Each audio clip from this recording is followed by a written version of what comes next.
Mr. President, Senator McCorm call. Yes. I would ask unanimous consent the quorum call be lifted. Without objection. Well, Mr. President, last night we found out the answer to the question of how serious Democrats are about funding the government. And the answer is not at all. Mr. President, for years the Democrat leader talked about the importance of passing clean continuing resolutions. In fact, we did 13 of them while the Democrats had the majority the past 4 years with a Democrat in the White House. Well, Mr. President, the Democrats' CR proposal this time is the exact opposite. It's not clean, it's filthy. It's packed full of partisan policies and measures designed to appeal to Democrats' leftist base. Funding health care for able-bodied adults who refuse to work. Ensuring that non-citizens go back on the Medicaid rolls. Removing Republican-passed measures to eliminate waste, fraud, and abuse in Medicaid and free up resources for the people who need Medicaid the most. And even while Democrats are ensuring that non-citizen and able-bodied adults who refuse to work are getting government-funded health care, they're attempting to eliminate a historic investment in home and community-based services for Americans with disabilities. Where exactly do their priorities lie? They're also trying to axe Republicans' transformational, once-in-a-generation investment in rural health care designed to improve the way that we deliver care to those who need it. Mr. President, Republicans have advanced a clean, nonpartisan CR to keep the government funded while we continue bipartisan work on regular annual appropriations funding bills. Democrats? Well, Democrats are threatening to shut down the government if Republicans don't agree to last night's laundry list of partisan demands. And I think, Mr. President, that tells you all you need to know. I expect the House to advance a clean CR tomorrow, and I really hope, the Democrats will come to their senses and join us in passing it. The ball is in their court. Mr. President, later today, the Senate will vote on a slate of 48 lower-level nominees to the executive branch of our government. The first package of nominees we'll consider this year. Now, normally, confirming a slate of non-controversial, lower-level nominees like the ones in this package wouldn't merit a lot of discussion on the floor of the Senate. They would normally be confirmed in a few moments by unanimous consent or voice vote. In fact, previous presidents have had most of their nominees confirmed this way. George H.W. Bush, Bill Clinton, in his first term, each had 98% of their civilian nominees confirmed by unanimous consent or voice vote. George W. Bush and Barack Obama had 90% in their first terms in office. Then came President Trump's first term. Democrats injected a healthy dose of partisanship into the process. And all of a sudden, positions that used to go by voice vote or unanimous consent were now requiring roll call votes. Still, both President Biden and President Trump in his first term had more than half of their nominees confirmed by voice or unanimous consent. Well, then there's this year. This year, Democrats fully broke the confirmation process here in the Senate. For almost 8 months now, Democrats have dragged out the confirmation of every one of President Trump's nominees. He's the first president on record not to have a single civilian nominee confirmed by unanimous consent or voice vote. Not one. Now, Democrats have said that they're doing this because these are historically bad nominees. Historically bad? Many of the president's nominees are getting Democrat support when they come out of the relevant committee of jurisdiction. Democrats are even voting to confirm them. But despite this, Democrats have still slowed down the process, literally to a halt. It's delay for delay's sake. I suppose so they look like they're fighting. Well, Mr. President, last week Republicans put a stop to this and restored the Senate's long-standing practice of confirming nominees expeditiously in batches, the way it was always done prior. And that's what we're going to be doing here today. This slate of nominees, as I said, consists of non-controversial, lower-level positions in the executive branch. Many of these positions have been filled by unanimous consent or voice vote in each of the last 3 incoming administrations. Almost all of them have been filled that way at least once since President Obama. So the positions themselves aren't controversial. Well, interestingly enough, Mr. President, neither are the nominees. Every one of these 48 nominees was reported out of committee with bipartisan support. Every single one. A significant number of them were supported by a majority of Democrats on their respective committees. Under any other president, these would be exactly the type of nominees that we would confirm in a batch by unanimous consent or voice vote. Democrats' obstruction is not about the quality of the nominees. Let's just put that to rest, pure and simple. It's about Democrats' utter inability to accept the fact that the American people elected President Trump. Now, Mr. President, President Trump came into office with a mandate. And like every president before him, he needs his team in place to enact his agenda. But Democrats' obstruction would have denied him that team. It would have denied the American people the change that they voted for last November. And it would have prevented the Senate from doing important work.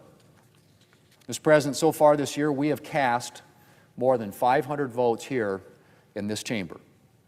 That's more than any Senate in recent history at this point in a Congress.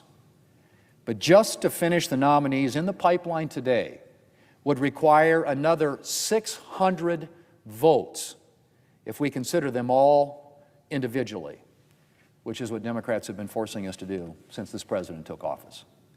600 more votes, Mr. President.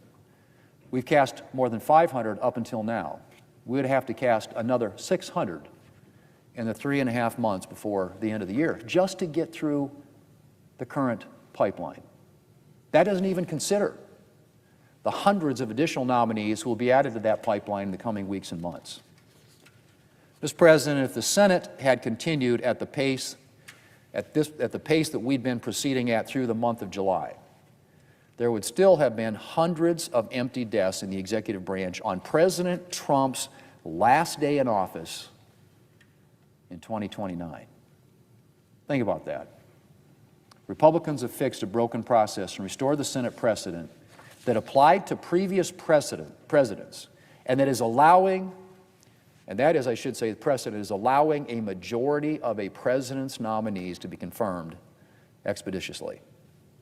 Mr. President, I've talked a lot about allowing a president to assemble his team. But of course, restoring Senate precedent isn't just about ensuring that a president can get his team in place. It's also about making sure that the Senate is able to spend sufficient time on legislative work. First and foremost, the Senate is a legislative body, and Democrats' historic obstruction has made it substantially more difficult for the Senate to spend adequate time on legislation. And by restoring Senate precedent on confirmations, we have helped ensure that the Senate is able to fulfill all of its responsibilities. Mr. President, today is the first slate of nominees. There will be more to come. And we'll ensure that President Trump's administration is filled at a pace that looks more like those of his predecessors, and that this government can deliver for the American people. Mr. President, I yield the floor, and I suggest the absence of quorum. Call the roll. Ms. Alsobrooks.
Democrat leader.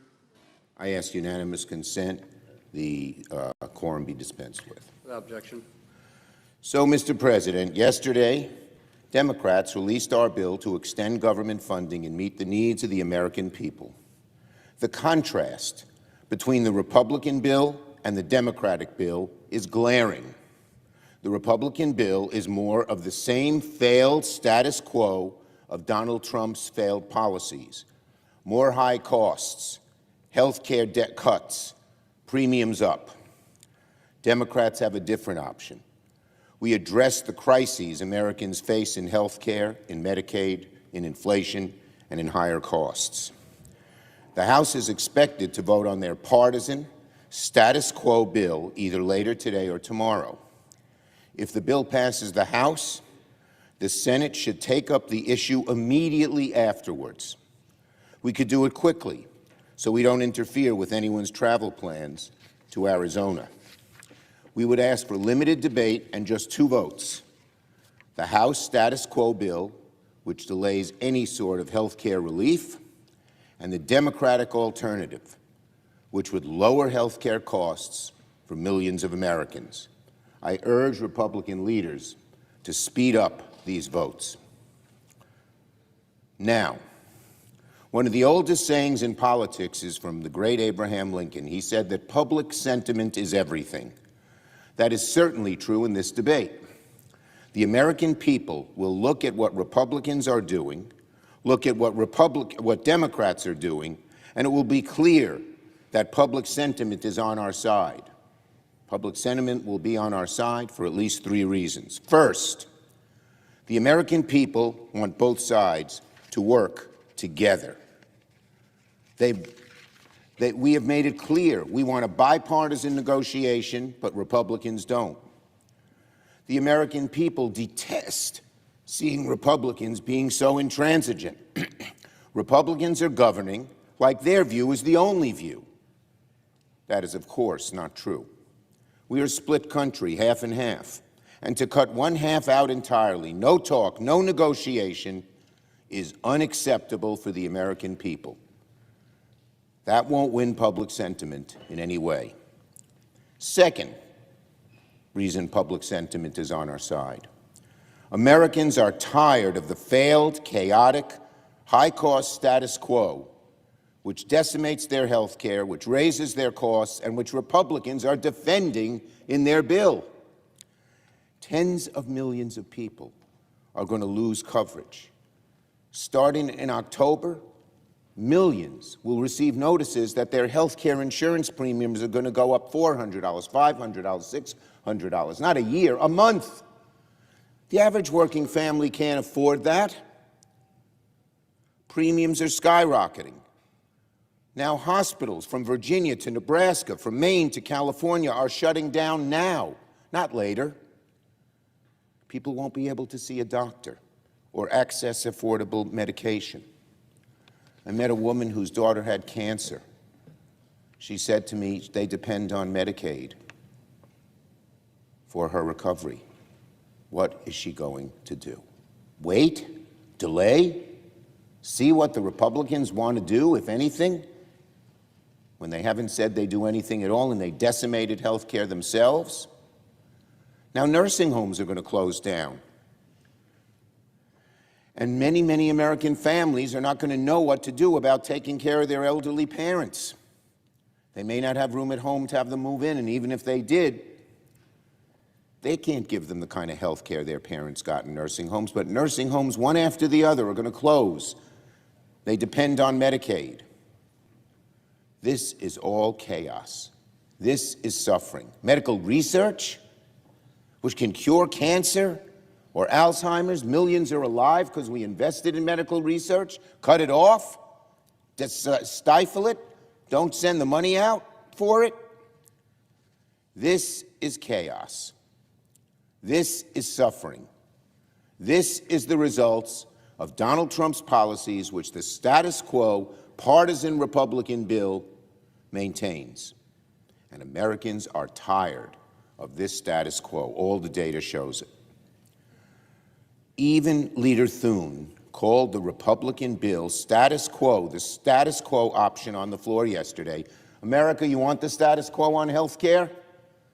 Leader Thune says his bill is status quo. And today I was amazed to hear that Leader Thune called our bill filthy. Is it filthy to provide health care for sick Americans? Is it filthy to prevent premiums from going up $400 or $500 a month? Is it filthy to prevent rural hospitals from closing? That's why Republicans are so out of touch. That is why. The American people desperately want change. They don't think our country's headed in the right direction. And they need help in bringing health care costs down, providing better health care. They need help staying coverage. They need health for the essentials. The Republican status quo bill doesn't do any of this, but the Democratic bill does. The second reason that public sentiment is on our side, not theirs. Finally, and just as importantly, it is unacceptable that Donald Trump has told Republicans not to negotiate with Democrats. And Donald Trump is heading America towards a shutdown by not negotiating. Look,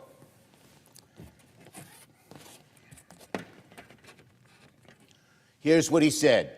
These are Trump's words, not mine. I'll remind everybody of his words last week.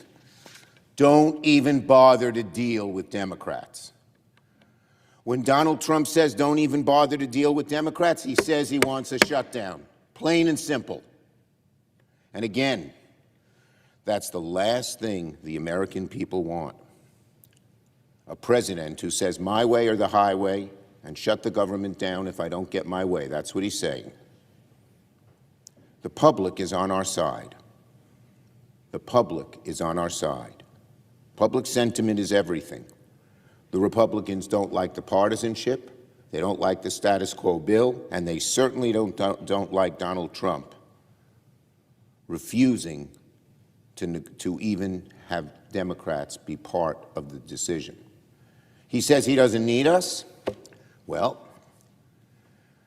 Donald Trump either doesn't know how to count or doesn't understand the modicum of Senate procedure, which most Americans do. You need 60 votes, Mr. President, Donald Trump. You got 53. You need our votes. To say not to bother with us is saying you want a shutdown, plain and simple. And the American people see that. Finally, Leader Thune has spent a lot of time talking about the past. He's quoted me. I want to remind Leader Thune, I want to remind my Republican colleagues, when Democrats were in the majority and I was majority leader, every year we did not see a shutdown. I was majority leader for 4 years, no shutdowns. Why? Because we sat down with the other side and negotiated. We knew that the majority had to work with the minority. Like now, like then, we had to get 60 votes. And bipartisanship ruled the day. It had to, if you want to avoid a shutdown. Why is that not happening now? Well, frankly, Leader Jeffries and I were befuddled for about a month, because in late July, we asked Thune and Johnson to sit down with us. Late July. We heard nothing from them. Crickets. We asked again in early September. Nothing. Crickets. But now it's become clear why they wouldn't sit down with us. Here's the reason: Donald Trump. Donald Trump made it clear, don't even bother dealing with the Democrats. Thune and Johnson, listen to Trump. They are not independent actors. They don't represent an independent Congress, an independent House, or an independent Senate. And when Donald Trump says don't negotiate with Democrats, they don't, and come up with 20 excuses why. The single biggest reason that we are on the brink of a shutdown is Donald Trump's refusal to let Republicans even negotiate. I yield the floor. Note the absence of a quorum. Clerk, call the roll. Ms. Alston-Brooks.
They want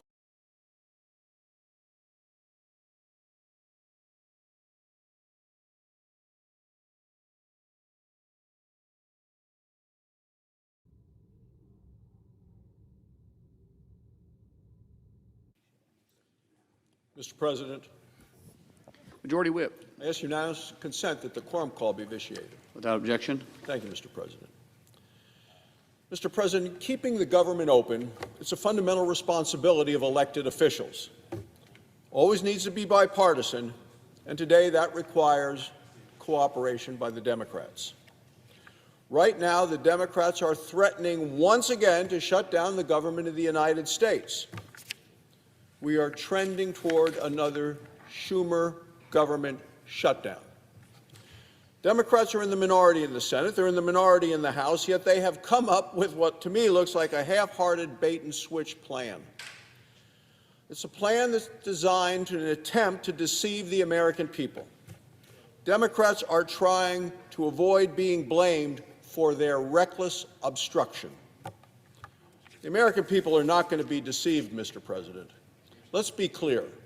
The Schumer plan is a shutdown plan. It's far from a clean extension of current funding. In fact, it's a Trojan horse packed with reckless and radical liberal fantasies. It's not serious, and the Democrats know it. The Democrats want a ransom payment of over $1 trillion to keep the government open for just 4 weeks. So let's take a look at it. There's more than $1 trillion in more spending in what the Democrats are proposing. At the same very time, they are proposing eliminating the $50 billion Rural Hospital Stabilization Fund.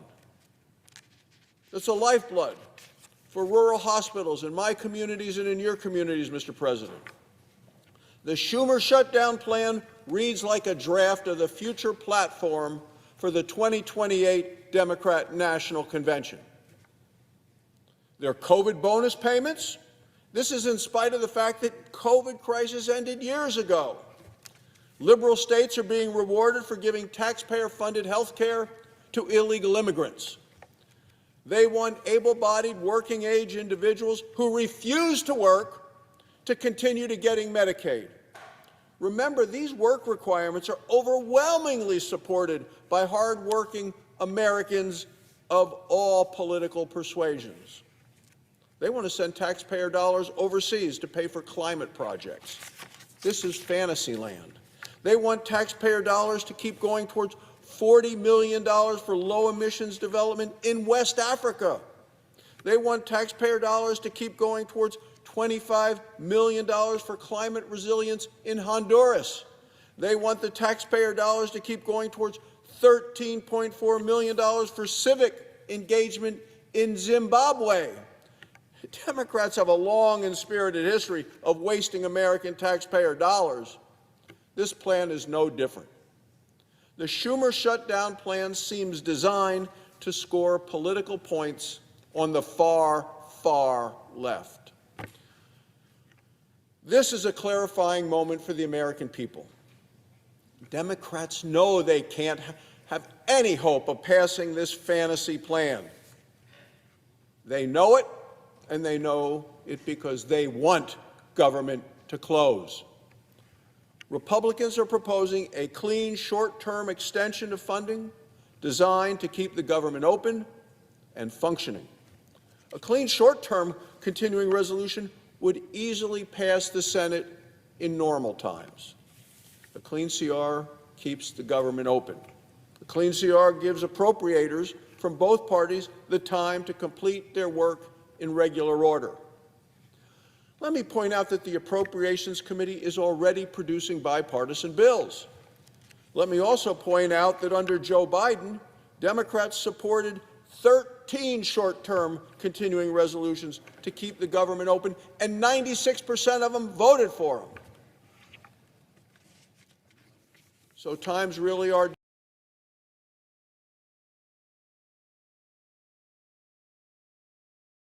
to obstruct this president. Democrats once again are putting politics ahead of the essential work of governing.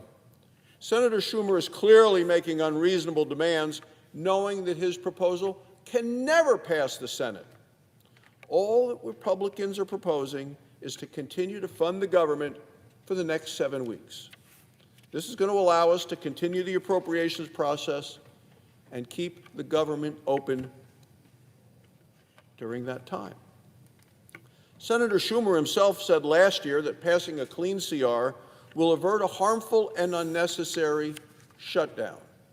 Now he wants to cause a harmful and unnecessary shutdown. At that time, he said passing a clean CR gives appropriators time to finish drafting all 12 bills. Let me point out that those bills were then stuck in Senator Schumer's drawer, and he kept them there and never brought them to the floor of the United States Senate. He even said back then, he said, if both sides work together, if we reject poison pills, of which his bill now is completely loaded with, if we reject poison pills, he said, that can never become law, then the task before us becomes much, much easier. They want to shut down the government. That's what they're proposing. Senator Schumer needs to listen to his own advice from a year ago, but then he was majority leader. Now they're in the minority. The proposal that he came out with last night is loaded with poison pills, and he knows it. Let me repeat, 13 short-term continuing resolutions under President Biden. Schumer was the majority leader at the time. 96% of Democrats voted for them.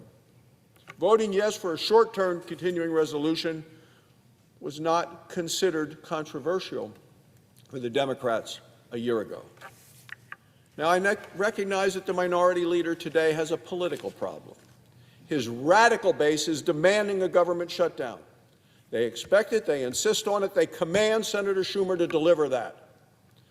His political problem may soon turn into a major problem for American families, for our soldiers, for our Border Patrol agents, for seniors living on a fixed income. As senators, our job is to keep the government open, and Senate Republicans. Democrats can either join us or drag the nation into another Schumer shutdown. That's their choice. Mr. President, on a separate matter, the Renewable Fuel Standard program is broken. It is a failed approach to ethanol. It has raised prices for consumers. It has threatened the jobs of American energy workers. And there is cause for concern about its harm to small engines. The Senate is now debating whether to force even higher amounts of ethanol into our fuels. For the sake of American families, for the sake of American workers, we should reject this failed approach, not double down on it. It would only worsen the harm on the current system and lead to more market distortions. We need to fix our broken system instead of favoring special interest groups and forcing consumers to pay higher prices. Thank you, Mr. President. I yield the floor.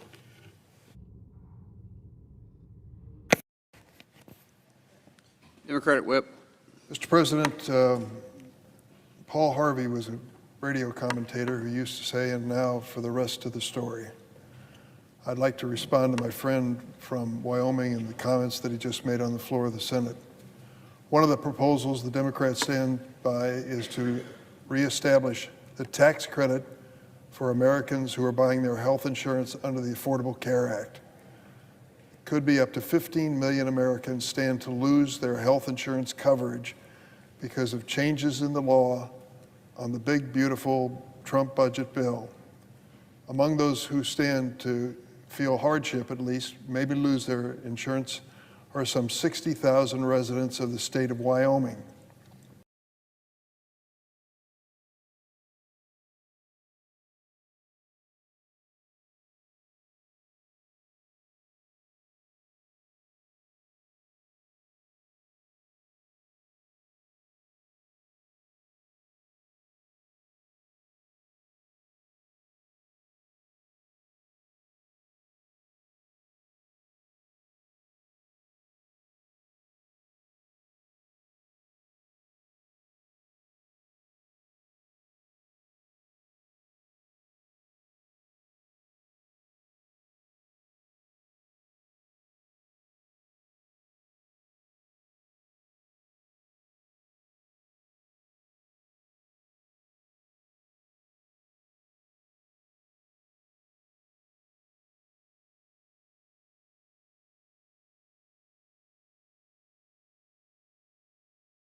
for the rest of the story.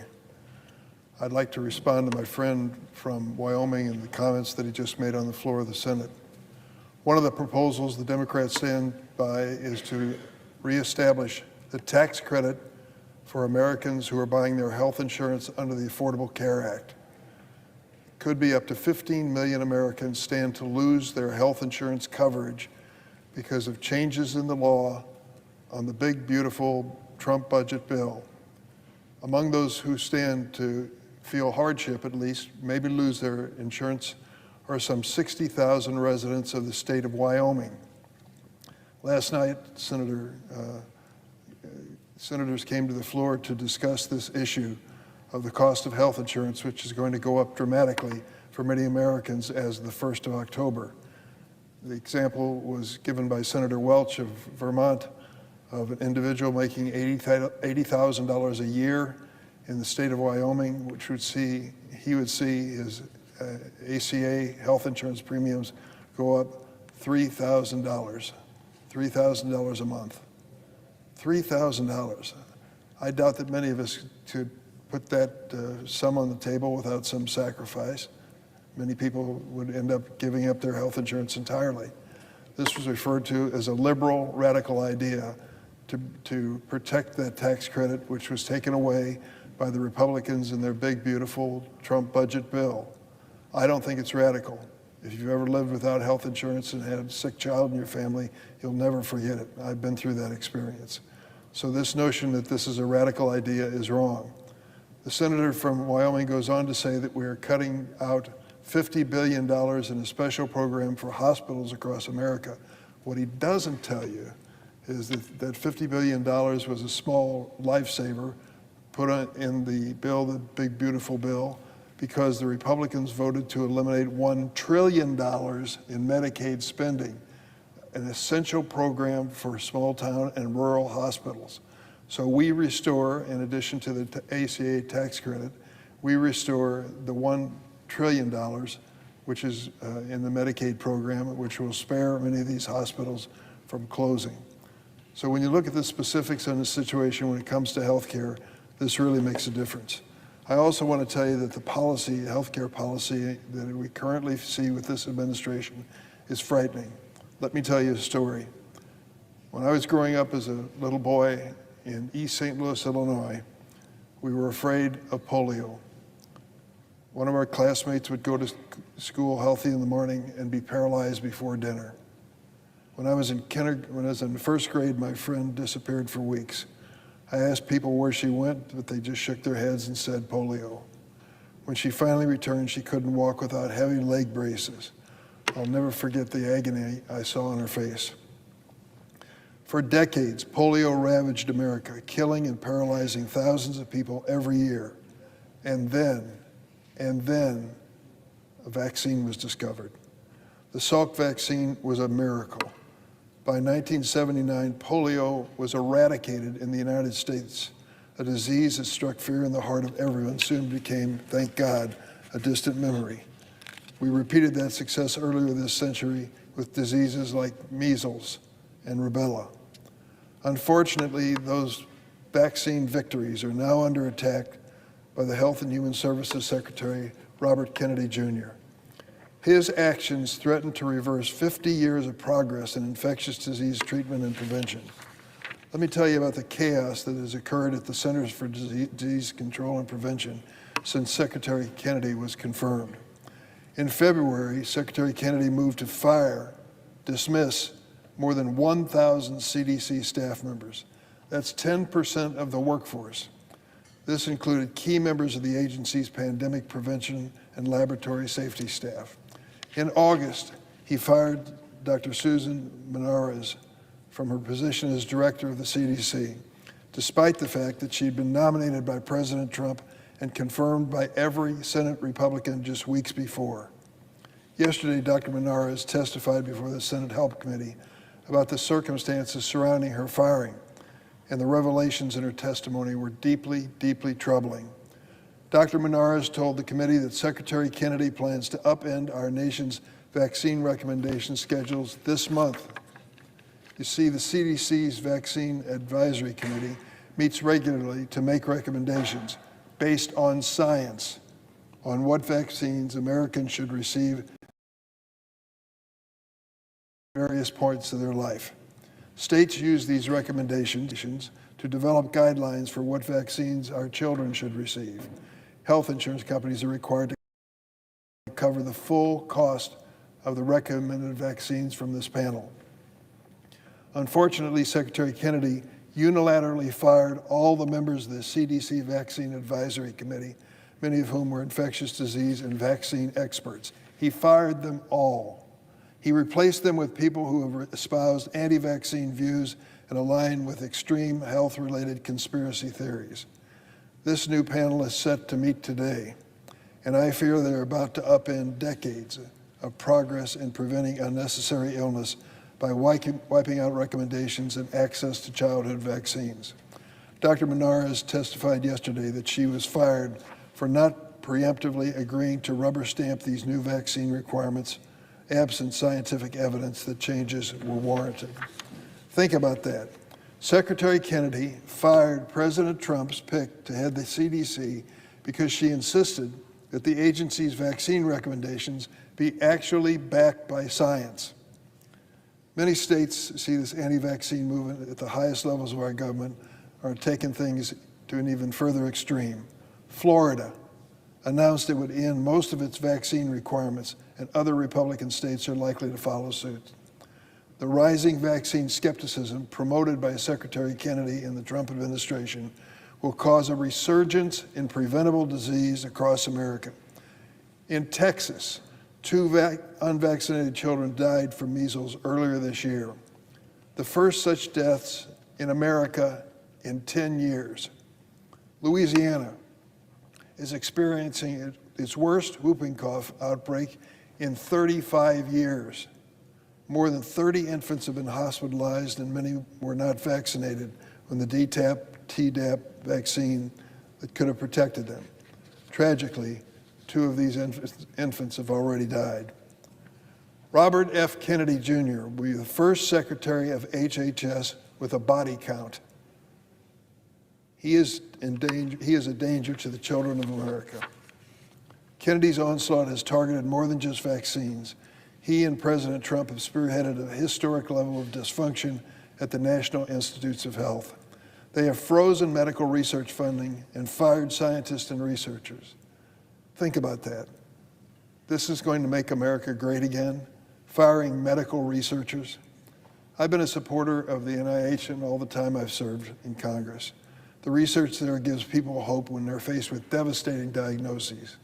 For 10 years, I've been part of a bipartisan task force to raise the NIH research budget. In those 10 years, we increased the budget by more than 60%, raising it from $30 billion to $48 billion today. But Trump and Kennedy proposed budgets for next year eliminates this $18 billion increase in medical research. Every penny of the increase I fought for the last 10 years is gone with this Trump budget. It will mean fewer novel cures and treatments for patients who need them. It'll dramatically reduce research into Alzheimer's, cardiovascular disease, and diabetes, and they've been suspended because of the Trump-Kennedy cuts.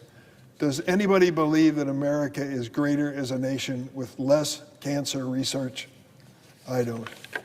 Patients desperate for cure for horrible conditions like glioblastoma are in agony today because President Trump and Secretary Kennedy canceled the research funding they depend on. Secretary Kennedy's cuts will stifle a generation of researchers and jeopardize our medical research infrastructure. We will feel the effects of this rash decision for decades to come. I call on my Republican colleagues to stand up to this public health massacre. Some of the members are doctors or parents themselves who have vaccinated their kids or spent their careers trying to improve our healthcare system. My colleagues know that Secretary Kennedy is unqualified, unhinged, and dangerous. And I hope they will find the courage to join me and speak out against the terrible decisions he's fostering. If they don't, I fear there will be dire consequences if we allow Secretary Kennedy to continue to serve in a role where lives are on the line, and he is clearly unqualified. I yield the floor.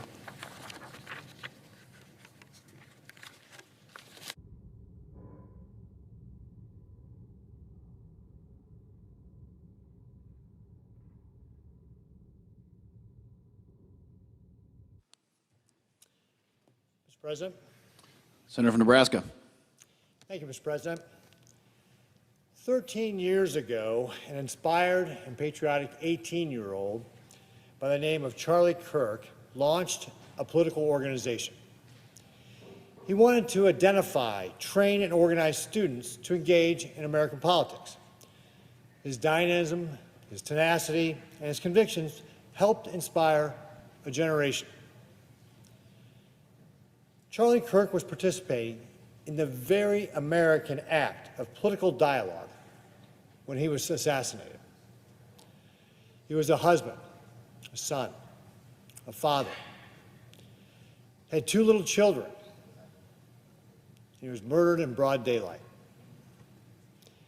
It's horrifying. It's very disheartening, not only for me, but I know many young people. And tragically, it's all too common.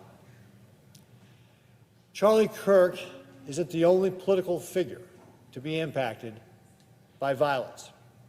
In recent years, he's just been added to the list of people like Congresswoman Gabby Giffords, Congressman Steve Scalise, Minnesota House Speaker Melissa Hortman, Pennsylvania Governor Josh Shapiro, Supreme Court Justice Brett Kavanaugh, and of course, President Donald Trump.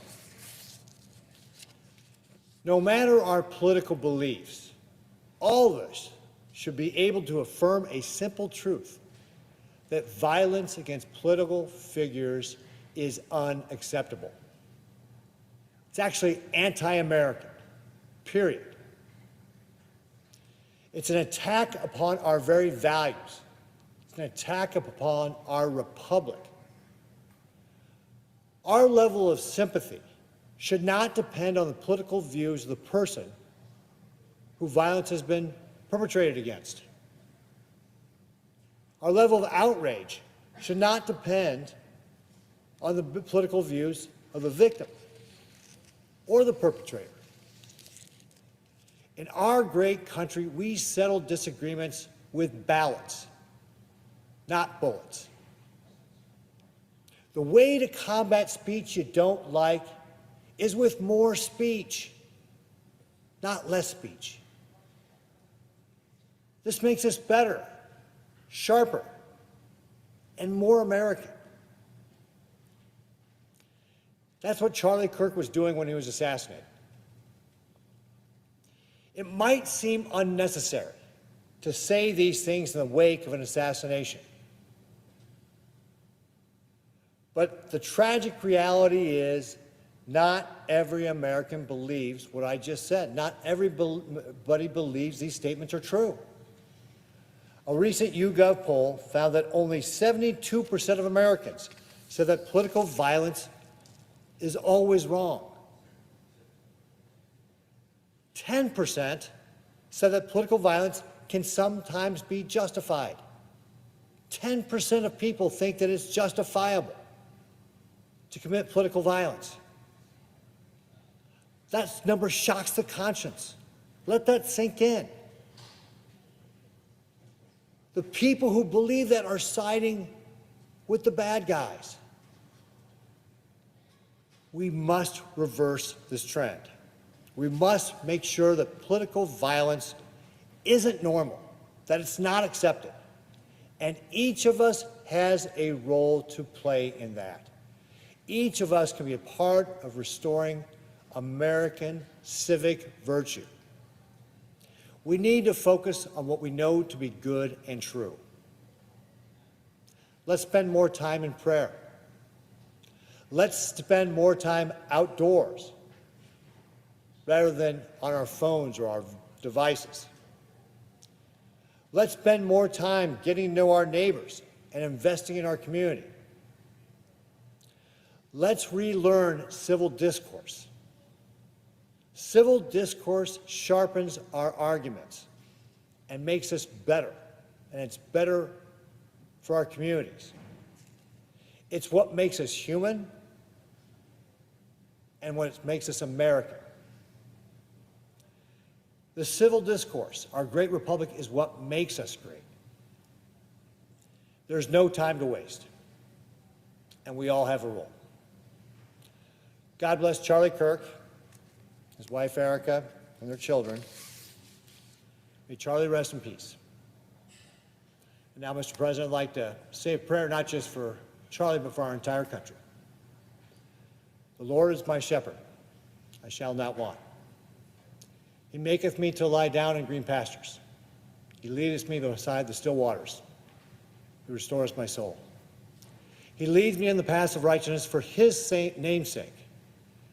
Yea, though I walk through the valley of the shadow of death, I shall fear no evil. For thou art with me. Thy rod and thy staff, they comfort me. Thou preparest a table before me in the presence of mine enemies. Thou anointest my head with oil. My cup runneth over. Surely goodness and mercy shall follow me all the days of my life. And I shall rest in the house of the Lord forever. Thank you, Mr. President.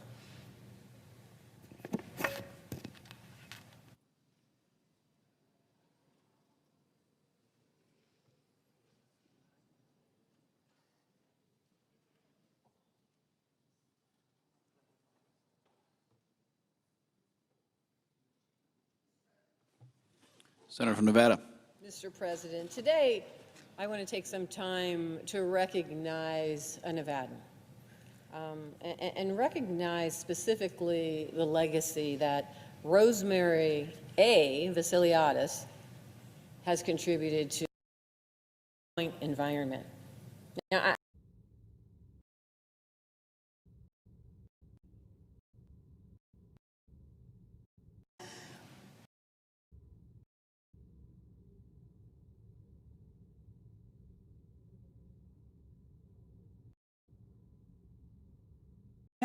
Senator from Massachusetts. Are we in a quorum call? We are not. I ask for recognition to speak then. You are recognized. Thank you, Mr. President. We are in the middle of a full-blown healthcare crisis. Donald Trump and Republicans in Congress are ripping away healthcare from 15 million Americans. And now, thanks to Donald Trump, 1 in 4 nursing homes could close. Community health clinics are on the brink of shutting their doors. Hospitals, already filled to the brim with patients, are bracing for the biggest cuts in decades. And kids with cancer are watching as promising research, their only chance at treatment, is shut down. And health insurance premiums are skyrocketing. Talk to anyone in the country, and they will tell you that the cost of going to the doctor is already way too high.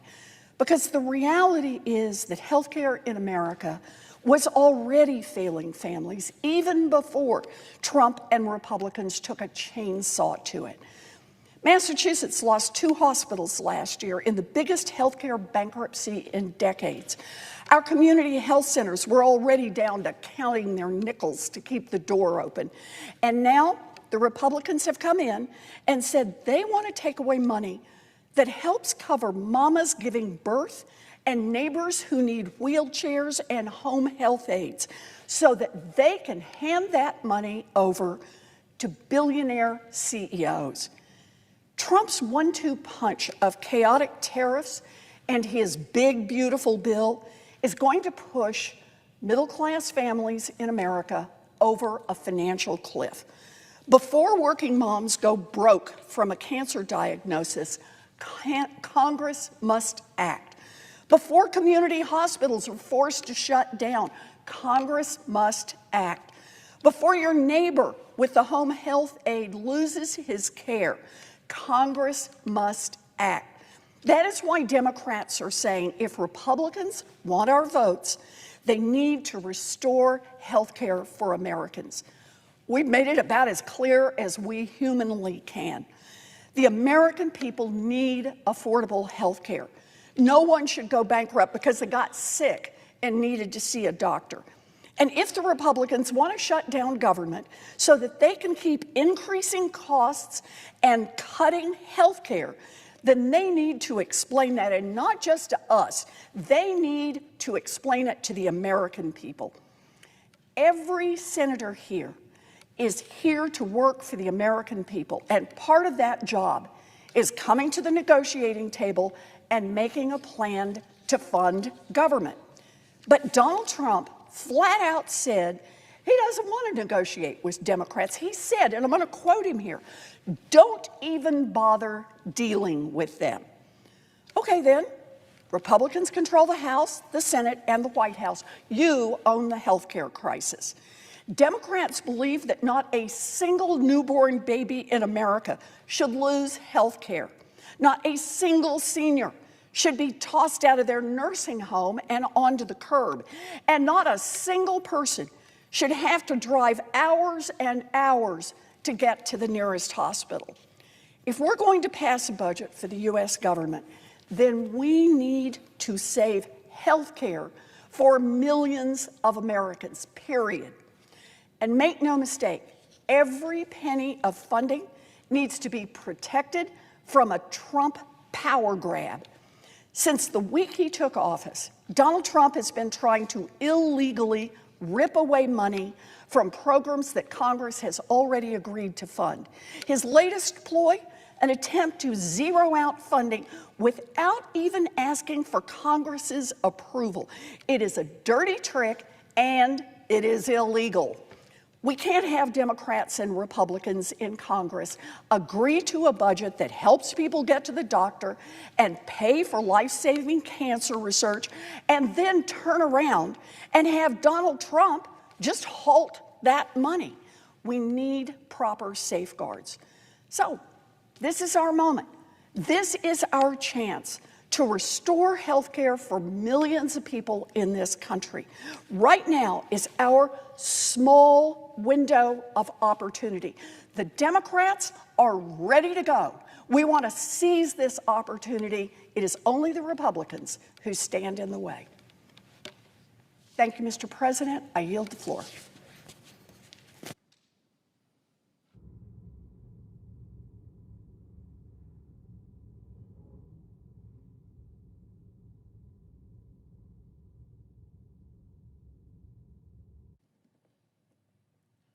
Mr. President. Senator from North Carolina. Mr. President, I rise today in remembrance of the one-year anniversary of Hurricane Helene, a disaster of unprecedented magnitude that devastated North Carolina's Appalachian Mountains. On the evening of September 26, 2024, this historic storm struck the Blue Ridge Mountains, leaving a trail of devastation in its wake, putting livelihoods of thousands of North Carolinians on hold and shattering many communities. As we approach this solemn anniversary, I want to reflect on the lives that Hurricane Helene took with her. 108 lives were tragically lost in this disaster, leaving their families grieving. And to this day, 5 individuals remain unaccounted for, leaving their loved ones without answers. In their loss, we're reminded of the comfort and hope found in the 23rd Psalm. Even though I walk through the valley of the shadow of death, I will fear no evil, for you are with me. God has been with us in grief, and he is now with us in recovery.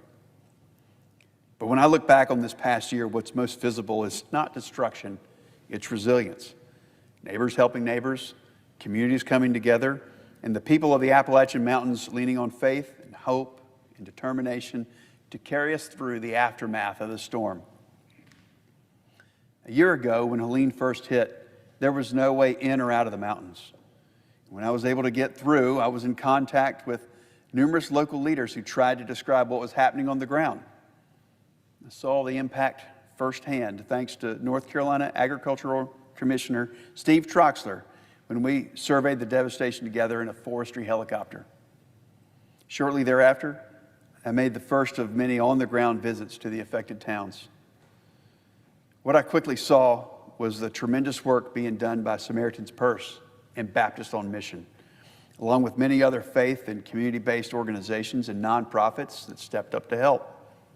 Companies like Lowe's, Walmart, AT&T, Verizon, and many more stepped up significantly, contributing funds and resources to support rebuilding efforts.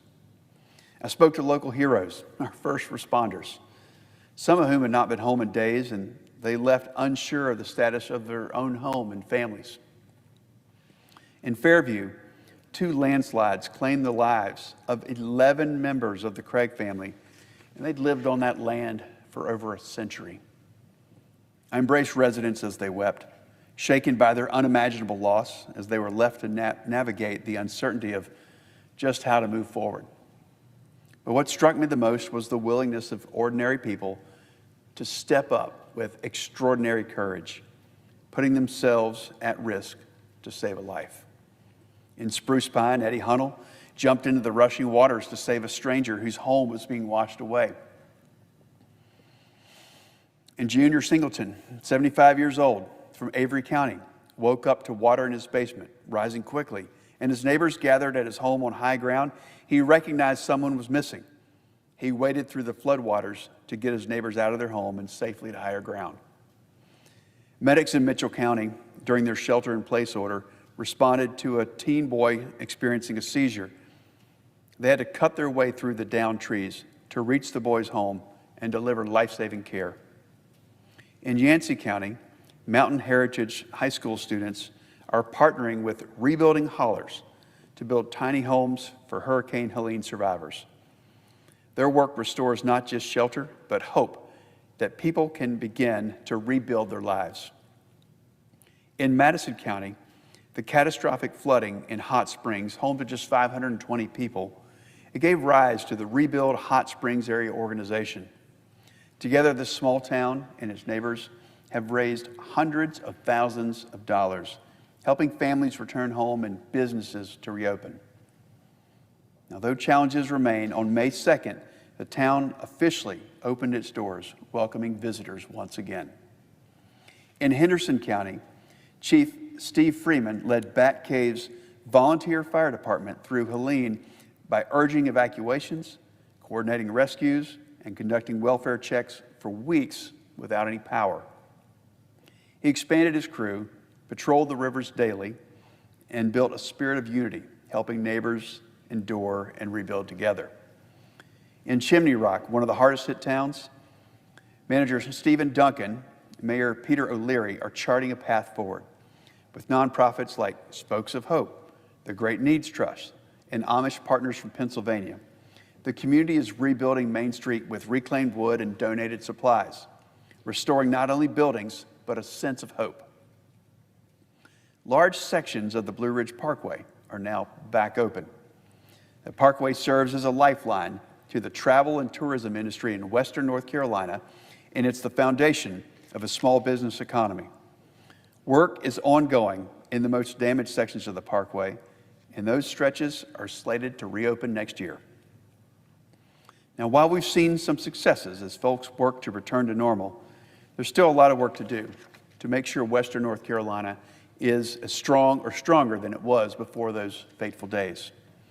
As we shifted from response to recovery, the community spent millions of dollars of their own to clean up and rebuild with the promise of federal reimbursement.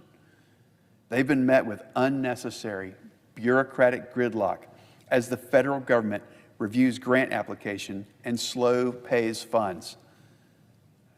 I've talked to local officials about how the slow pace of reimbursements was putting strain on their general budgets, still reeling from the economic impacts of lost tourism and businesses that never reopened. I've continued to fight to make sure our communities have the support that they need from their federal government to get these critical reimbursement checks signed and out the door for the people of Western North Carolina.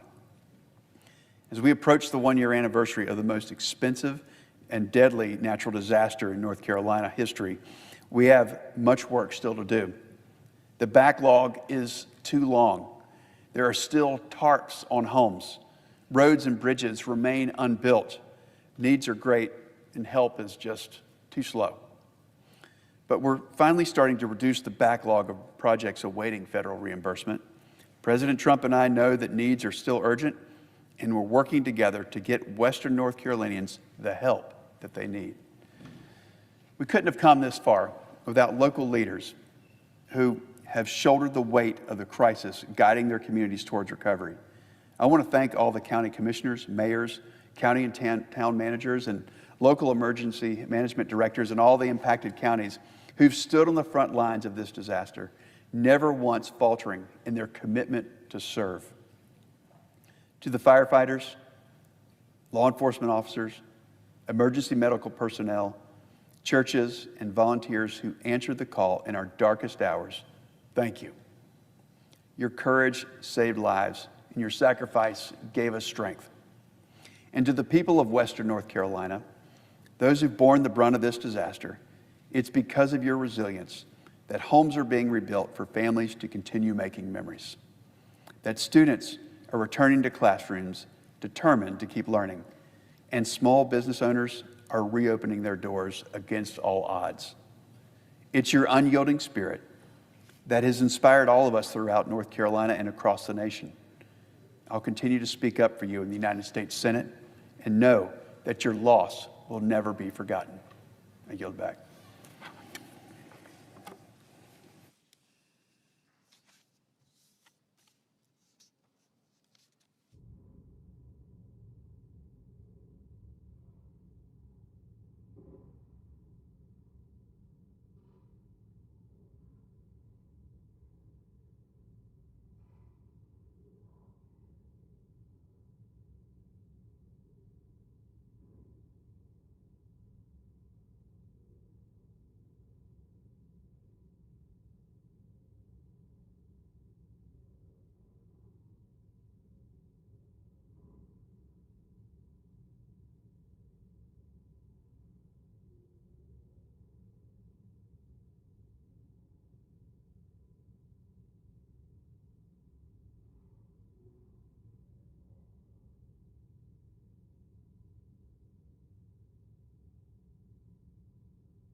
This hearing of the Committee on Oversight and Government Reform will come to order.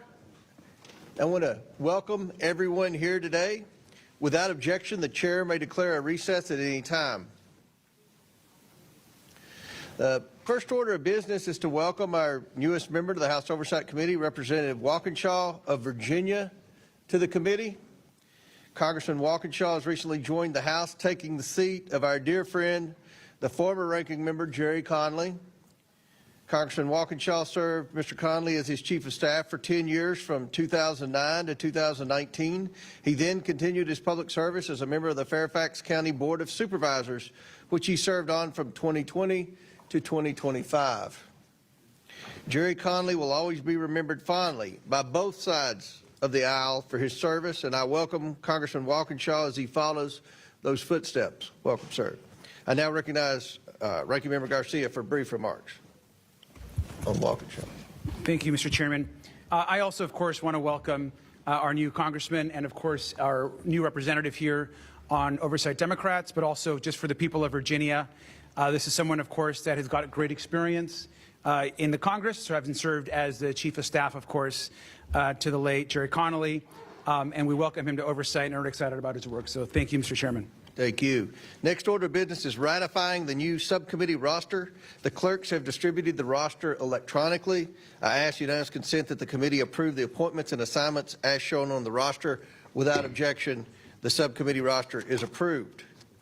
I would also like to congratulate Mayor Bowser and the D.C. Council on yesterday's passage of the RFK Stadium deal to bring the Washington Commanders back home to Washington, D.C.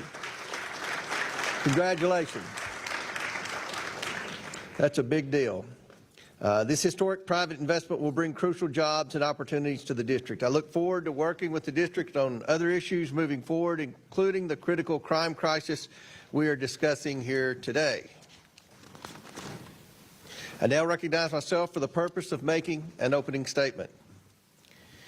It's been 1 week since the conclusion of President Trump's historic crackdown on crime in our nation's capital, and the results are in. Since President Trump mobilized the National Guard and took control of the Metropolitan Police Department, violent crime has decreased 39%, robberies are down 57%, and carjackings are down 75%. Over 2,300 people have been arrested. Nearly 950 illegal aliens have been detained by ICE, including 20 gang members from violent terrorist organizations. Sex offenders have been taken off the streets. Major drug trafficking operations have been foiled. Authorities thwarted a planned school shooting, cleared 50 illegal tent encampments, and rescued 7 missing children. President Trump's operation was a resounding success and a shining example of how smart on crime policies can keep the residents of and visitors to our nation's capital safe. Prior to President Trump's crackdown on crime, Washington, D.C. was suffering from soaring crime rates as high as the violent 1990s. According to 2024 data, Washington, D.C. has the second highest homicide rate, behind only to Detroit among U.S. cities with under 1 million people. That rate is also higher than many capital cities across the globe. These high crime rates are largely driven by historically high rates of juvenile crime, which were enabled by ultra-progressive, soft-on-crime policies enacted by the D.C. Council and supported by the D.C. Attorney General. In 2018, the D.C. Council amended the Youth Rehabilitation Amendment Act of 1985, allowing for adults 24 years of age and under to be prosecuted as juveniles for many, even violent crimes, leading to more lenient sentences. The D.C. Council also passed laws in recent years that lowered statutory penalties for violent crimes, eliminated mandatory minimum sentences for all crimes except first-degree murder, and eliminated life sentences entirely. The D.C. Council recently passed laws that greatly hamper the ability of the Metropolitan Police to pursue and apprehend criminals. Officers cannot execute their duties as effectively, leaving morale, retention, and recruitment numbers at historic lows for the Metro Police Department. These actions send every signal to criminals, especially juveniles, that they can commit crimes in the district without accountability. D.C. residents overwhelmingly agree that juveniles who commit violent crimes should face sentences that are proportional to their crimes. Yet the D.C. Attorney General has far too often declined to prosecute juveniles who commit these crimes, justifying his dangerous decisions by saying, quote, "We cannot prosecute our way out of this," end quote. And that quote, "Kids are kids," end quote. Recently, when asked about out-of-control juvenile crime in D.C. and the Youth Rehabilitation Amendment Act, the D.C. Attorney General said, and I quote again, "Our laws are working and the prosecution is working," end quote. Victims of violent crimes and their families might disagree with that assessment. Congressional intern Eric Tarpinian-Jackum was viciously murdered in June while he was simply walking down the street, an innocent bystander caught in the crossfire. Two 17-year-olds were finally arrested just the other week for killing Eric, while a third suspect, an 18-year-old, is still at large. The U.S. Attorney for D.C. revealed that all three of these vicious murderers have prior violent juvenile records. Had they been accountable, Eric's murder might have been prevented. Members of Congress and staff have been assaulted, carjacked, and have witnessed violent and traumatic criminal acts. One member of Congress was assaulted in her residence. Another was carjacked at gunpoint. Congressional staff have been victims of armed robbery and carjackings, threatened at knife point, assaulted at gunpoint while walking home, and stabbed in the head while leaving dinner. One of my former professional staff members for the Oversight Committee personally witnessed not one but two separate murders in the district during his tenure with us, one at a Navy Yard restaurant in 2022 and another at a metro station on his way into the office in 2023. The left-wing politicians who say that D.C. does not have a crime problem are either delusional or simply lying to the American people. This body must ensure that the progress made by the President's recent actions endures. That's why last week, this committee passed 14 vital pieces of legislation to restore public safety to the residents and visitors of D.C. While we urge final passage of these bills, the committee also recognizes that the witnesses before us need to do their part to help ensure D.C. residents and visitors are safe. I look very forward to hearing from each of our witnesses as to how they plan to work with Congress and the Trump administration to do so. I now yield to the ranking member for his opening remarks. Thank you, Chairman Comer. Of course, Mayor Bowser, Mr. Chairman, Mr. AG, Mr. Jackson, thank you all for being here today, and of course, most importantly, for your service to Washington, D.C. and to the country. And I want to start just by setting the record straight. Washington, D.C. is a great American city of over 700,000 residents. D.C. has more residents than we know than 2 states. D.C. as a whole contributes more federal taxes than 12 states, and it pays more in federal income tax than 19 other states. More than 8,000 Washington, D.C. residents serve in our military, and we thank them for their service. But these servicemen and women also did not have full democratic representation. They deserve the right and the ability to govern themselves. Now, we also know that crime in D.C. has fallen for the last 2 years, and we all here support public safety. We all want cops to patrol our streets. We all want communities to feel safe. And we also know that flooding the city with troops is not sustainable. So look, and I've said this many times, President Trump is obsessed with trying to run Washington, D.C. And if President Trump wants to run Washington, D.C., he should resign as president and run for mayor. Now, I was the mayor of Long Beach, my hometown, before I came to Congress for 8 years. I love local government. We should, of course, all of us spend our time working with local elected officials. And Congress should not be undermining the elected representatives and the people of Washington, D.C. And if the majority today wants to talk about crime in D.C., in the district, we're happy to talk about crime in D.C. We know that some of the worst crime and corruption in D.C. is actually found at 1600 Pennsylvania Avenue. President Trump is profiting from his office more than anyone in history. Through his crypto grifts, he has profited $1.2 billion. He's denied the rights of American citizens and deported people illegally without due process. He has broken the law to deploy soldiers on the streets of Los Angeles. He's abused his power and canceled federal spending and intimidated Americans who disagree with him, whether you're a scientist, an elected official, or a late-night talk show host. And he's trying to illegally grab control of the Federal Reserve. He's illegally imposed tariffs. He's ripping away health care from 17 million Americans. All the while, he pretends to be tough on crime. And we know that in his first days in office, Donald Trump pardoned hundreds of his followers who beat, tased, and attacked brave D.C. and U.S. Capitol Police. And right now, since we're talking about crime and corruption in D.C., as we speak, Trump is leading a White House cover-up of the Epstein files. Now, just yesterday, Trump's FBI director falsely claimed that he could not release the files, which we know is false. And let's review the facts. Epstein told the reporter that Trump was his closest friend for 10 years. One survivor also said that Epstein's biggest brag was he was very good friends with Donald Trump. In fact, there was an 8x10 picture framed of Trump on his desk. We know the two are very close.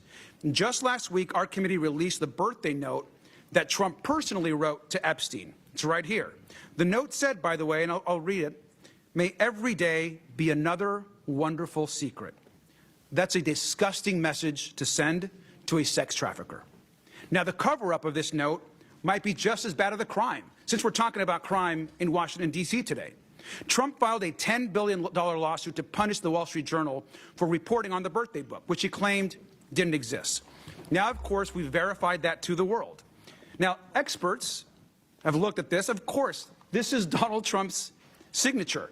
It certainly looks like the signature to me. At the same time, his administration is cutting deals with a criminal, Ghislaine Maxwell. We know who she is exactly. She's a monster who participated in crimes against up to over possibly 1,000 women. Now, Trump and our Attorney General have not turned over the full Epstein files to our committee, despite a bipartisan subpoena signed by our chairman and this committee. If we want to get tough on crime, if we want to talk about crime in D.C., we need to stand up to where the crime and corruption is happening, and that is at 1600 Pennsylvania Avenue, and hold Donald Trump accountable for his record and his actions. It's time for the House majority and Republicans to stand up for the Constitution and take on the biggest crime happening in this country. It's time to release the Epstein files.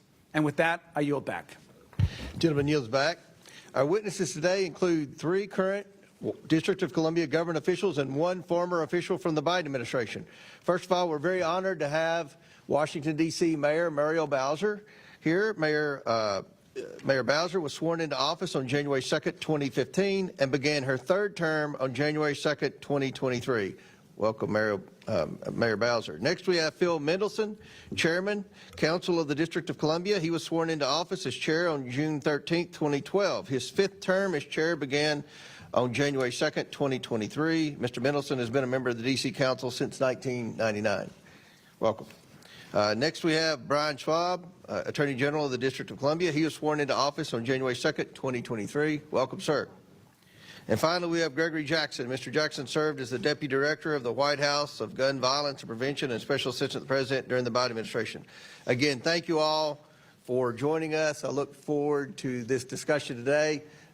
I'll say again, the purpose of this hearing is to try to determine solutions to the crime crisis in Washington, D.C., and how we can work together to make sure that the district is safe for all the residents and all the visitors who come here on a daily basis from all over the world. Pursuant to Committee Rule 9G, the witnesses will please stand and raise the right hand. Do you solemnly swear or affirm that the testimony you are about to give is the truth, the whole truth, and nothing but the truth, so help you God? Let the record show that the witness has answered in the affirmative, and thank you all. May take a seat. We appreciate you being here today and look forward to your testimony. Let me remind the witnesses that we have read your written statement and they will appear in full in the hearing record. Please limit your oral statement to 5 minutes. As a reminder, please press the button on the microphone in front of you so that it is on and the members can hear you. When you begin to speak, the light in front of you will turn green. After 4 minutes, the light will turn yellow. When the red light comes on, your 5 minutes have expired, and we would ask that you please wrap up. I now ask Mayor Bowser to begin the opening statement segment of this hearing, and Mayor Bowser, the floor is yours. Thank you, Mr. Chairman. Chairman Comer, Ranking Member Garcia, and members of the committee. I'm Muriel Bowser. I'm Mayor of Washington, D.C., and I'm joined by the Chairman of the D.C. Council, Phil Mendelson, and the Attorney General for the district, Brian Schwab. I'm pleased to be here today to report on the state of the district. First, a bit of a primer about my hometown. As you know, in 1973, Congress passed the District of Columbia Home Rule Act, creating a local government with an elected mayor and elected city council. We are represented in this body by a mighty warrior, Eleanor Holmes Norton, but she does not have a vote, and we have no representation in the Senate.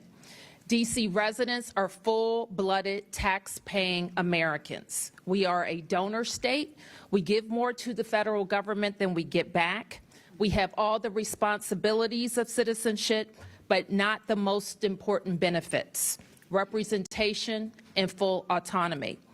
I'm proud to report that the state of the district is strong, and while we face macroeconomic headwinds, with our continued sound financial management and your help, our economic growth outlook can improve.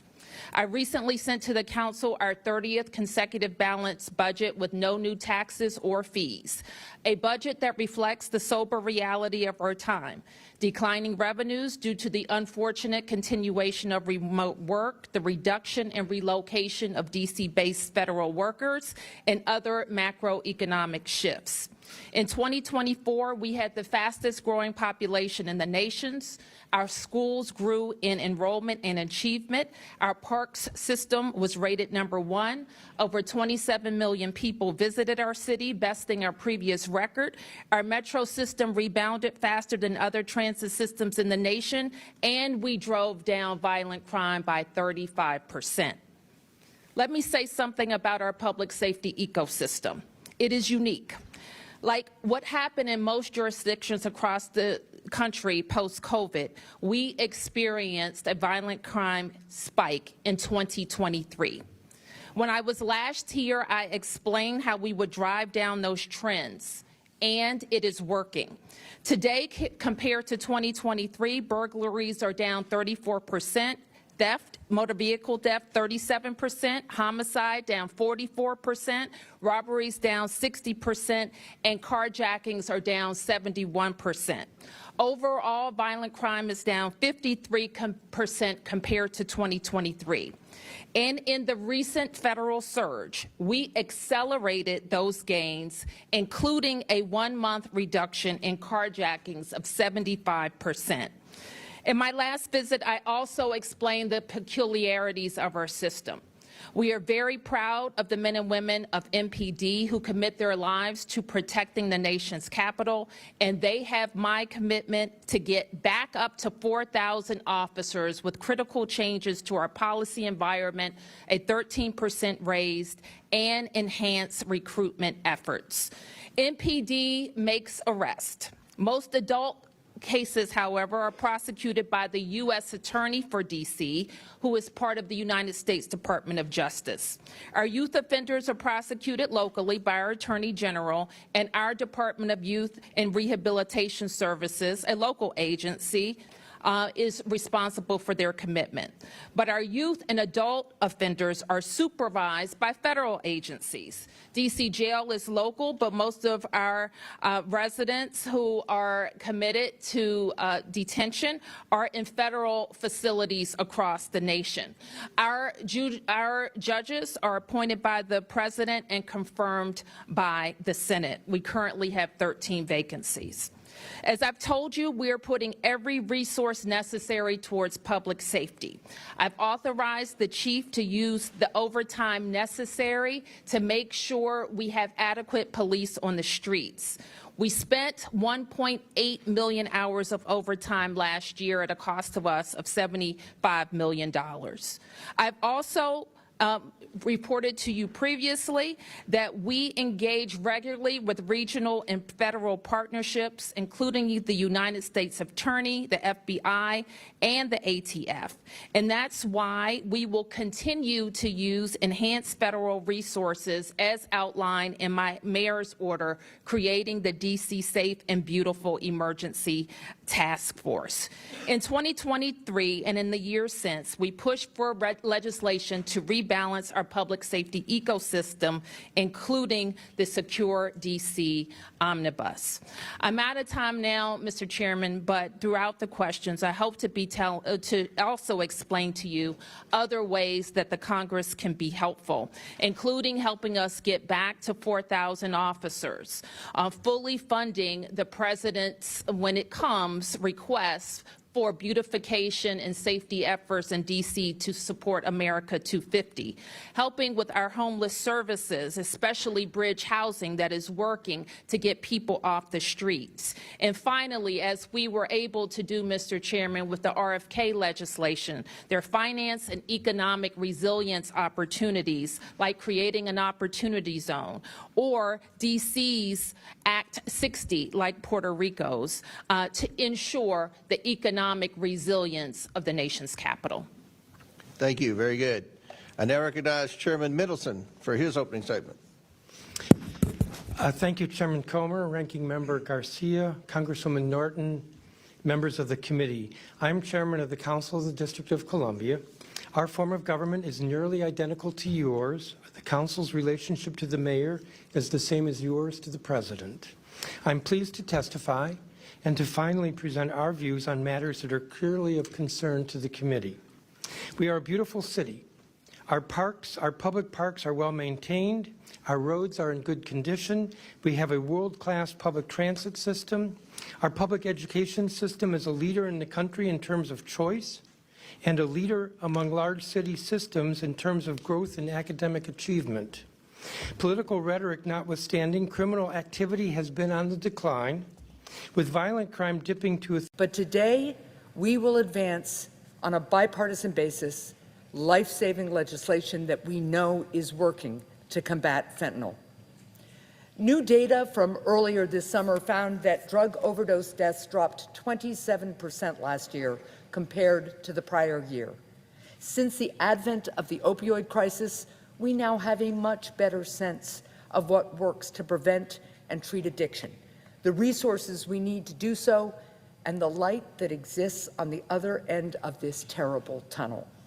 But we can only get there if we keep up the fight.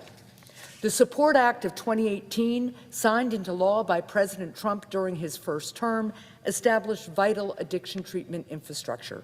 Reauthorizing this bipartisan law is essential to our addiction prevention, treatment, and recovery efforts.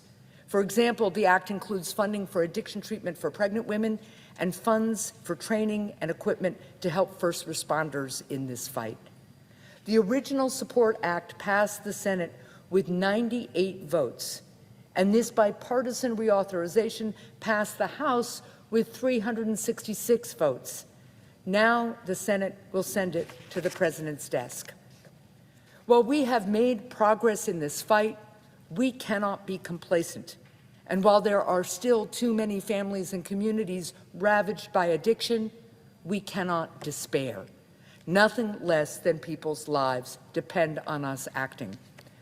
So, Mr. President, as if in legislative session and notwithstanding Rule 22, I ask unanimous consent that the Committee on Health, Education, Labor, and Pensions be discharged from further consideration of H.R. 2483 and the Senate proceed to its immediate consideration. H.R. 2483, an act to reauthorize certain programs that provide for opioid use, disorder prevention, treatment, and recovery, and for other purposes. Without objection, the committee is discharged and the Senate will proceed to the measure. I ask unanimous consent that the bill be considered read a third time and passed, and that the motion to reconsider be considered made and laid upon the table. Without objection.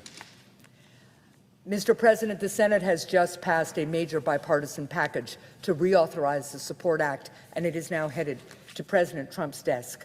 Today is proof that despite our differences, bipartisan progress is possible. I'm particularly pleased to be here with my colleague and chair of the Help Committee, Senator Cassidy, who has been instrumental in this fight and who will speak in just a moment. To our first responders, know that training and equipment is coming to help make your job easier.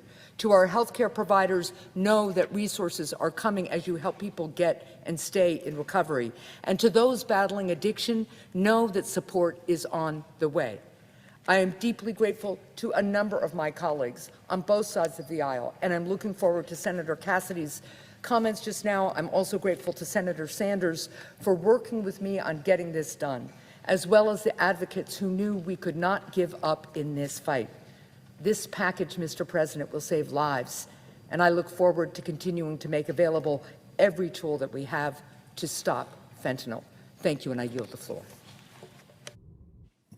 Mr. President. Senator from Louisiana is recognized. Mr. President, I start by thanking Senator Hassan so much and Representative Brett Guthrie and other colleagues for their work to pass the SUPPORT Act. It's part of as a doctor, I would say a pro-patient, we'd all say a pro-family agenda that we wish to deliver for the American people. About a month and a half ago, President Trump had a signing ceremony for the Halt Fentanyl Act at the Capitol, at the White House. And that was my bill, so I was privileged to be there. And him were families holding the pictures of their children who had died from fentanyl overdose. Incredibly moving. I had a similar ceremony in Baton Rouge, where across Louisiana people came and held the picture of their child who had died. And in one case, the young man had a hard time sleeping, and somebody at his church gave him a pill to take, and he took the pill. It was laced with fentanyl, and he died of an overdose. Now, this is an incredibly powerful addictant, an incredibly powerful ability to kill drug. The Halt Fentanyl Act is one part of it. It gives support to law enforcement as they attempt to combat the scourge. The SUPPORT Act is supporting those who are delivering that primary care, that first responder care, that care of a family to a loved one who might be addicted, a care to the patient herself or himself.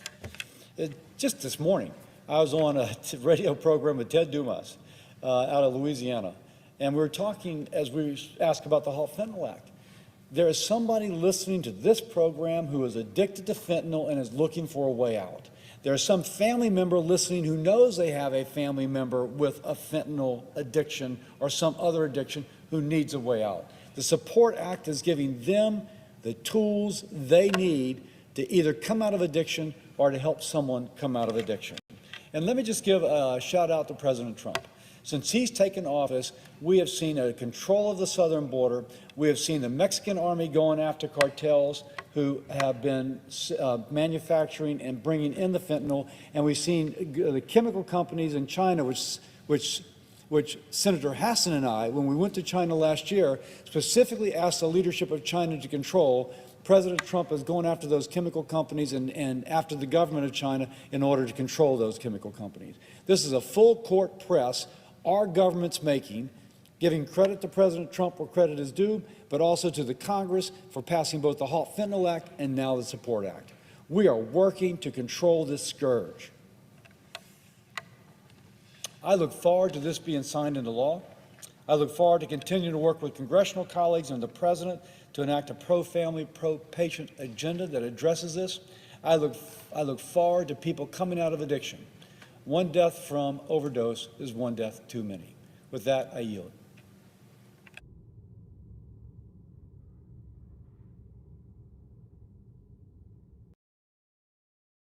Thank you for your statement, Mr. Jackson. That concludes our opening statements. We're now going to proceed with questions. The chair recognizes the gentleman from Arizona, Dr. Gosar, for 5 minutes. Thank you, Mr. Chairman, and welcome, Mayor Bowser. I often say that trust is a series of promises kept, and it's been made clear that Congress can't trust the swamp to enforce the rule of law. Last week, this committee passed my bill, the District of Columbia's Home Rule Improvement Act, to ensure our nation's capital is safe, stable, and governed responsibly. Congressional oversight is vital to rehabilitate the District of Columbia from its chronic crime epidemic and restore law and order. Failed leadership, soft on crime policies, rampant corruption has left D.C. more dangerous than war-torn Baghdad. This committee's investigation crime statistics while the Attorney General's office seals the juvenile criminals records to protect those so-called minors.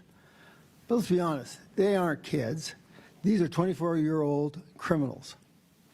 By allowing adults to be tried as minors, Washington, D.C. is aiding and abetting criminal activity that threatens the lives of residents, visitors, and everyone who works in our nation's capital.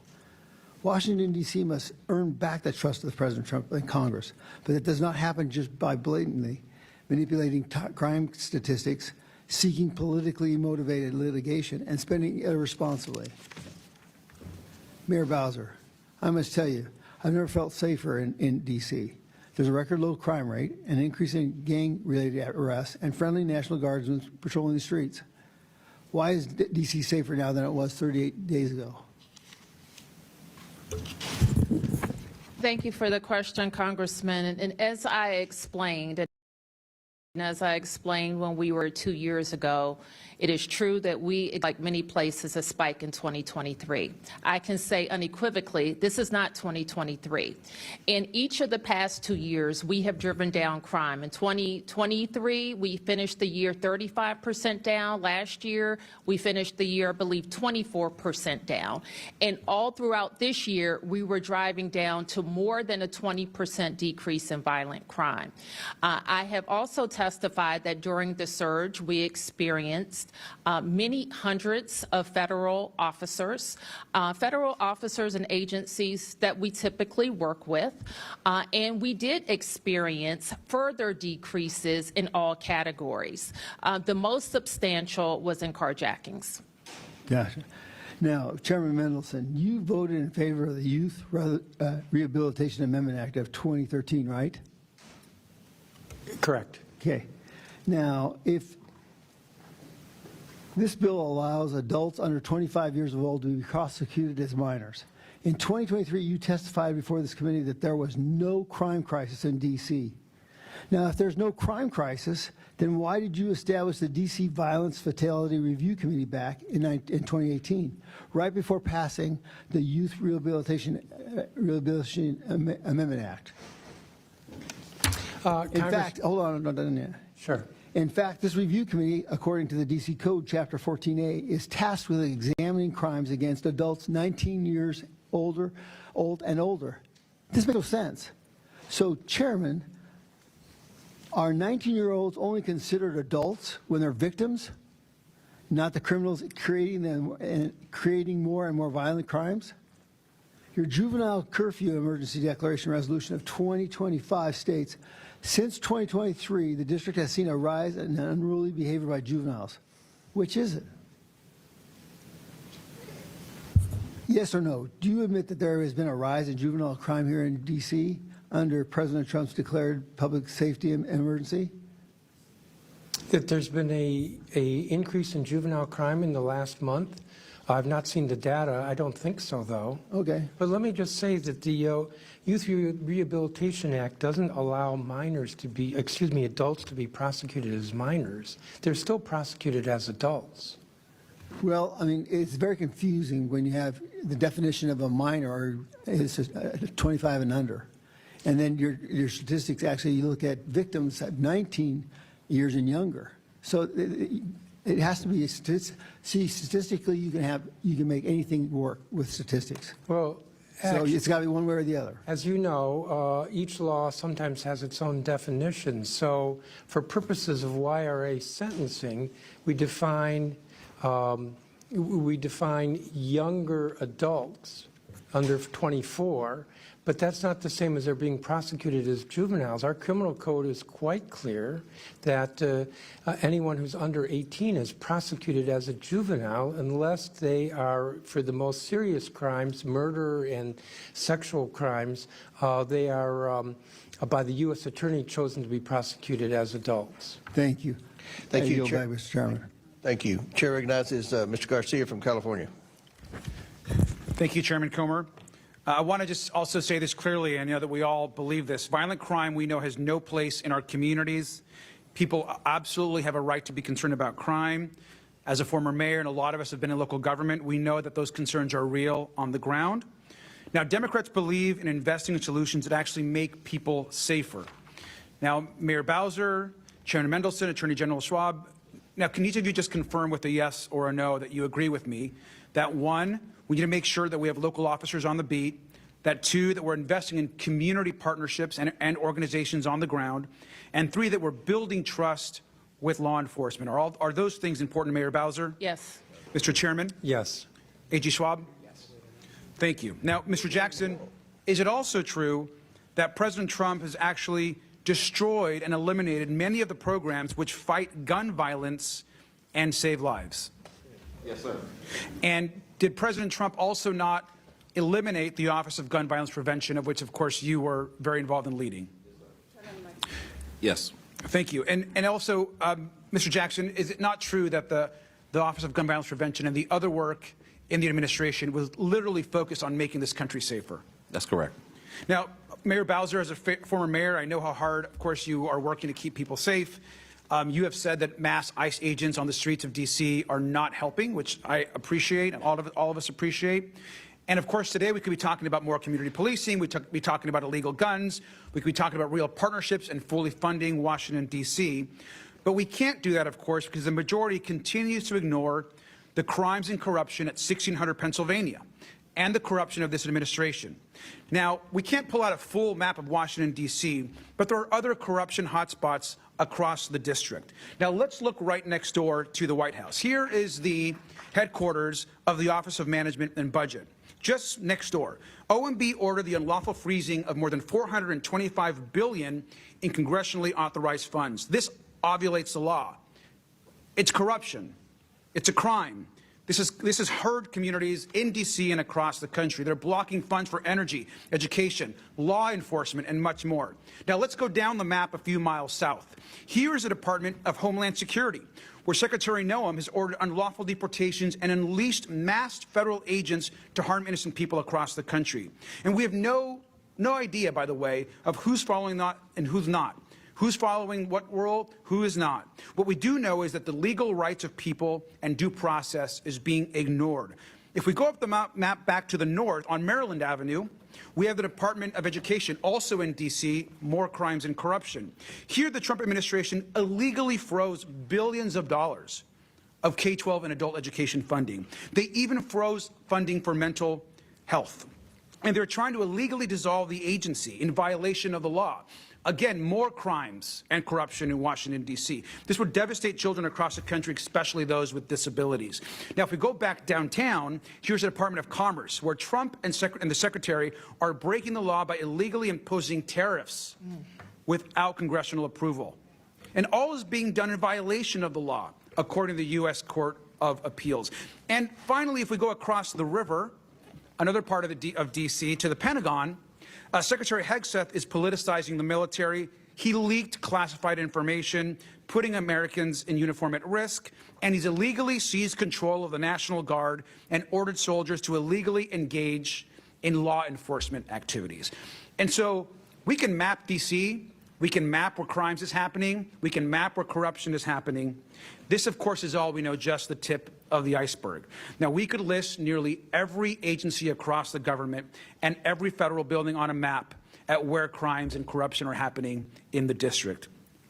But we will not, in this process, be silent where this crime and corruption is happening. I want to thank, again, all of our witnesses for your work to lower crime in the district and to lower the temperature across your population. I thank you all very much. With that, I yield back. Chair recognizes Mr. Grofman from Wisconsin.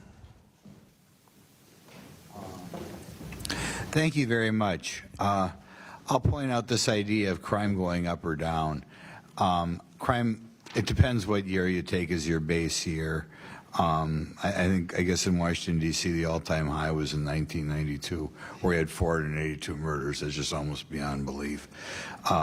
Last year, we had 187. If you go back 10 years to 2014, we had 105. So you could say the murder rate almost doubled, or you could look at, what we were at 220 and say it fell dramatically. But in any event, I think the number of murders in Washington, D.C. is an embarrassment. The amount of crime is an embarrassment.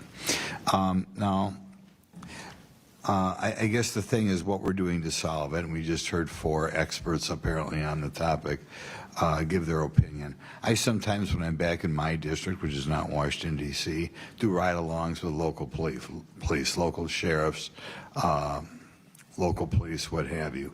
And I ask them what the causes of crime, and almost uniformly they talk about the breakdown in the family and how families are not as strong as they once were, is how they're not fathers in the family.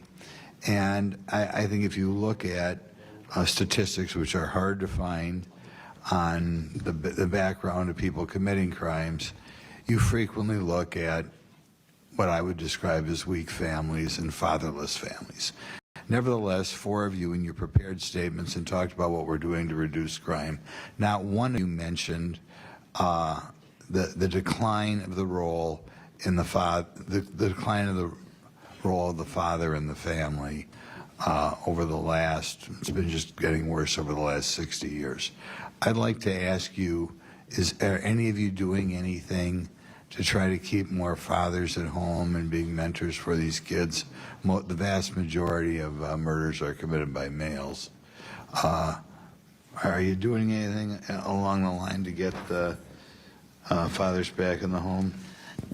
Congressman, let me answer that by saying we, and I know that I focused a lot on our law enforcement efforts, but we commit to and invest in a lot of prevention efforts as well, from incredible and effective funding of our public schools to our... Yeah, I only got 5 minutes. We got to address the topic. What Yes. are we doing to get fathers in the home? Well, sir, we take the position that we support families in whatever form they come in, and we make investments that the government is responsible for. Great schools, great health care, safe streets. Mr. Jackson, could you want to try to answer that question? Are you doing anything? Yes, a major priority for funding for community violence intervention programs focus directly on mentorship with young men. In D.C., we have a program called Pathways. We work directly with those who are most at risk, and it's about everything from not just preventing violence, but how to strengthen their ability to be fathers, to be leaders, to be providers and protectors in the home. Well, are we doing anything to make sure that a higher percentage of children born in the district are born in families in which there's a father in the home? Are we doing something to address that problem, which to me is the big problem? And again, we have these hearings on crime, and none of the witnesses seem to be addressing the root cause of the whole problem.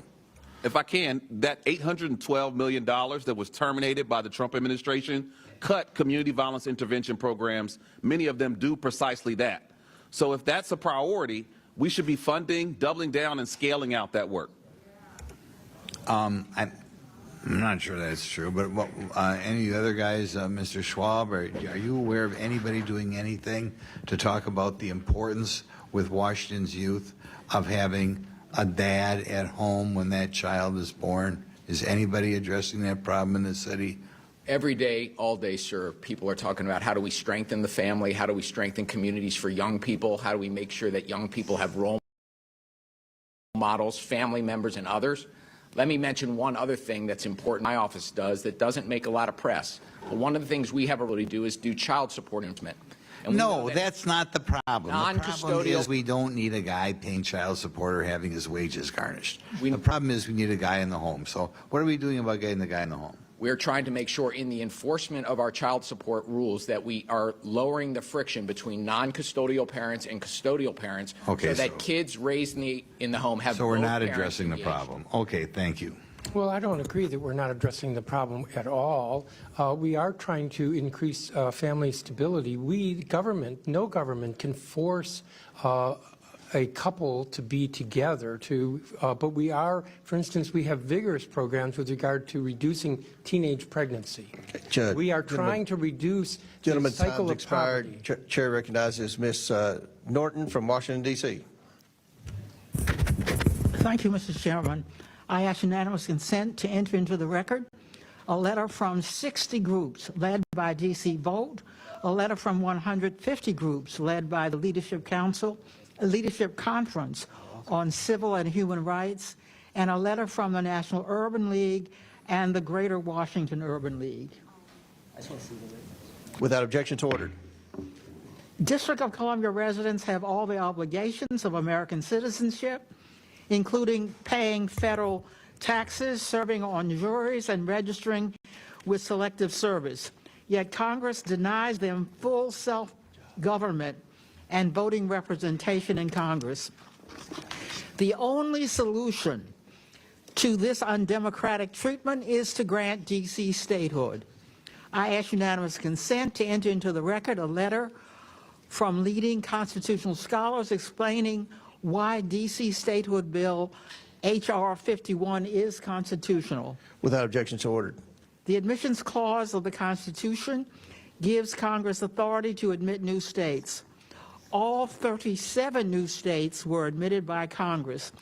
The district clause of the Constitution gives Congress authority to reduce the size of the federal district, which Congress did by 30% in 1846. H.R. 51 reduces the size of the federal district from 68 square miles to 2 square miles, consisting of the White House, the Capitol, the Supreme Court, and the National Mall, and remaining under the control of Congress, under control of Congress. The new state consists of residential and commercial areas of D.C. The admissions clause does not establish any prerequisites for the admission of new states, but Congress generally has considered 3 factors: support for statehood, commitment to democracy, and resources and population. 86% of D.C. residents voted for statehood in 2016. D.C. residents have demanded democratic rights for more than 220 years. D.C. has a larger gross domestic population than 16 states and a higher per capita gross domestic product than any state. D.C. has the higher per capita personal income than any state. D.C. has a larger population than 2 states. Republicans do not like that D.C. votes for Democrats, so they deny D.C. statehood. Mayor Bowser, Chairman Mendelson, and Attorney General Schwab, my question for you is, why should D.C. be a state? Want to start?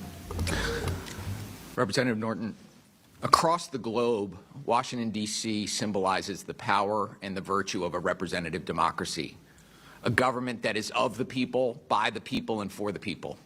And yet, the 700,000 of us that live here in the District of Columbia are the only residents of the capital of a democratic country that do not have a voice in our national legislature. That's wrong. That's un-American. D.C. residents are Americans too. The lack of voting representation harms the District of Columbia. We, at this moment in our country, should be expanding democracy, not constraining it.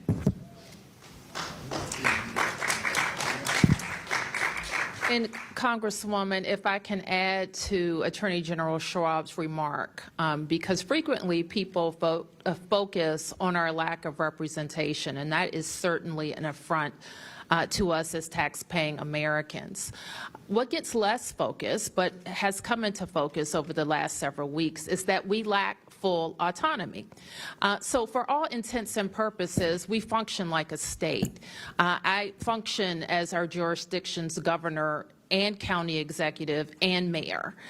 We perform the duties that all states are asked, and we don't do anything less. But we don't have control of our National Guard, and a peculiarity of our home rule charter, a president can declare an emergency in the district. So lack of full autonomy also prevents us from using the money that we raised in taxes, like happened this year. Taxes that we raised in the district cut from our approved budget, which forced us to cut services, including the pay raises that our police officers are due, being delayed until this October. All right. Gentlelady's time has expired. Now the chair recognizes the chairman of the Judiciary Committee, Mr. Jordan from Ohio. Thank you, Mr. Chairman. Mr. Mendelson, is crime up or down in the last month here in D.C.? It's down. Down significantly, right? Robberies down 42%, deadly weapon assaults down 13%, carjackings down 85%, car theft down 24%, violent crime down 25%. That's pretty good, right? Yeah, that's correct. Before last year, before the surge, violent crime was down 26%. After the surge, violent crime was down 27%. Yeah, I thought you would say that before the surge that violent crime was down. But the chairman of the Fraternal Order, in fact, you said, I think you tweeted out, or you put a statement out on August 12th, violent crime in the district is at its lowest levels we've seen in 30 years. Correct. But the head of the Fraternal Order of Police, Mr. Pemberton, said, when our members respond to the scene of a felony offense, inevitably there will be a lieutenant or a captain that will show up on the scene and direct those members to take a report for a lesser offense. Are you guys cooking the books?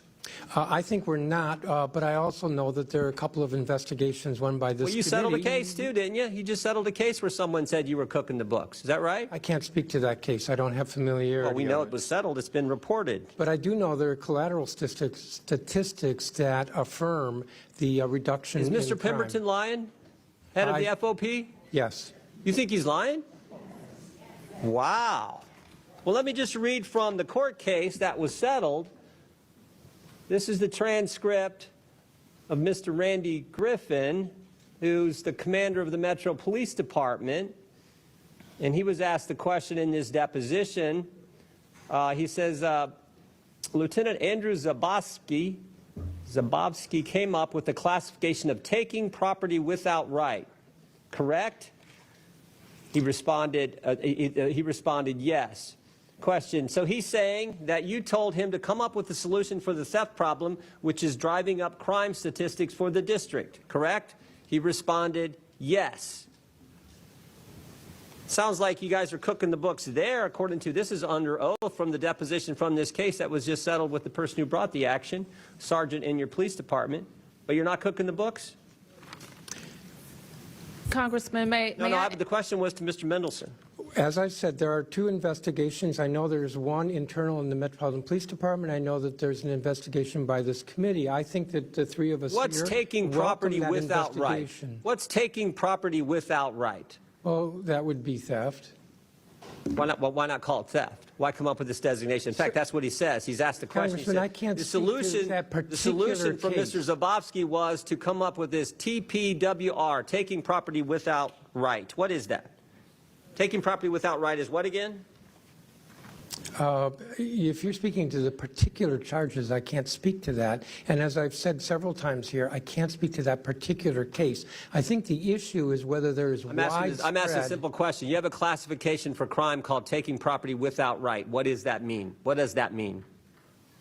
It means just what it said, if that's what the crime is. Well, why not call it? I mean, what would a normal person call taking property without right? Are we talking about what the criminal code and the specific No, I'm just crimes talking are? about that statement that you have that's grown 500% in the last several years, that specific category of crime. I'm just wondering, what does that exactly mean?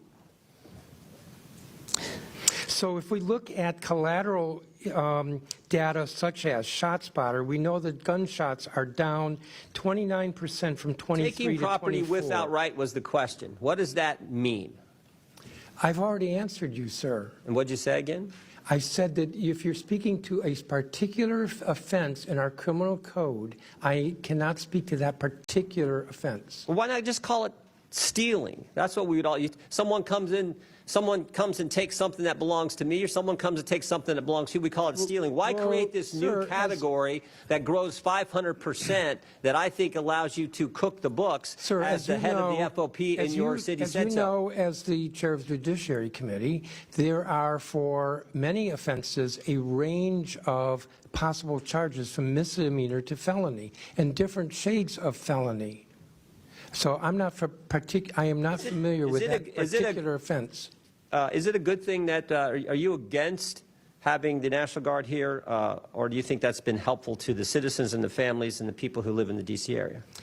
We think that the D.C. National Guard is a very valuable and wonderful asset to the city. That's a little bit different than having thousands of guard troops stationed around the city when there is not they are not trained in law enforcement, and my understanding is that many of them were looking kind of bored with what they were doing.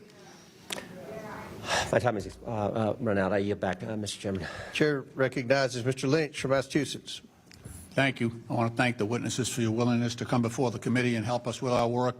Mayor Bowser, back in March, the Republican leadership here in the House cut $1.1 billion from the D.C. budget. Yes, Is that correct? that's correct. So I live in Boston. We have about 700,000 people in our city, pretty much the same size as D.C. I know taking $1 billion out of our budget would kill us, you know, in terms of our ability to deliver services and fund a police department.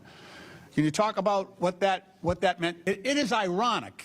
It is ironic that the same people who cut $1.1 billion out of your budget 4 months later are saying, we're going to take over the city because you're not taking care of law enforcement.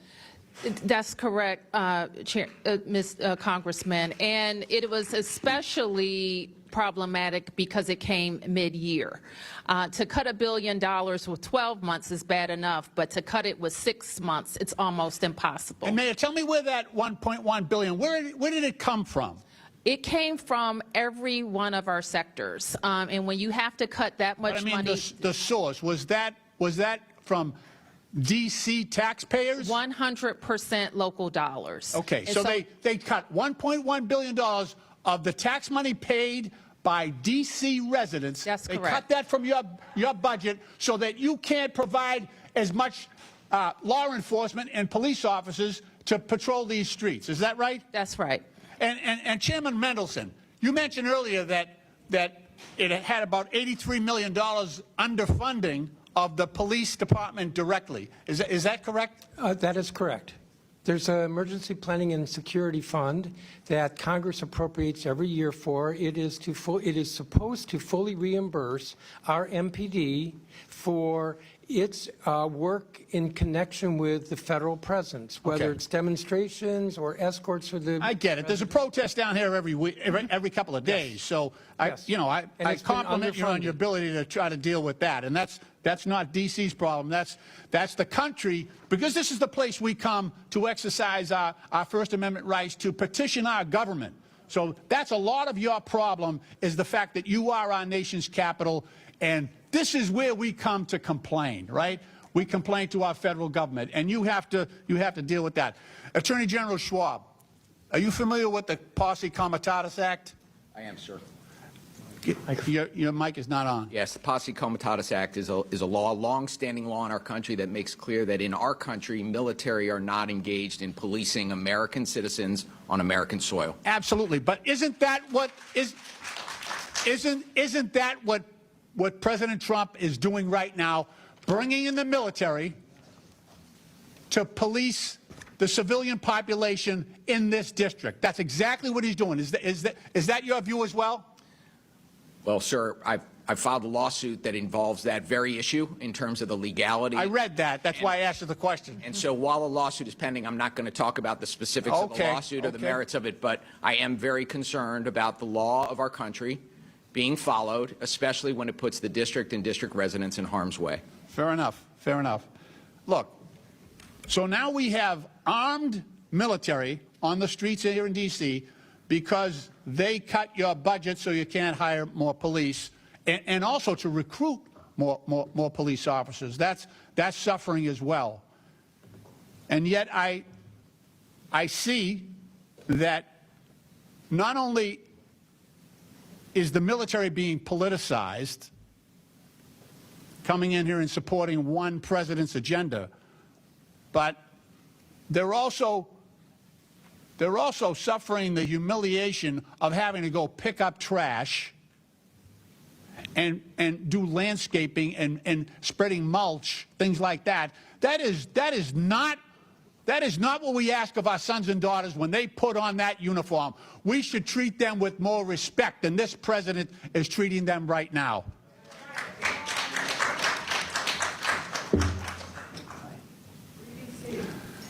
Madam Mayor, how many additional police officers do you think you could hire with that $1.1 billion that was cut from your budget? Well, we think we can safely hire up to 300 officers per year. We know that we can add to our recruitment bonuses. We know that we can invest in the types of things that young officers want, like take-home patrol cars, like updated training facilities, and improved district headquarters. Thank you very much. Mr. Chairman, my time has expired. I yield back. Thank you. Chair recognizes Dr. Fox from North Carolina. Thank you, Mr. Chairman. Mayor Bowser, I'm going to ask you a simple question based on the question you were just asked. Do you commit to use all that money to hire law enforcement people? We commit to using it for law where it was cut primarily. We have no, I just need to know yes or no. Will you, because you're making a big deal about wanting that money for law enforcement. Would you use it for law enforcement, yes or no? Well, Congressman, we want the money because it was approved by this Congress and it's our money. Thank you. We want it for law enforcement. I take that as a no. We want it for fire and EMS. Mayor Bowser, we I'm want going to change to the way I'm support our asking you city. questions. Mayor Bowser, it's Yes, my ma'am. time. It's my time. There'll be order in here. Let Dr. Fox has the time. Let Dr. Fox proceed, Dr. Fox. Mayor Bowser, do you agree that a key part of reducing juvenile crime is by improving education outcomes for students in Washington, D.C.? Yes. Good. So you believe that education is important for reducing juvenile crime. Do you also agree that the D.C. Opportunity Scholarship Program, or D.C. OSP, which expands educational opportunities for low-income families, plays a part of helping us reach that goal? We have a system of choice here that includes opportunity scholarships, public charter schools, and traditional public schools. Yes, ma'am. All three. I'm quite familiar with that. Yep. So we know students in the D.C. OSP can receive a high-quality education while they may be otherwise left behind in the horribly underperforming schools in D.C. This program provides real school choices for families, been repeatedly studied and evaluated. The results show that participants in the program thrive and see higher rates of high school graduation and the pursuit of higher education. Mayor Bowser, given the recent spike in juvenile crime in the city, I hope we can agree it's more important now than ever that school children have pathways to succeed and learn in safe, high-performing schools. What is your administration doing to ensure students have access to alternative education programs, including the D.C. OSP, to keep them engaged and on track? Well, we have been very supportive of the SOAR Act, and we encourage this Congress to continue to support SOAR, where we invest in all sectors, including the Opportunity Scholarship Fund. We're also very proud that when we look back over 15 years in our investments in school reform with mayoral control of the schools and council oversight of the schools, we've seen enrollment in our schools nearly reach 100,000. We've seen achievement outpace our peer schools across the nation, and our children have rebounded from COVID learning loss faster than most. Thank you. And Thank our you. residents are responding. Thank you, Mayor. Thank you. Okay, I just was going to add that our residents are responding by sending their children to their neighborhood schools, and that is a marker of success. Thank you. Chairman Mendelson, given that better educational opportunities are strongly correlated with reductions in juvenile crime, what immediate steps is the City Council taking to ensure that D.C. youth have the best educational opportunities and are not left behind in failing schools? Well, Congresswoman, thank you for that question. The council has actually taken a number of steps to ensure that funding is not cut to our local schools, that the individual schools in DCPS and in the charter schools are fully funded. We have been very aggressive about assuring that. But I want to note that the legislation that was passed would have the effect of cutting DCPS by $17.5 million a year. That is hurting kids, hurting 50,000 kids in our DCPS system because they will get $17.5 million less, and that is substantial. Thank you. A.G. Schwab, what evidence does your office have that designated juvenile curfew zones have successfully reduced incidents of teenagers roaming or causing disturbances in residential neighborhoods, and how are those results measured? We have seen, and I support the chief's use of curfew with respect to juveniles. The way the curfew has been used here in the district is a tool for the MPD to ask young people to disperse if there are large groups of them. That has been largely successful. If youth have not dispersed in response to the MPD request, MPD will occasionally pick those youth up and bring them to what's called our Youth Services Center, where their parents are called and they're brought home. We have not seen an increase in prosecution related to curfew, but we know anecdotally that the curfew, at least as a short-term measure, has been effective in dispersing large crowds of young people. Thank you. I yield back, Mr. Chairman. Thank you. Mr. Chairman, I would like to ask for unanimous consent. Yes. Mr. Chairman, I would like to ask for unanimous consent to enter into the record a article from Vox News entitled "Laboratories of Democracy, Washington, D.C. showed how to do universal pre-K right. D.C. offers free pre-K for toddlers. The ripple effects have helped K through 12 schools." This is the first city in the United States to have universal pre-K in the country. Chair recognizes they Mr. are Christomorte. innovating and leading the Ms. way. Stansbury, no tryouts for MSNBC.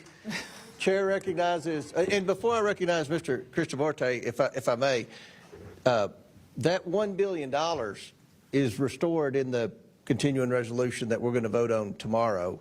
It hasn't been taken up. The Senate took it up a long time ago, and this House has I've been a refused to take that proponent up. for that. And Well, let's not talk about what we're going to do. Let's talk about what we've done. Well, are you going to vote for the CR, Mr. Lynch?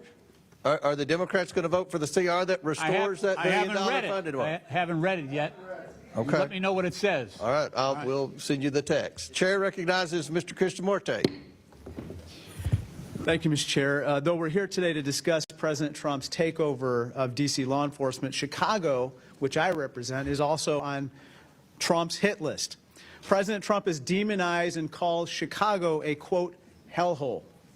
Attorney General Schwab, in August, the president called D.C. a hellhole as well, right? Yes, he did. He also said, quote, Chicago is the murder capital of the world. And just yesterday, he called Chicago, quote, a death trap. I have here a list of states that, based on FBI data, have the highest number of violent crimes per capita. 4 of the top 5 states on this list are run by Republicans. And if you're talking about total murders in absolute terms, it turns out Texas is number 1. In this particular list here, Illinois is number 29. Now, Attorney General, you see Alaska tops this list. To your knowledge, the president hasn't called Alaska a hellhole, right? I have not heard that. And Arkansas is number 4 here. He didn't call Arkansas a hellhole, correct? I have not heard that. And you haven't heard the president talk about deploying the National Guard in Texas, correct? I have not. Folks, this isn't about crime. It's about politics. Just this week, Trump said, quote, I'm going to Chicago early against Pritzker. Pritzker is nothing. That's not how a president should be talking about any governor or any state. I'd like to talk about the National Guard deployment here in D.C. and the cost of it. Now, Mr. Jackson, as you said, I believe that the D.C. deployment is going to cost over $200 million, correct? Correct. That's projection. Let's see how this money is being used. Trump says it's for fighting crime. But here's a guardsman carrying trash. Here's a guardsman mowing the lawn. Here's a very nice gentleman, a guardsman, carrying a leaf blower. Honorable work, certainly, but this is not why the taxpayers fund the National Guard.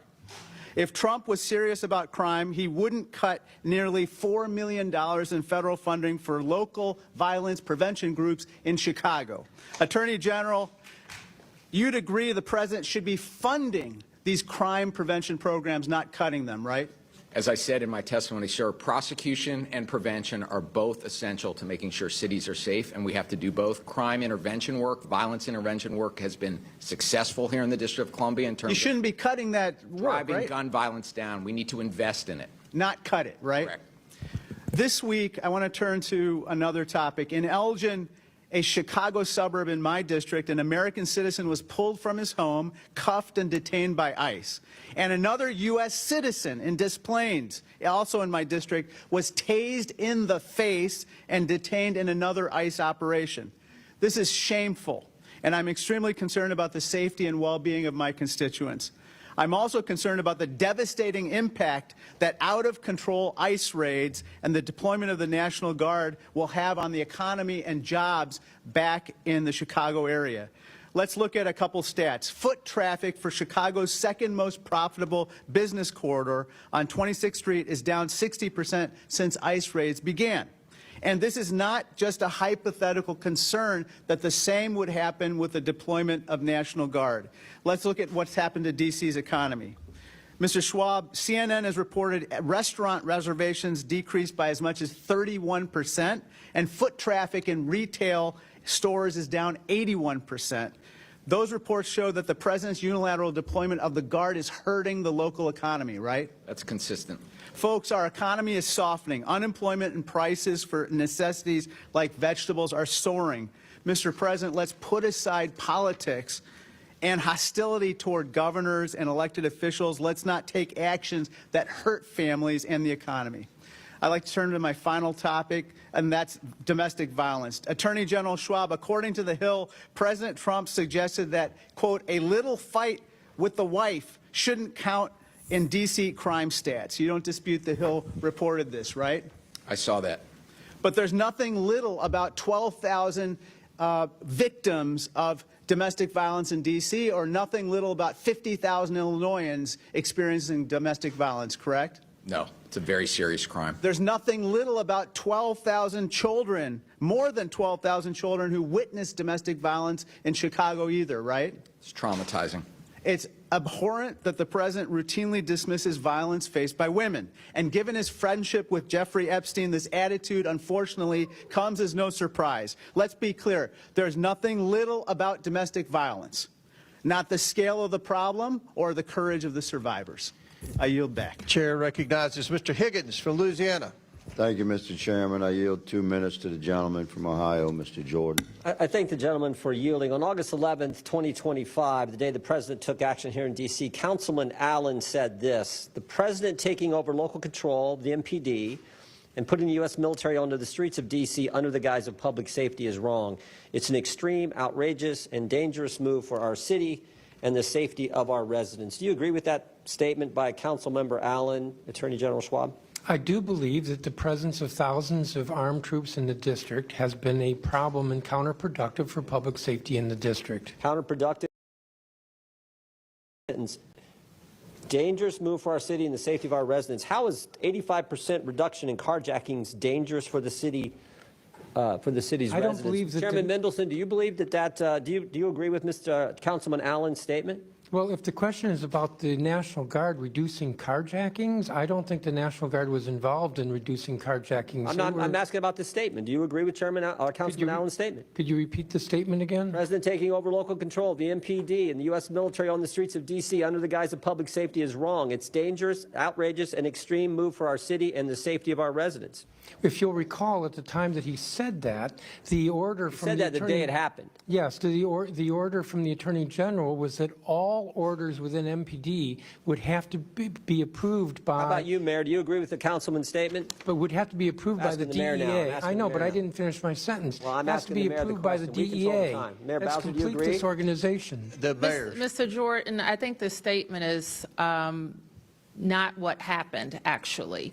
So the Home Rule Charter allows the president to make requests of MPD through the mayor. It does not allow the president to take over MPD, which at no time happened.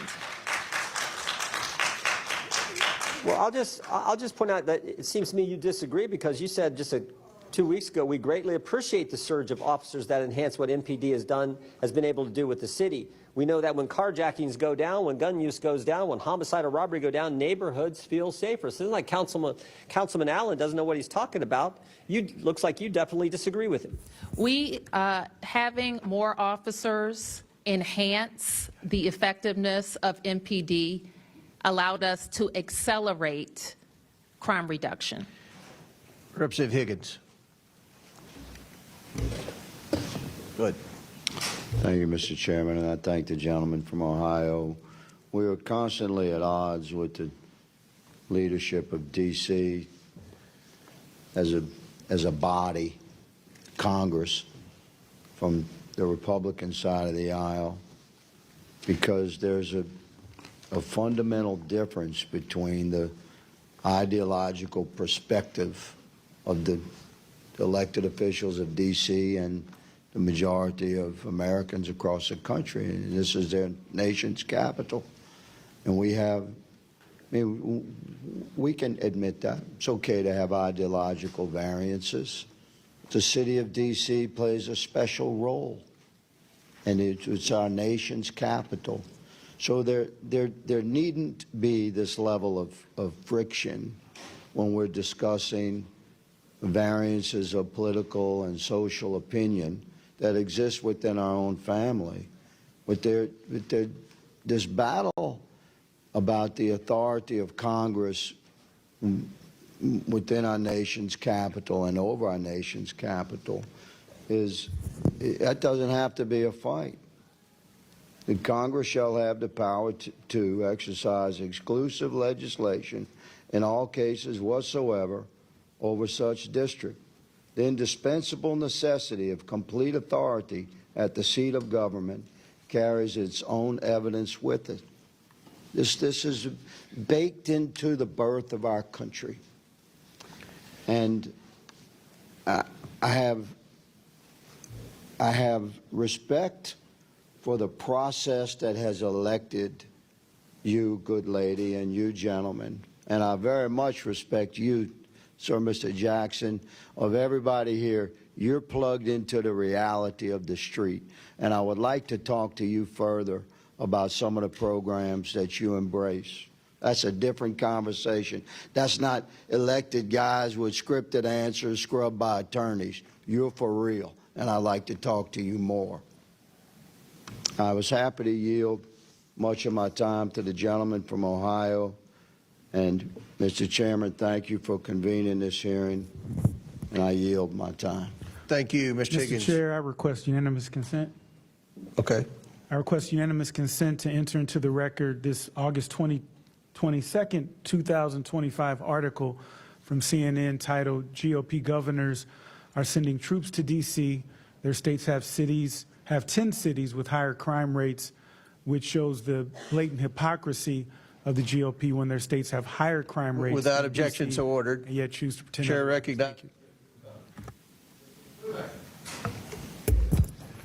Thank you very much, Mr. Chairman, and I want to thank you and the Vice Chair for convening us, the ranking member, I should say.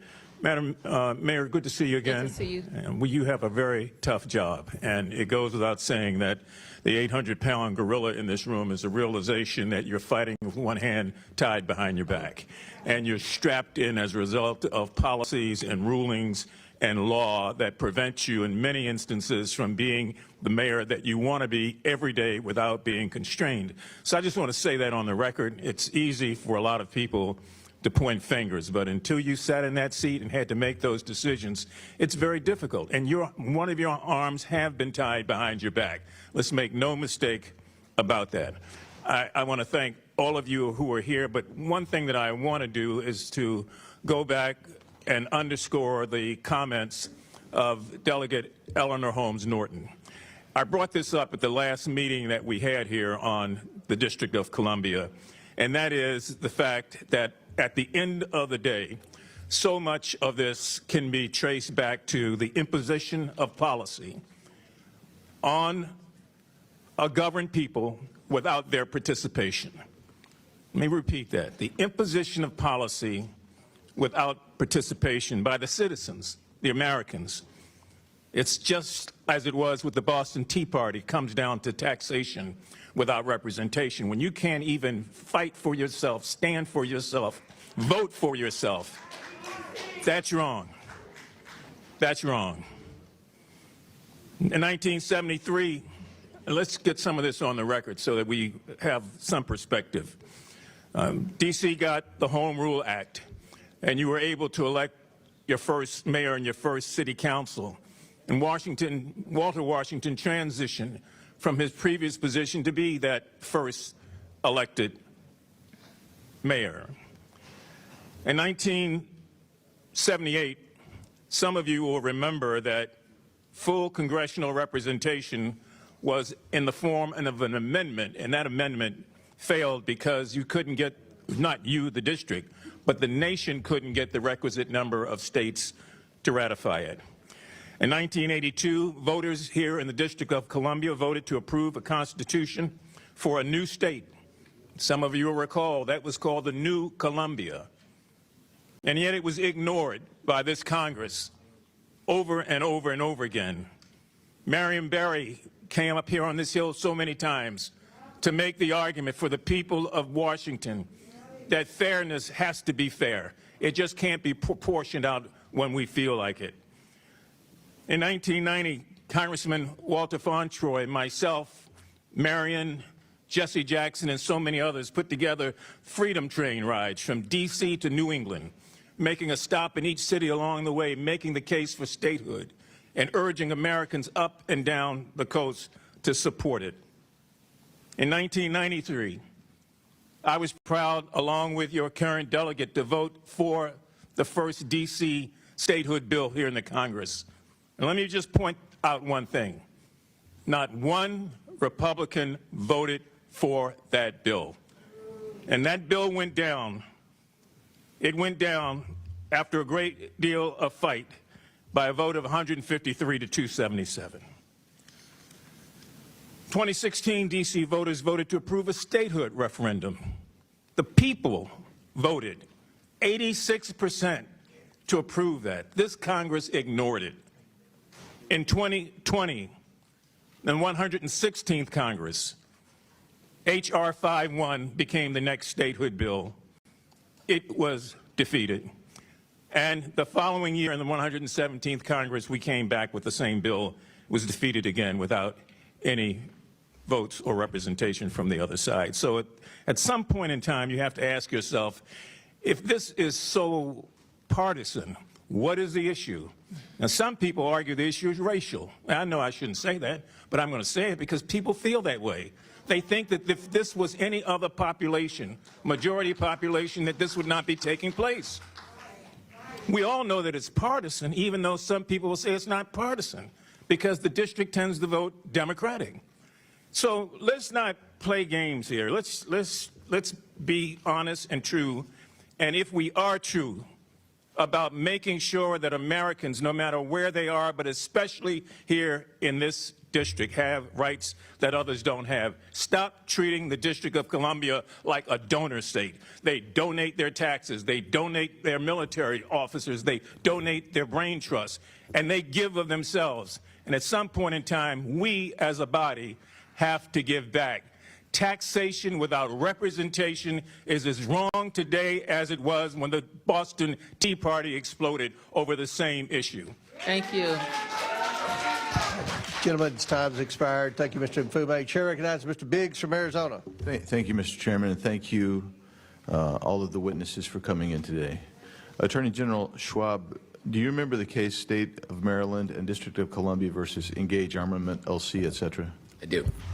And in that case, just for anybody who's not aware of it, the district joined Maryland and sued 3 Maryland firearm retailers for allegedly making straw purchases. In your lawsuit, you engaged 2 outside counsel One firm, I think it's called Every Town Law, and another was Perkins Coie. Do you remember that? I do. And how much did you pay Perkins Coie, and how much did you pay Every Town Lawsuit? Both of those outside firms are on a pro bono basis, so no money has been paid to them. You didn't pay him anything. Okay. You know, you filed that lawsuit was baseless, right? You'd agree with that now after you've read the verdict of the district court, and I'm going to go through that with you pretty clearly. Well, Mr. Biggs, as you know, that case has been dismissed and is on appeal, and given the fact that it is still part of active litigation. You don't want to talk about it. I don't blame you. I'm not going to talk about the merits while it's in active litigation. Right. I don't blame you for not wanting to talk about it, because I go through here and at least 10 times the judge said there's absolutely no basis. There's no factual basis for bringing that lawsuit. So that's pretty damning. And not only that, under Maryland law, and basically Arizona's the same way. Most cases is every bit of deference is going to be given to a party who's defending against a motion to dismiss or motion for summary judgment, right? I mean, that's normal. That's Maryland law, right? Yes, that's the standard. Yeah. And in this particular case, the judge made some very interesting comments.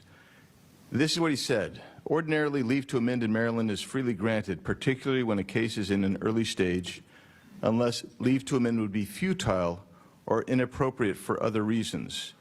This case presents such an occasion to deny the request, close quote. I don't know, I used to practice, I used to do a lot of trial work. I don't remember ever seeing something like that. That's pretty damning stuff from the court. And then it goes on, the judge goes on to say, at bottom, in the court's view, the plaintiffs hope to use the discovery process in order to construct a case. And the court correctly notes, through that discovery, the plaintiff wants to find sufficient facts to state a viable claim for relief. But right then, in the complaint, failed to state any claim for relief. And so, the question that's begged here is, why wasn't a Rule 11 sanction brought against you and the other plaintiffs' attorneys? Was a Rule 11 sanction brought? No, sir, and while we obviously disagree with that ruling, we are pursuing an appeal as the rules allow us to do, and I'm confident that we'll get it turned around at the Court of Appeals. Yeah, of course, you were confident you were going to win the case when you didn't have jack squat, but you went after 3 FFLs because you had a political agenda. There were no sanctions. Did you have to pay attorney's fees or costs? Were any of those ordered? I didn't see them ordered in here. I assume they weren't ordered. There were no sanctions. There were no costs. So, the important thing is we were working as hard as we can in this city to keep illegal guns out. No, the important thing is, and sir, listen to me for a second. Listen to me for a second. The important thing, Mr. Attorney General Schwab, the important thing was that you were using your office to abuse gun FFLs because you don't like them, and that's the deal. Because, as the judge said, you basically didn't have a case whatsoever. But you decided to use your power and your authority and make the process the punishment. That's what you chose to do. That's what you chose to do, and there's no question before you. That is not true, sir. That's exactly what this says. And that's a shame, because that's an abuse of power right there. And so you come in here, sit here, and tell us all this righteousness about power. But I'm telling you, when you're using the process itself to go after political opponents, which is exactly what you're doing. This is a philosophical issue that you have, and you used them, and you used 2 firms that you know and I know that that's their motive. The law firm, every state, that is their job. That's what they want to do. They solicit funds to go out there and sue FFLs because they don't want the Second Amendment to even exist. Read their statements. And you joined with them. Mayor Bowser, it's good to see you again. I know you do have a tough job. I'm the first to admit it. Thank you. But it's good to see you again. Thank you. And I'm out of time, so I can't ask any questions. But I do have some things I want to, Mr. Chairman, I have some UCs. Yes, proceed. First of all, I wanted to introduce the memorandum decision and order from the case State of Maryland, D.C. versus Engage Armament et al. Without objection, so ordered. The letter from the committee to the Honorable Brian L. Schwab, dated June 11, 2025. Without objection, so ordered. Which we're still waiting for answers for. This one, Mayor Muriel Bowser says Trump's surge of federal law enforcement has lowered crime in D.C. Without objection, so ordered.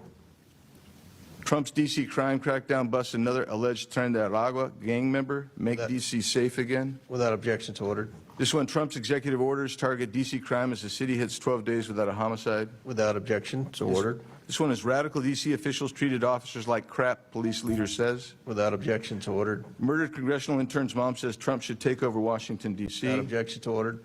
Yes, prosecuting and arresting criminals would have immediate impact on D.C.'s crime. Without objection, so ordered. Thank you, Mr. Chairman. Thank you. Chair recognizes Ms. Brown from Ohio. Thank you, Mr. Chairman, and thank you to our witnesses for being here today. So we want to talk about abuse of power, huh? Well, let me start here. President Trump's only expertise on crime is committing it, not preventing it, enabling it, not ending it, and covering it up, not cleaning it up. He is a convicted felon. He has illegally frozen federal funding. He has assaulted the rule of law at every turn. He has consistently violated constitutionally protected due process rights, and he has unleashed a corporate agenda to enrich himself and his wealthy donors. Right now, as we sit here, Trump is bending over backwards to protect Ghislaine Maxwell, a convicted sex trafficker who preyed on children, and blocking the release of the Epstein files to shield criminals from accountability. In the last 10 months alone, he has pardoned countless white-collar fraudsters who ripped off the American people, often conveniently after they cozied up to him. And let's not forget, Trump pardoned every single person charged or convicted in the January 6th insurrection.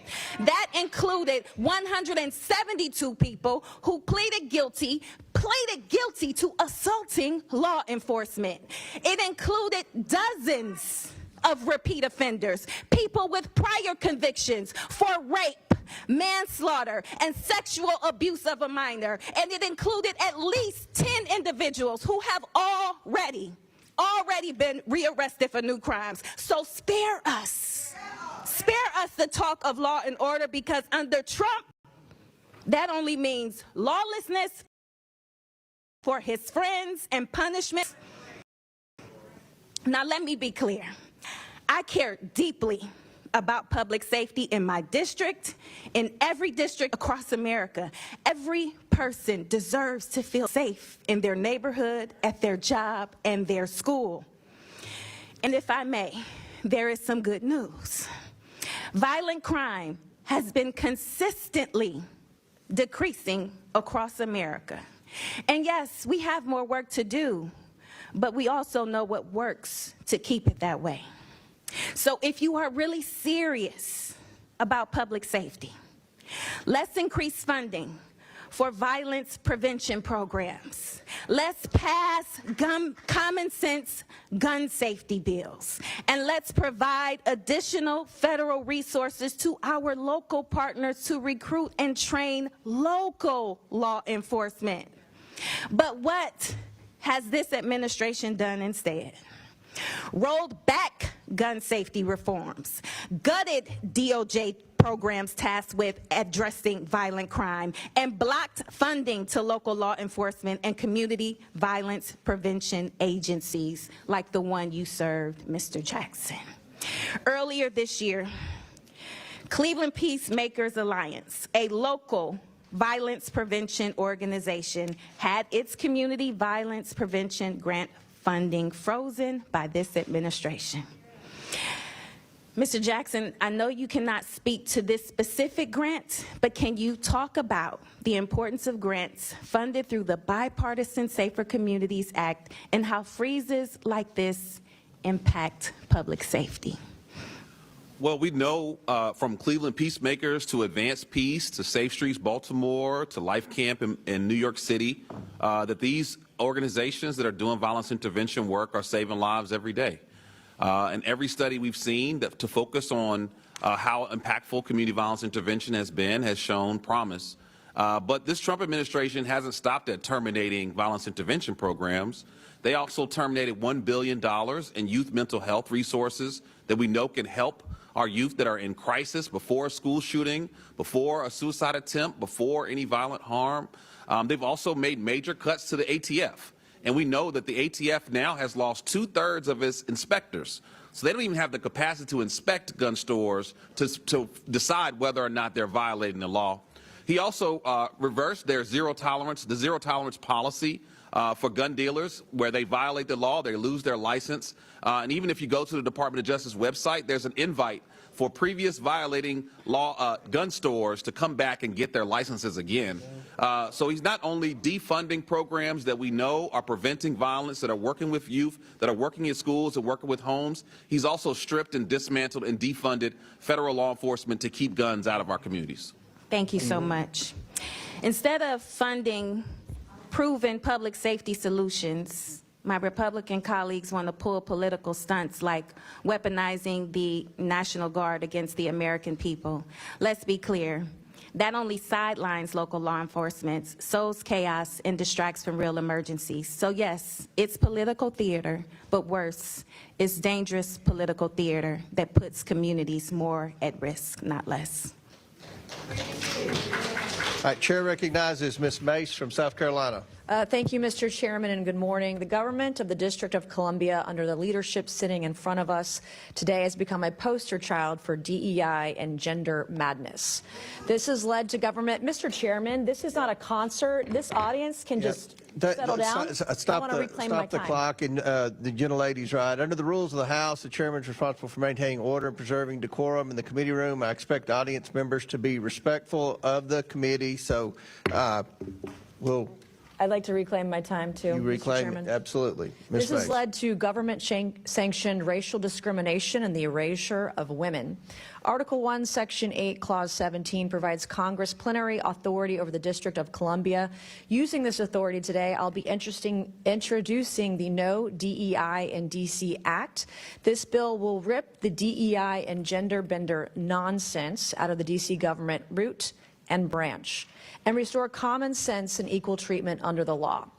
As the individuals charged with writing D.C. laws, signing D.C. laws, and enforcing D.C.'s laws, we have some questions for you on the meanings of some of the curious terms we have found in the D.C. Code. My first question for Mayor Bowser, it's yes or no. The D.C. Code makes numerous references to, quote, structural or institutional racism. Do you believe the D.C. government is structurally or institutionally racist? Yes or no? Yes or no? Is D.C. government racist, institutionally racist? Yes or no?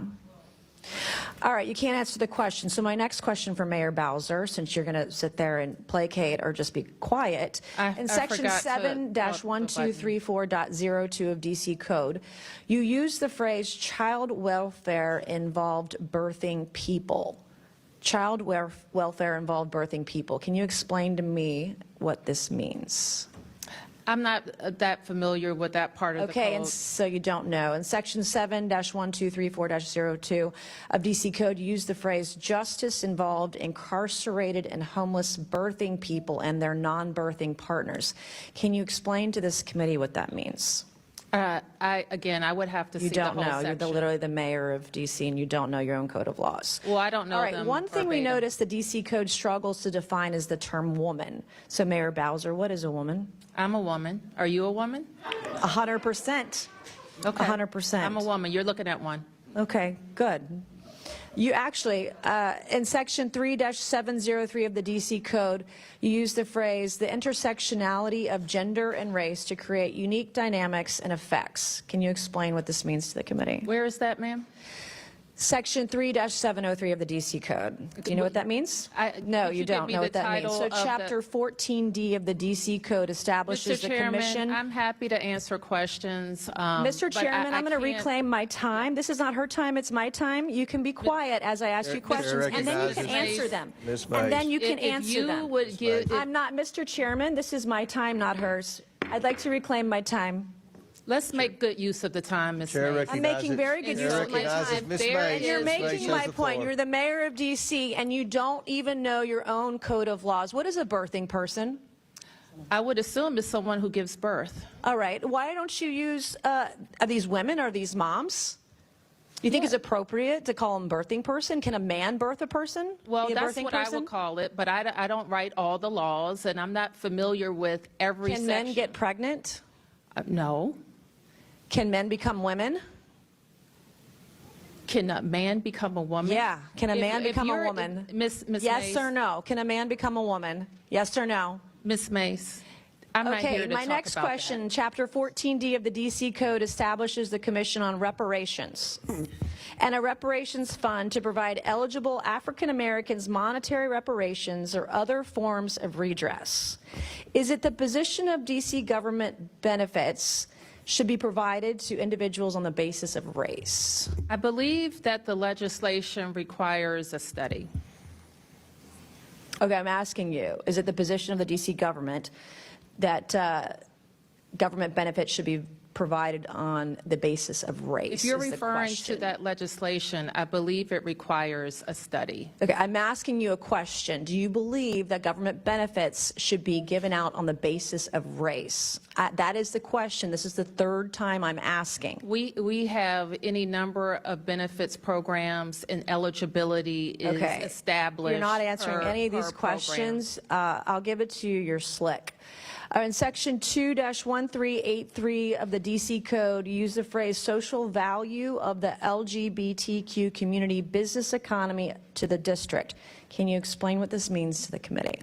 It means that LGBT businesses provide economic benefit to the district's economy. Do you think all businesses provide economic benefit to the DC economy? They should, or they would be out of business. Yeah, of course. All right, thank you, Mr. Chairman. I yield back. Thank you. Chair recognizes Ms. Stansberry from New Mexico. All right. Well, good morning, everyone. I just want to take a moment to decompress after that. And I do want to just take a moment of personal privilege for our witnesses and for the members of the public who are here today to apologize for the behavior of my colleagues, for the disrespectful language that has been deployed, for the personal assaults on your character and professionalism. We know that you are representing the people of this city and doing an excellent job, and we support you. Thank you. Now, I want to turn to where the ranking member went at the beginning of this hearing and talk about the real crime wave here in D.C. I think it's very demonstrable, and the data shows that the largest crime wave that we've had over the last 9 months began on January 20th. And the epicenter of that crime wave, one might call it a white collar, or in this case, an orange collar crime wave, is the White House.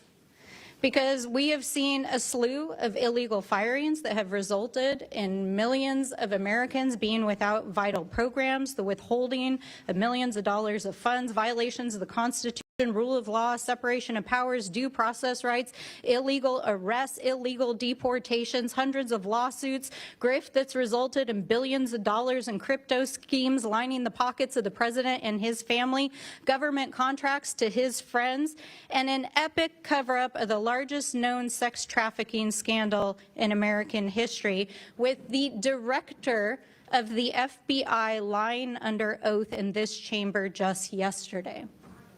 And I just want to say this, that it is a felony under the U.S. Code to lie under oath in front of Congress.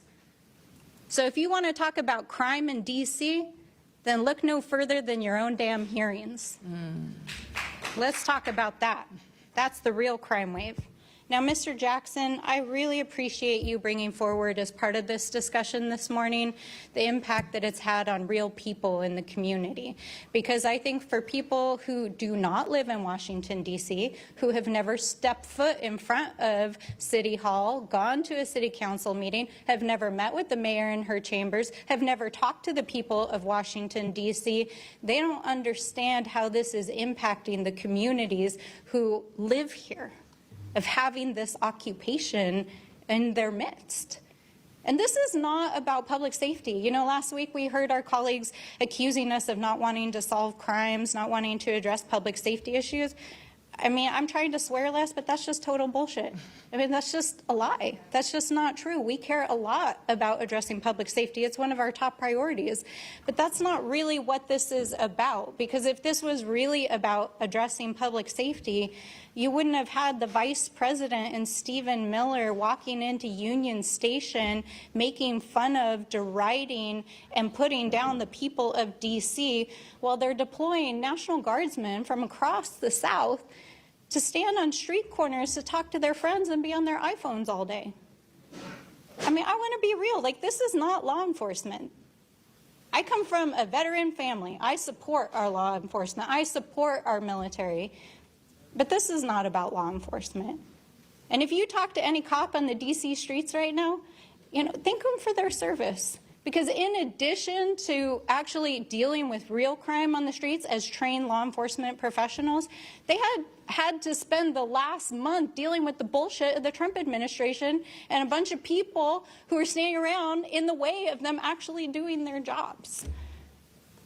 So if this administration actually wants to address public safety issues, stop holding the city of Washington, D.C. hostage. Now, this is just exhausting to listen to this all day. And so I would love to hear from you, Mr. Jackson. You've shared already this morning.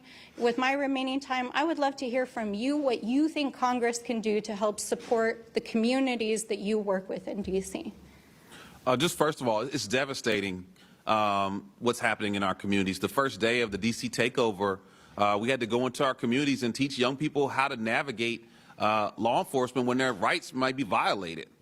Instead of teaching them about going to school and studying math and playing sports, they're trying to figure out how to navigate masked agents raiding their neighborhoods multiple times a day. Elderly folks that are getting arrested for petty crimes, 55 and plus, are now coming to us and saying, what can I do when these masked agents run into my neighborhood? And that's not how we solve crime. We don't scare and incarcerate our way out of this issue. We tried that in the 90s. It failed. The way that we address a public health crisis is we invest in prevention strategies. We look upstream to keep guns from pouring into our communities. You know, 95% of guns in this city come from outside of the district. We only have one gun store, but yet the FBI director is bragging about apprehending guns in D.C. while President Trump's son is literally profiting with the smart gun company. And so what we really need in this moment is for federal government to do its job to keep guns from getting into our communities by cutting down on gun traffickers, by going after rogue gun dealers, by holding the gun manufacturers accountable, and being tough on crime, specifically on those who are profiting off of the pain and death in our neighborhoods. Thank you, Thank Mr. you. Jackson. Time's expired. Chair recognizes Mr. Cloud from is it Palmer or Cloud? Cloud from Texas. Oh, the great state of Texas, as we like to say. Thank you for being here. Thank you, Chairman, for holding this committee. There's a lot of consternation today about President Trump deploying the National Guard to help crack down on crime. I can remember it wasn't that long ago where the Biden administration had deployed the National Guard to block access to the people's capital. I would much more be in favor of helping solve the crime situation here in D.C. There didn't seem to be a lot of consternation coming from the left during COVID when our capital was surrounded by barbed wire and the National Guard were camped out. Over the last 3 weeks, it's pretty undeniable. I mean, I remember what D.C. looked like, and it was just a couple months ago when Trump was elected. You can go by Union Station. There were homeless camps camped out. We had 2 staff members who had to deal with situations at gunpoint where they were accosted at gunpoint. We had another staff member who had to move out of their apartment after being threatened. I was took a train into Union Station and missed being present for someone getting shot. My chief of staff at the time was sitting out front and saw it happen. Missed it by 3 minutes myself. You know, and you look at the stats of what's happened, and it's important to, you know, there's a lot of comparing today apples to oranges and trying to, you know, you put up charts and the numbers don't. But if you compare the 3 weeks this time to the 3 weeks last time, it's dramatic. 38 8% decrease in homicides, 44% decrease in sex abuse. I mean, this is extraordinary. If those trends were to continue, that's 50 people walking around the city alive, 50 families that haven't been broken up over the course of a year. That's extraordinary. Chairman Mendelson, can you not agree that D.C. is a safer place than it was 5 weeks ago? There's no question, but that if you look at the data, the crime statistics, that there was a reduction in crime during the surge. Yeah, okay. But as we have said, if you want to add 500 officers working with our MPD, of course we're going to see a reduction in violence. That's not the same as ICE raids, masked men. Important. It's not the same as the National Guard who's landscaping on the mall. Do I need to go back to my National Guard point? You didn't have a problem when the National Guard was blocking access to the nation's capital, prohibiting people from coming here. And to that point, D.C. is different than other cities.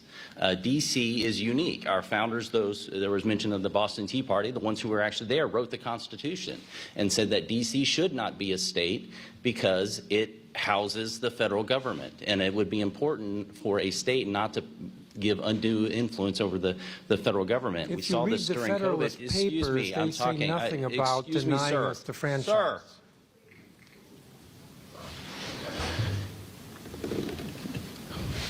In September 20th, Capitol Hill Baptist Church was denied a permit to worship outside because of COVID-19, yet we had a number of Black Lives Matter protests in this community.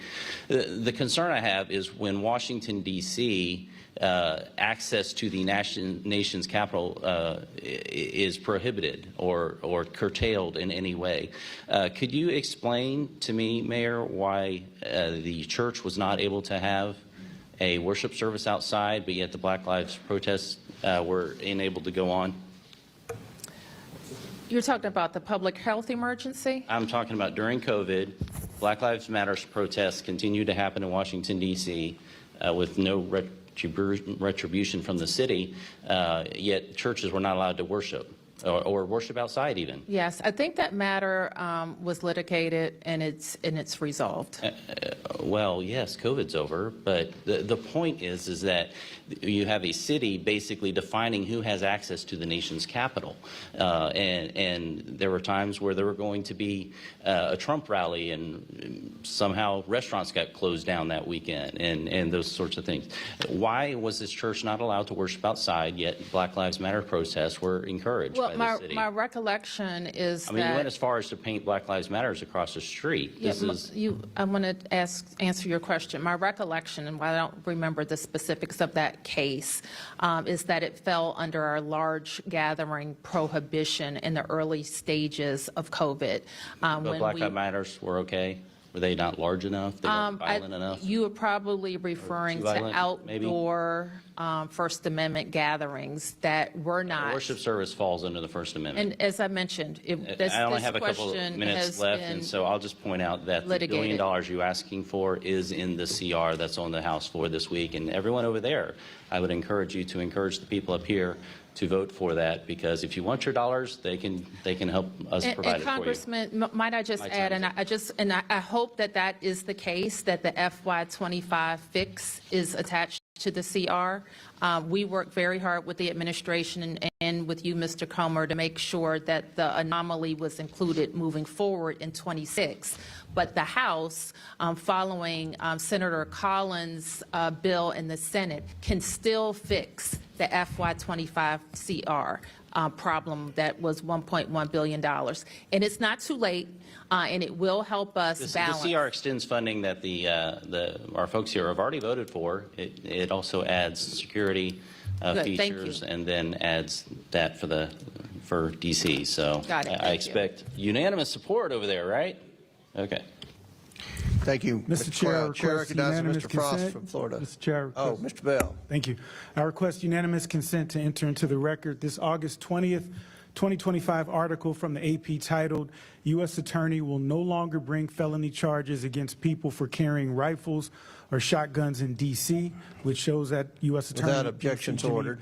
Pirro is outright ignoring gun crimes and making the city less safe. Mr. Chair, I have UCs. Let me recognize. Yes, Ms. Simon. Thank you, sir. I request unanimous consent to enter into the record on April 24th, 2025, an article from Records that was titled Exclusive U.S. Department of Justice Cuts Grants Valued at $811 million.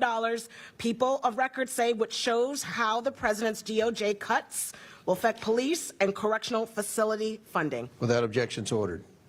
And I have a unanimous consent request. This is the CR, and it does restore that $1 billion in funding. So we'll be voting on that tomorrow. I'm going to vote for it. I've been very vocal in trying to get that included. I know that my colleagues on the other side of the aisle have mentioned it several times, so there are a lot of people in Washington, D.C. I assume this is on TV in Washington, D.C. Are you all going to vote for it tomorrow? I mean, that's a question I think the people in Washington, D.C., especially the people that are testifying here today, would probably like to know. So I'm going to vote for it. So without objection, we'll enter that into the record. Mr. Chair, I have another UC, sir. Yes, go ahead. Thank you, sir. I request unanimous consent to enter into the record this September 7th, 2025, an article from The Hill entitled Most Oppose Trump Deploying National Guard to D.C.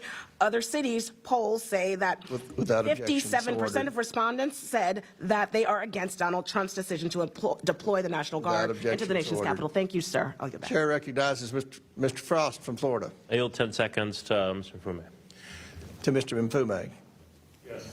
I thank the gentleman for yielding. I'm sorry that my colleague from Texas has left the room. I just want to say that he pointed out in his remarks that the founders of the Constitution said that D.C.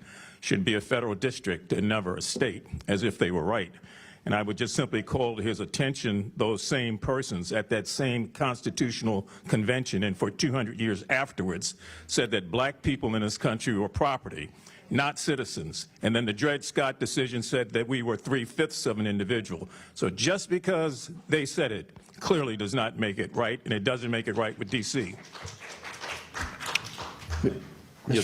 Yeah, no, I really appreciate you bringing that up. And also, they're wrong about what's in the Constitution in the first place. The Constitution does not say that we cannot make Washington, D.C. a state.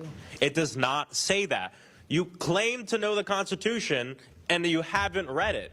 Nowhere in the Constitution does it say that we can't do that. What it says is there should be a federal district.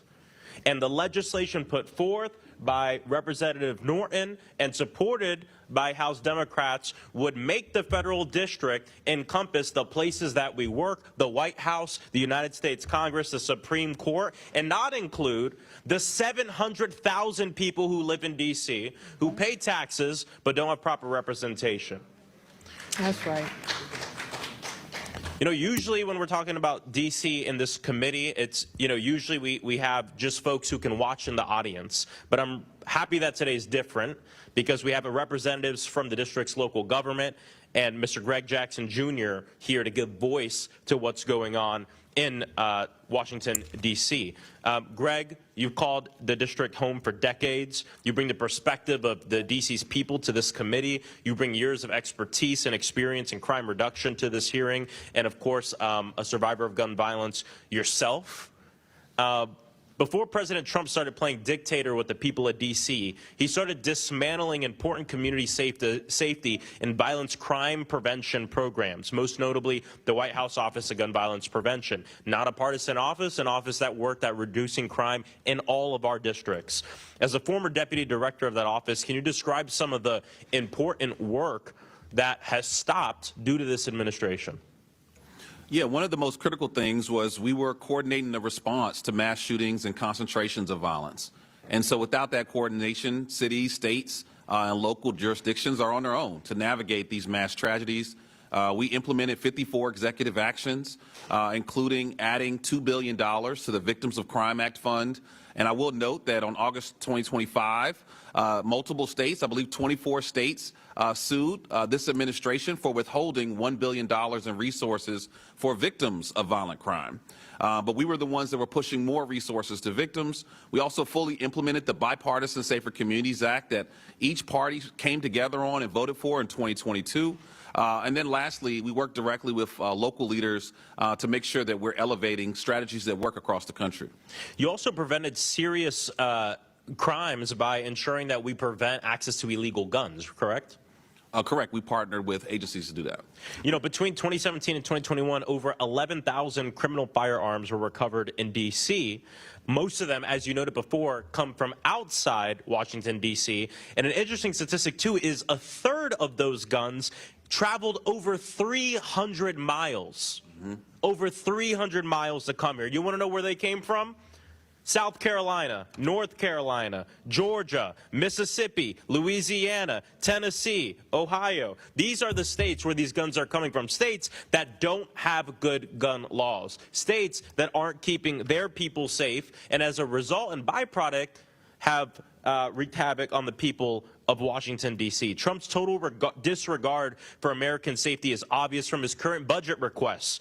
Having already fired a majority of the federal gun dealers inspectors, now he wants to slash another $1 billion that could be used to crack down on these guns. Congressional Republicans are also doing their part to make us less safe. They're trying to remove restrictions on silencers, trying to remove restrictions on rifles, even on firearms designed to look like everyday objects. And we even know that they're insincere in this because I just listed states that have some of the highest murder rates in the nation. I asked this question last time and asked it again. Where's their bill? If this is the way to end crime, and this is the thing everybody wants, why don't they have a bill to invite the military to occupy their states, which have the highest crime rates in this nation?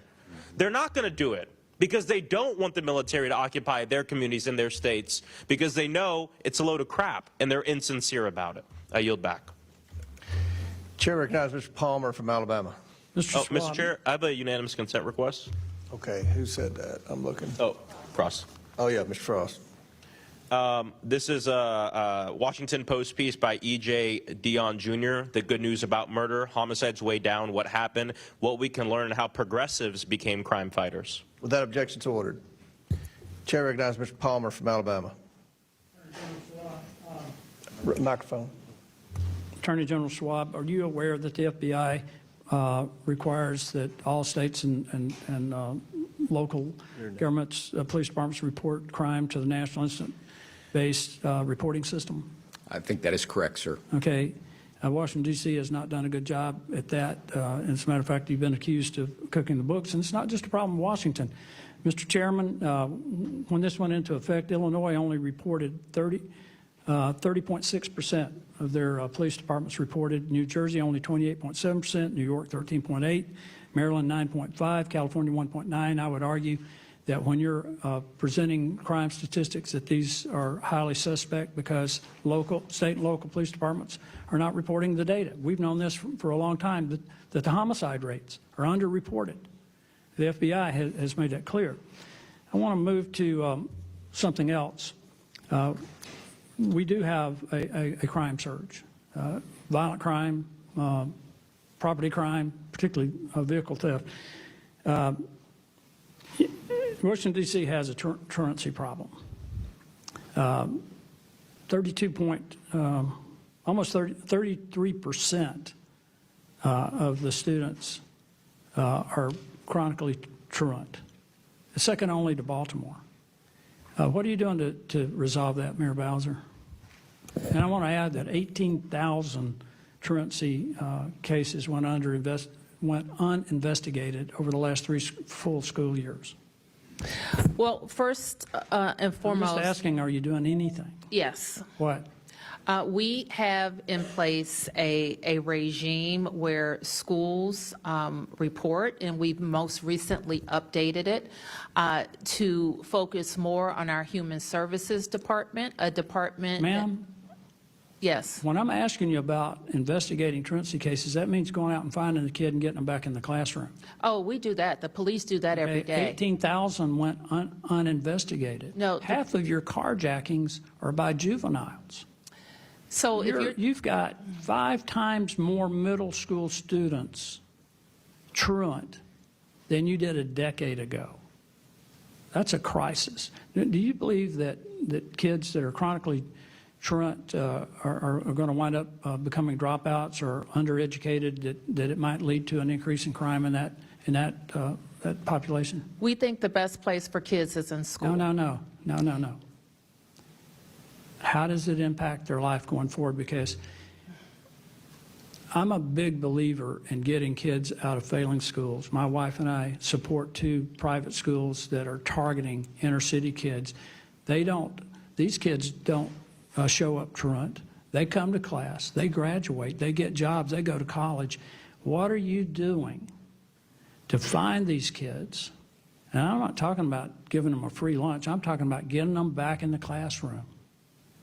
I mean, you said something about the National Guard mowing lawn. Maybe the National Guard ought to be helping you find these kids and get them into school. Congressman, if I may, the council has had hearings at least once a year. We have a hearing scheduled Well, it's not doing next any month good. with regard to attendance and what we're doing to reduce truancy. Yeah. I agree with you. What about all that these kids that you've already lost because you sat on your butt and didn't do anything about it? Well, 18,000 went uninvestigated. I agree with you that attendance is important and truancy is a problem. Truancy is actually down. It's down 22% since school year 21-22. And serious Still absenteeism, almost which is 30% 33%. of days, is down 43% since It's school down year 5% in Baltimore from 54% to 49%. That's half your kids. So it's down below that at this point. We get a report every fall. I don't know if you've seen the reports from the Attorney General, from Child and Family. Let me ask the mayor this. Do you plan to take full advantage of the $1,700 tax credit scholarship program that can go to scholarship granting organizations to help kids get into schools where they're safe and where they can learn? We do take advantage of the Opportunity Scholarship Program. That was in the One Big Beautiful Bill, by the way. We are committed to trying to help kids get a good education. So are we. Well, I appreciate that, Mr. Chairman. I yield back. Gentleman yields back. Chair recognizes Ms. Lee from Pennsylvania. Thank you, Mr. Chair. Every single time the Republicans call one of these overseer hearings on the district, we get the same paternalistic, infantilizing, just racially coded drivel. We are hearing the same old fear-mongering, the same misdirection and misinformation today, off-topic claims, including getting rid of DEI in D.C. And it's crazy to say because you can introduce DEI laws, but at the end of the day, you are not going to erase black people from the District of Columbia or any other place. And I just wanted to start with that. And let's be real, that's what's at the heart of all of these same conversations that we keep having about crime and underfunded and under-resourced black communities while they ignore crime in the White House and in their own houses. So I just wanted to establish that as we go through this. But Washington, D.C., we know is in a unique situation, especially vulnerable to Trump's power-hungry overreach. Their elected officials don't have the same resources and also don't get the same respect, incidentally, from members of this panel that they would give to their own elected officials. But you don't have the same protections, congressional voting power or representation as other states. That's why Trump is using D.C. as a test kitchen for all of the horrible policies that they're cooking up. As members of Congress representing those other states and cities, we need to be concerned about where he's going to target next, and we cannot roll over, shrug our shoulders, and say that at least the National Guardsmen are gardening, are picking up trash. We have to push back on this right now, in this moment, before he comes for all of our districts. To be clear, none of Trump's actions have made D.C. any safer. And just as a reminder, crime had already been dropping in the district without his involvement.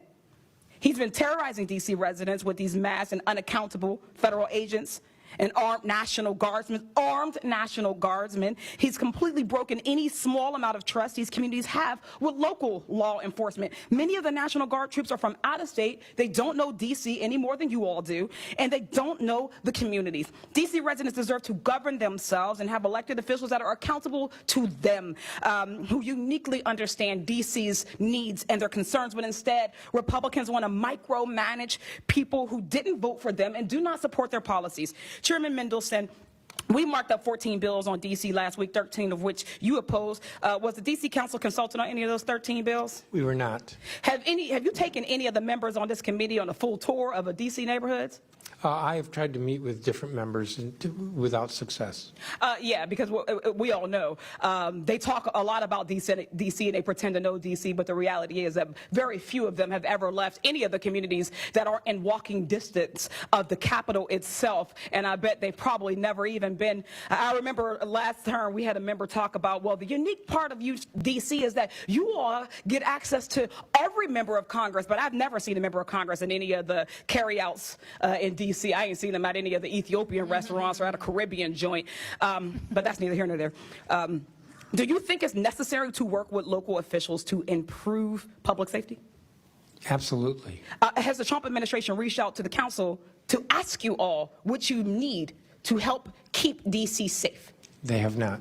Crime is especially easy to exploit and use as a political tool. Everyone, regardless of how they vote, cares about safety. We care about community safety. That's why I launched the Community Safety Agenda and Caucus, because we have community-based, evidence-backed solutions that we know work. But instead of offering real solutions to prevent crime, to respond to people in crisis and stop violence, which DC and many other cities have invested in, Trump's scare tactics and political theater only makes these communities safe. These proactive investments in communities that actually bring down crime. The data could not be any clearer. It's the programs that work to stop crime before it can happen rather than just responding afterwards. Yet DC is struggling to fund these types of programs because y'all have not restored and passed the $1 billion that Congress owes them. Attorney General Schwab, you've made stable housing for DC a priority, correct? I have. You've implemented programs that improve nuisance properties, after-school programs for kids, victims of domestic violence, and the goal to make DC safer, correct? I have. Mayor Bowser, we know that these litany of proactive investments actually drive down crime. Has Trump promised you any funding for any of these things? No, not yet. Great. The cost of having a National Guard is about $1.8 billion a day. We're up to about $40 billion. They say about $200 billion. A bunch of that these out-of-state guards in the Rome Ministry is not a sustainable solution. That is not more sustainable than actually investing in these things, investing in our communities. We know that if you really want lifelong safe communities, then we need to invest the same way that these people invest in their people, and their communities, and their loved ones. Invest in these folks the same way and stop talking about crime and fear-mongering these people. With that, I yield back.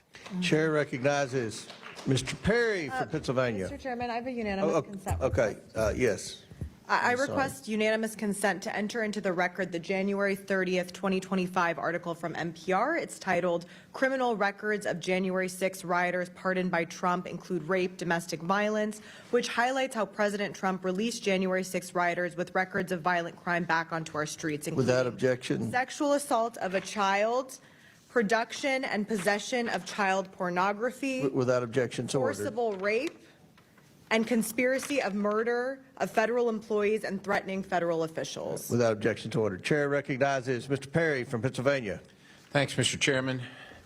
Mayor, thanks for being here. Thanks for being in the arena. We know it's difficult. I think the case that we're trying to make today is that there's a crime problem, and when you prioritize solutions, you can actually make a difference. And I'm just going to quantify that statement because I think that Washington, D.C. has a crime problem. Shouldn't just say that, but if it's true, it'd be evidence. And the House Budget Committee reported in early 2024 that crime surged by nearly 40% last year, which is 2023, with over 270 murders, 950 carjackings, and 106 children shot, reminiscent of the 1990s crack epidemic. And of course, you know, you've heard the stories of staff members here. We all kind of, believe it or not, know somebody that has been a victim of crime right in the nation's capital, right? As of October 2023, the violent crime rate in D.C. hit 664.2 per 100,000 people. For comparison, New York City had a violent crime rate of 184.4 per 100,000 people. So that's dramatic, right? 184.4 versus 664.2 for D.C. Dramatic. In 2024 in Washington, D.C., 72% of all property crimes were larceny, theft, and motor vehicle theft, burglaries, etc. Washington, D.C. had 3,693 offenses per 100,000 people, which would rank it first among all states in terms of highest property crime rates per USA Facts, and that's if it were a state. So that's what I'm saying. I think D.C. does have a crime problem. And look, there's been a lot of complaining here, not necessarily by you, about, you know, what the president's actions are. The Guard being in D.C. In one case, they're, you know, claiming that they're policing D.C. In the next case, they're, you know, blowing the leaves away. It's one or the other, but it's not both. But let me ask you this: you got a problem. You're the mayor. You probably know. You're living here too. Did you ever reach out to the president, to any president, and say, look, we've got a problem here. Will you deploy the Guard? Will you help us with police? We're not handling it. We can't fill our ranks. We can't afford to. Have you ever done that? I have called on the National Guard in D.C. I called on them during COVID. I've called on them in other weather emergencies. But what about as a general look? The crime stats I just related to you are ongoing, right? This is not just a surge. This is just not a momentary COVID thing. Yes, this is a daily thing for the people of Washington, D.C. to endure, and the people of the country that want to come to their nation's capital who are afraid to come to endure. So have you ever done it on a consistent basis, saying to the President of the United States, this is the nation's capital, you reside here, can you send me the Guard to help assist with law enforcement or assist with policing? Have you ever done that other than episodically? No, I described to you the times that we have done it. And it's just episodic, and so my point is that the problem has to be focused on, and it has to be fixed. Mr. Perry, can I answer you a different way? Yes, ma'am. Because we don't regard the Guard as a law enforcement agency. It's not a law enforcement agency. It can assist in law enforcement. We wouldn't call on them to police our neighborhoods. But you would agree that right now crime has dropped dramatically since they've been present. Mr. Perry, what has worked is not the National Guard in helping enhance MPD services. What has worked is more DEA, more FBI. So you're saying the Guard has had no impact in D.C.? No, what I'm saying is the Guard is not, as has been described to us, has not. Can you quantify that? I can't quantify a causal relationship. You can't quantify it, so you can't make the claim. But I can quantify something. Listen, I want to talk to you about something else, which is. But I do want to make the point. I want to ask you this question. I'm running out of time, and I want to be respectful of everybody here. But I don't here. think the Guard has made any arrests. I want to ask you. So you've employed a bunch of traffic cameras. Can you, a whole pile of them, hundreds and hundreds of them, are traffic cameras for safety or for revenue generation? They're for safety. But it says here that you plan to fill a hole, a $580 million revenue hole in your budget shortfalls using traffic cameras, right? You said that. No, what we said is that our budget includes revenue generated from traffic cams. Expected 580. You said this, ma'am. We want to drive. It's per the Fines and Fees Justice Center. Let me just, because I want to quantify this as well. In 2006, you had 43 fatalities, traffic fatalities. But in 23 and 24, you had 52 each of those 2 years. The traffic cameras are not making your people safer, and particularly in Wards 7 and 8, where it's predominantly a black population, 20% below the poverty line. These fines are imposed on them hurt the worst for people. So traffic cameras and automatic traffic enforcement, it should be about safety, but it's unfortunately about revenue generation, and it's imposed on the people that can least afford it in the District of Columbia, the people that you represent. Well, Mr. Chairman, Perry, I yield the balance. I wish that you had also pointed to this year's traffic fatality and collision information. So in addition, this year's not done yet. Well, it's trending in the right direction. Yeah. Yes, but the trend is so that we would be at well below those numbers. And our traffic cameras are a part of that equation. The traffic cameras, ma'am, with all due respect, you have the worst traffic in the country by city as regarding according to Consumer Reports, and that includes L.A. And not allowing people to turn right on red is a contributor to that, and then fining them especially in the places where people can least afford it, is grifting on the people that support your city, and it shouldn't be done. It should be about safety only. The fourth most populated city in the country, Hoboken, has 0 cameras and 0 fatalities, ma'am. I yield. Thank you. Chair recognizes Ms. Simon. Thank you, Mr. Chair, and thank you, Ranking Member. Before my remarks, I just have a couple of questions. My first question is to the elected AG of the District of Columbia. Can you talk very briefly and educate all of us on the victim services that your office provides to victims?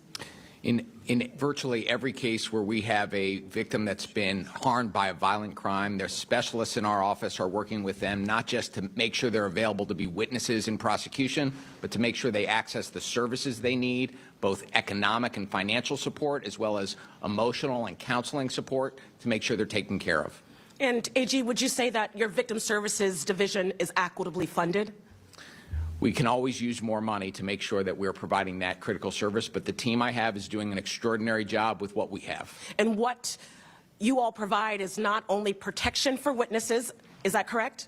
We certainly do more than just protecting the witnesses, yes. Is it also making sure that victims of domestic violence have opportunities to leave their abusers and save their own lives? One of the things that we do every day is making sure victims of domestic violence are getting protective orders and making sure that they are protected from people who may be putting them in a dangerous place. Isn't it true that you work with mothers of murdered children? We do. Isn't it true that you provide burial and counseling assistance for folks in our communities who have been victimized by violence? We do. And I want to thank you for that work.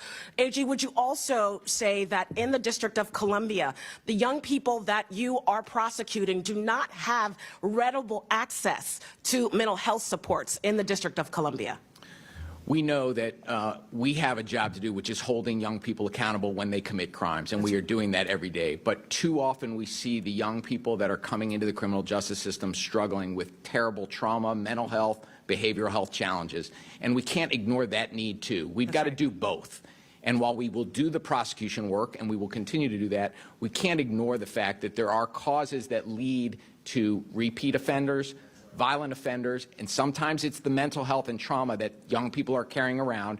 If we don't ignore it, and if we do ignore it and don't address it, we are going to be continually fighting this issue. Wouldn't you also agree, AG, that reentry services create opportunities for young people who have been convicted and have served time in the juvenile detention facility, the opportunity to stop the pattern of committing crime? 100%. Would you agree that the defunding of reentry services increases the likelihood of young people not being able to do the rehabilitative work to be able to maintain their civility and their opportunities to do the right by all of us? If we don't take care of kids after they have been committed, after they've faced consequences with getting back into community and making sure that they have healthy, hopeful pathways, kids with hope are safer. And that's not soft. I would say that that's not soft on crime. Would you agree that if you have to charge every 14-year-old and put them in an adult cage, that when they get out, because they will get out, that they will be worse than when they came in? We know that to be true. We know that to be true. Over 40% of young people who are charged as adults, they do get out and they are more likely to offend than if they were processed and rehabilitated in the juvenile court. Is that not fact? We need to make sure that young people, when they commit crimes, are held accountable with swift and certain consequences, and we are doing that. Long prison sentences or putting kids into the adult criminal justice system does not make us safer in the long run, and that's what I'm committed to. I want our D.C. to be safer now and into the future, and we can do both. One of the reasons why I abandoned my my prepared remarks, I spent almost 30 years working with some of the most troubled young people in my community. And in the programs that I developed and implemented, we reduced crime and recidivism by almost 70% of young women who are in the juvenile justice system. And that work was not done by prosecuting them as adults and putting them into cages to rot. What we did was invest deeply in their rehabilitation, but also in their accountability and ensuring that the victims were made whole. So I want to thank you all for your assertion that D.C. not only can govern itself, but if we were to do right by victims and right by children and right by families, families. We would fund education. We would have free child care. We would ensure that every person who was seeking health care could get it. We are so far from that vision. So instead of problematizing the elected leaders of this city, I would hope that in the future, that folks who have no experience in law enforcement on this body listen to the experts. Thank you so much, and I yield back. Thank you. The witnesses have requested a recess, but we're going to recognize one more member, then we're going to have a 15-minute recess. Chair recognizes Mr. Crane from Arizona. Thank you, Mr. Chairman. I want to say thank you to the guests for showing up today. Since I only have 5 minutes, my first question is going to be a yes or no. Does D.C. have a crime problem, Mayor Bowser? Any crime is too much crime, Mr. Crane, but we're trending in the right direction. Sorry, just yes or no? It's not a yes or no question. Okay. Chairman Mendelson, does D.C. have a crime problem, yes or no? There is more crime than we want, but it is significantly All right, I'm moving less. on since you can't follow the instructions. Attorney General, does D.C. have a crime problem, yes or no? One crime is one too many. We got to keep Okay. working at it. Mr. Jackson? One crime is one too many, I agree. Thank you. Do you guys know where D.C. ranks amongst U.S. cities in crime, Mayor Bowser? In what category? Crime rates. You would have to be more specific, and I don't It's I don't okay. have a list It's of okay. other cities. You guys or actually states. rank number 7. Okay. So you're in the top 10 of most violent cities in the United States, and this is, as other members have pointed out, our city's, our nation's capital. A lot of people come here. And Mayor, I know you, like many of my colleagues have already mentioned, you got a very tough job, and we all appreciate that. It all depends on how you crunch the numbers. Hold on a second. I didn't ask you a News and question. World Report didn't Has place us in crime the gone top down? 25. Hey, hold on a second. I'm asking the questions here. Has crime gone down since the president deployed the National Guard and other federal agencies, Mayor Bowser? I already mentioned, Congressman, the numbers during the federal surge. So it has gone down? It accelerated, yes. Okay, thank you. Mr. Mendelson, you said in criticism to the National Guard being present in D.C., you said that they looked bored. I'm going to ask you a question, sir. Would you rather have National Guardsmen standing posts around D.C. looking bored but driving down crime, or continue to be ranked in the top 10 in the country in violent crime? Well, as No I was guardsmen. trying to say, depending upon how you look at the data, we don't even place in the top 25. Now, in my testimony, I outlined That's definitely 8 not the ways- reporting that I've seen. You Well, guys are US ranked, News you and guys are World ranked number Report. 7. You U.S. guys News are and ranked World number Report, 7. you can see that study. All right, moving on. Councilman Mendelson, did you vote with the rest of the city council to defund the police by $15 million in 2020? I don't believe that's the correct amount, but I did vote you for the did. budget then. You did. Okay, Councilman, did you call the police in July 2025 because of a protest outside of your home? I called 911. Okay. It was at midnight. In fact, it was 12:30 in the morning. Right. And it was a Okay. number of individuals who were actually breaking the law, the Residential Tranquility Act, with how loud they were. Okay, so you voted to defund policing by $15 million in 2020 with the rest of the council. This is what the police union, police officers had to say about your interaction I know what with you're the going to police. say, and I've already said Yeah, to Mr. well, I'm going to Pemberton- say it, so you're not going to interrupt me. Over the weekend, Chairman Mendelson called the police because there were peaceful protesters at his house, because he decimated the police department with horrible legislation, and our staffing has now 800-plus vacancies. There was a delay in responding to his home. Because of the delay, Chairman Mendelson called and screamed at OUC and MPD staff. There is now a permanent security detail at his home staffed by an MPD officer who should be handling more important matters. We currently have 3,100 total sworn members, the lowest in 50 years, and we now have to dedicate one of them to be a security blanket for a man who hates cops, while other people calling 911 for real emergencies will have to wait. This nonsense must end immediately. So that's what the police department had to say about you in police that union, incident. not police The department, Yeah, the sir. police union. The union that I'm aware of represents that police statement, officers. and it's false on Do they numerous represent police points. officers, Mr. Mendelson, the police union? It's the union Thank president. you. Okay, Attorney General Schwab, do you agree that all legal measures should be on the table to combat crime and lawlessness in the city? I do.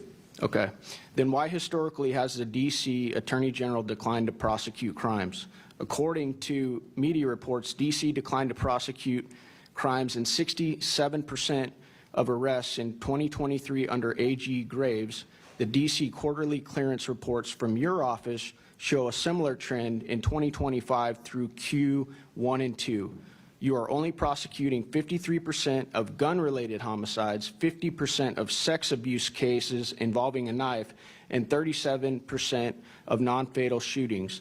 There is also an ongoing investigation into if the D.C. crime data was manipulated under Joe Biden so that historic level of crime didn't look as bad on paper.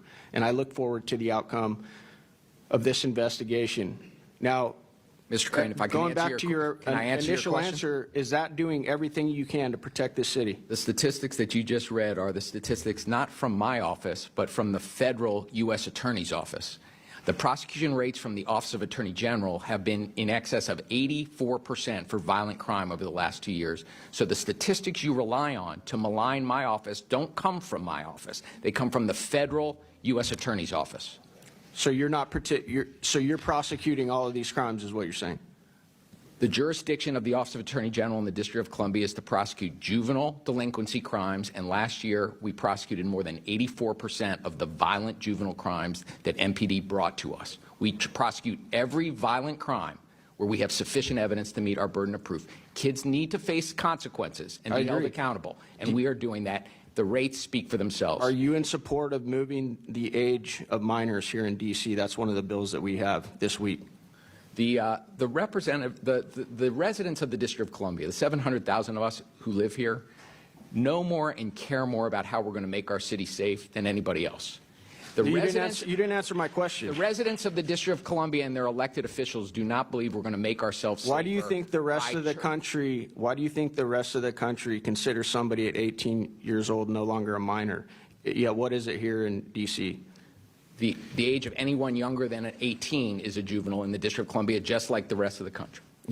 Don't you guys consider people that are 20, 25 and below minors? I think you misunderstand the law, sir. But feel free to answer that, General. Well, I think you're misunderstanding the law, and I think you're referring to the Youth Rehabilitation Act.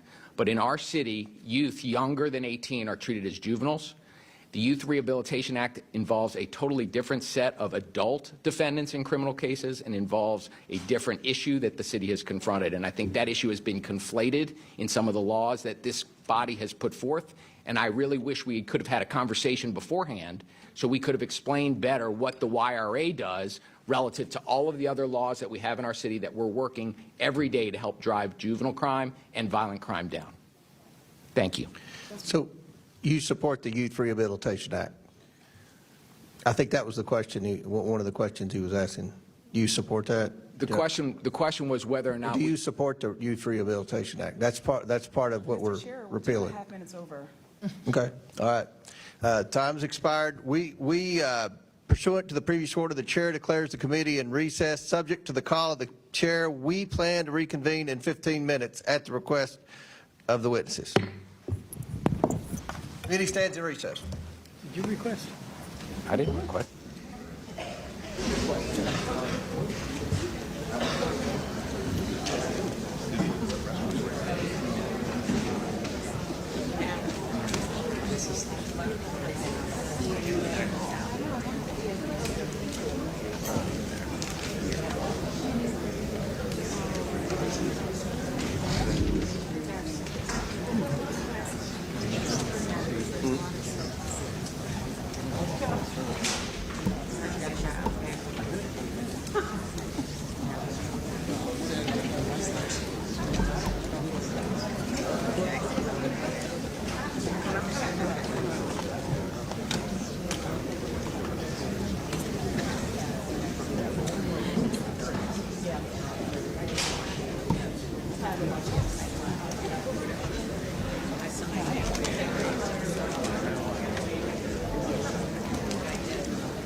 Hey!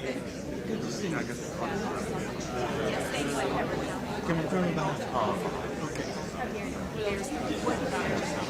Well, the weirdest thing is the chairman person saying council thought the question was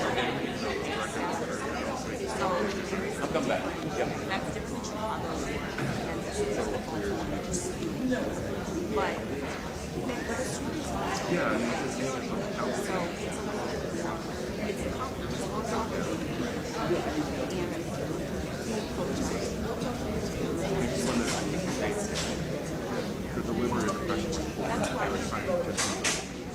Hey, good to see you. Yes, indeed. You doing enough better? Brother Greg got a farm tour with you.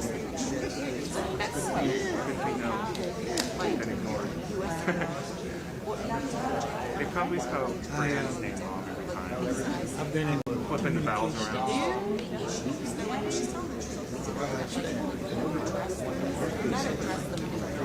Yeah, that was weird. to a meeting. So I've been following up. I made it specific. I had to make it specific. They had a meeting. With civil, community citizens in the district. Don't even want to hear from you. Hear the other voices. I've repeated. Try to do something. Direct to certain other people. So finally, Tuesday, response, he said, at this time, we're unable to go to, our schedule is too busy to try to, the usual, we ain't doing it. But I keep telling you, you make these comments, make these comments, you are all you don't communicate with them. And as the chairman and the mayor said, ask them now. Don't involve. So I'm gonna have you all invite me to that question. And I told you what I wanted. I told you what you didn't like to hear. I made no promise in my comments.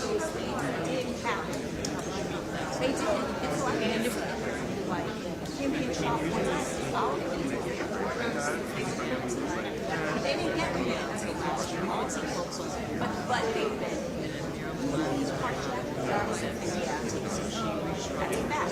So I can't see this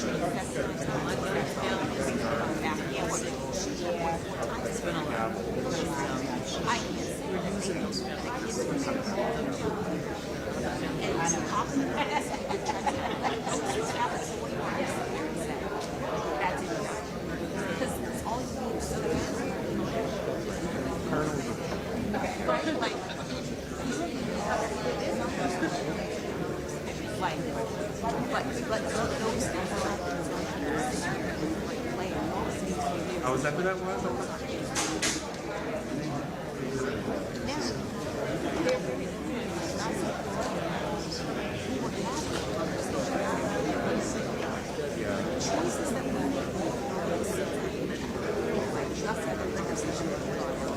I was wondering who that was.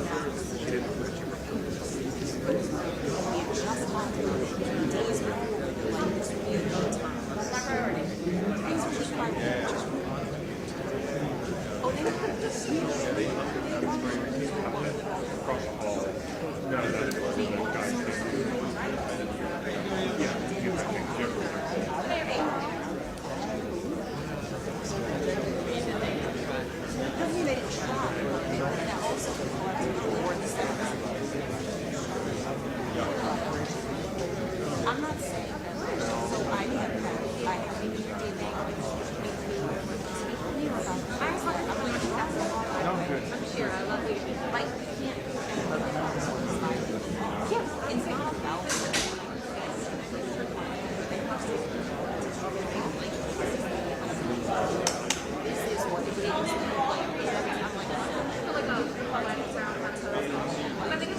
Just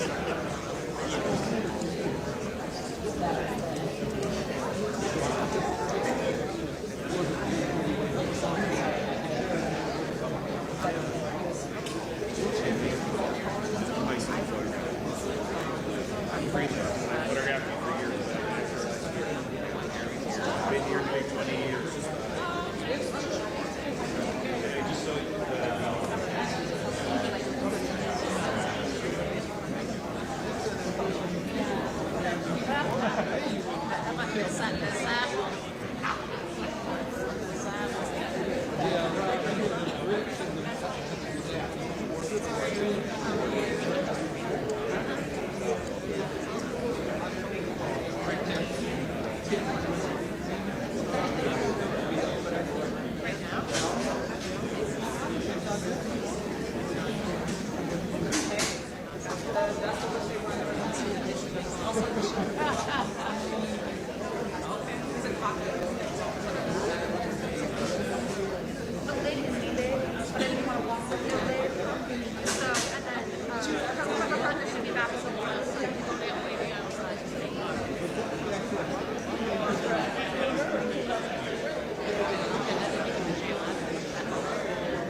have to get that special moment. You never know. See, like, we don't know. Our agenda, the behind you, there's interaction. It's like a complex scene.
The committee will come to order.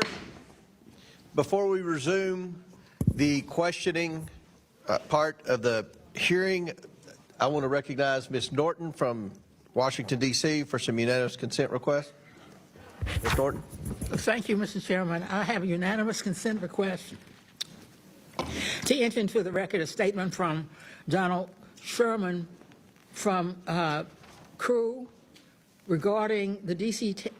takeover of D.C. local law enforcement, a letter from Brady on restricting the autonomy of the District of Columbia, and a statement from the Project on Government Oversight regarding the militarization of law enforcement in the District of Columbia, Mr. Chairman. Without objection, so ordered. All right, I'll recognize myself for 5 minutes. I want to touch up on something that Mr. Frost said. He kept asking, "Where's your bill? Where's your bill?" And there are two schools of thought up here as we try to address the crime crisis in Washington, D.C. and try to come to solutions. And I feel like one thing that my colleagues on the other side of the aisle constantly say, you have to have a bill to do this. They said you had to have a bill to secure the border.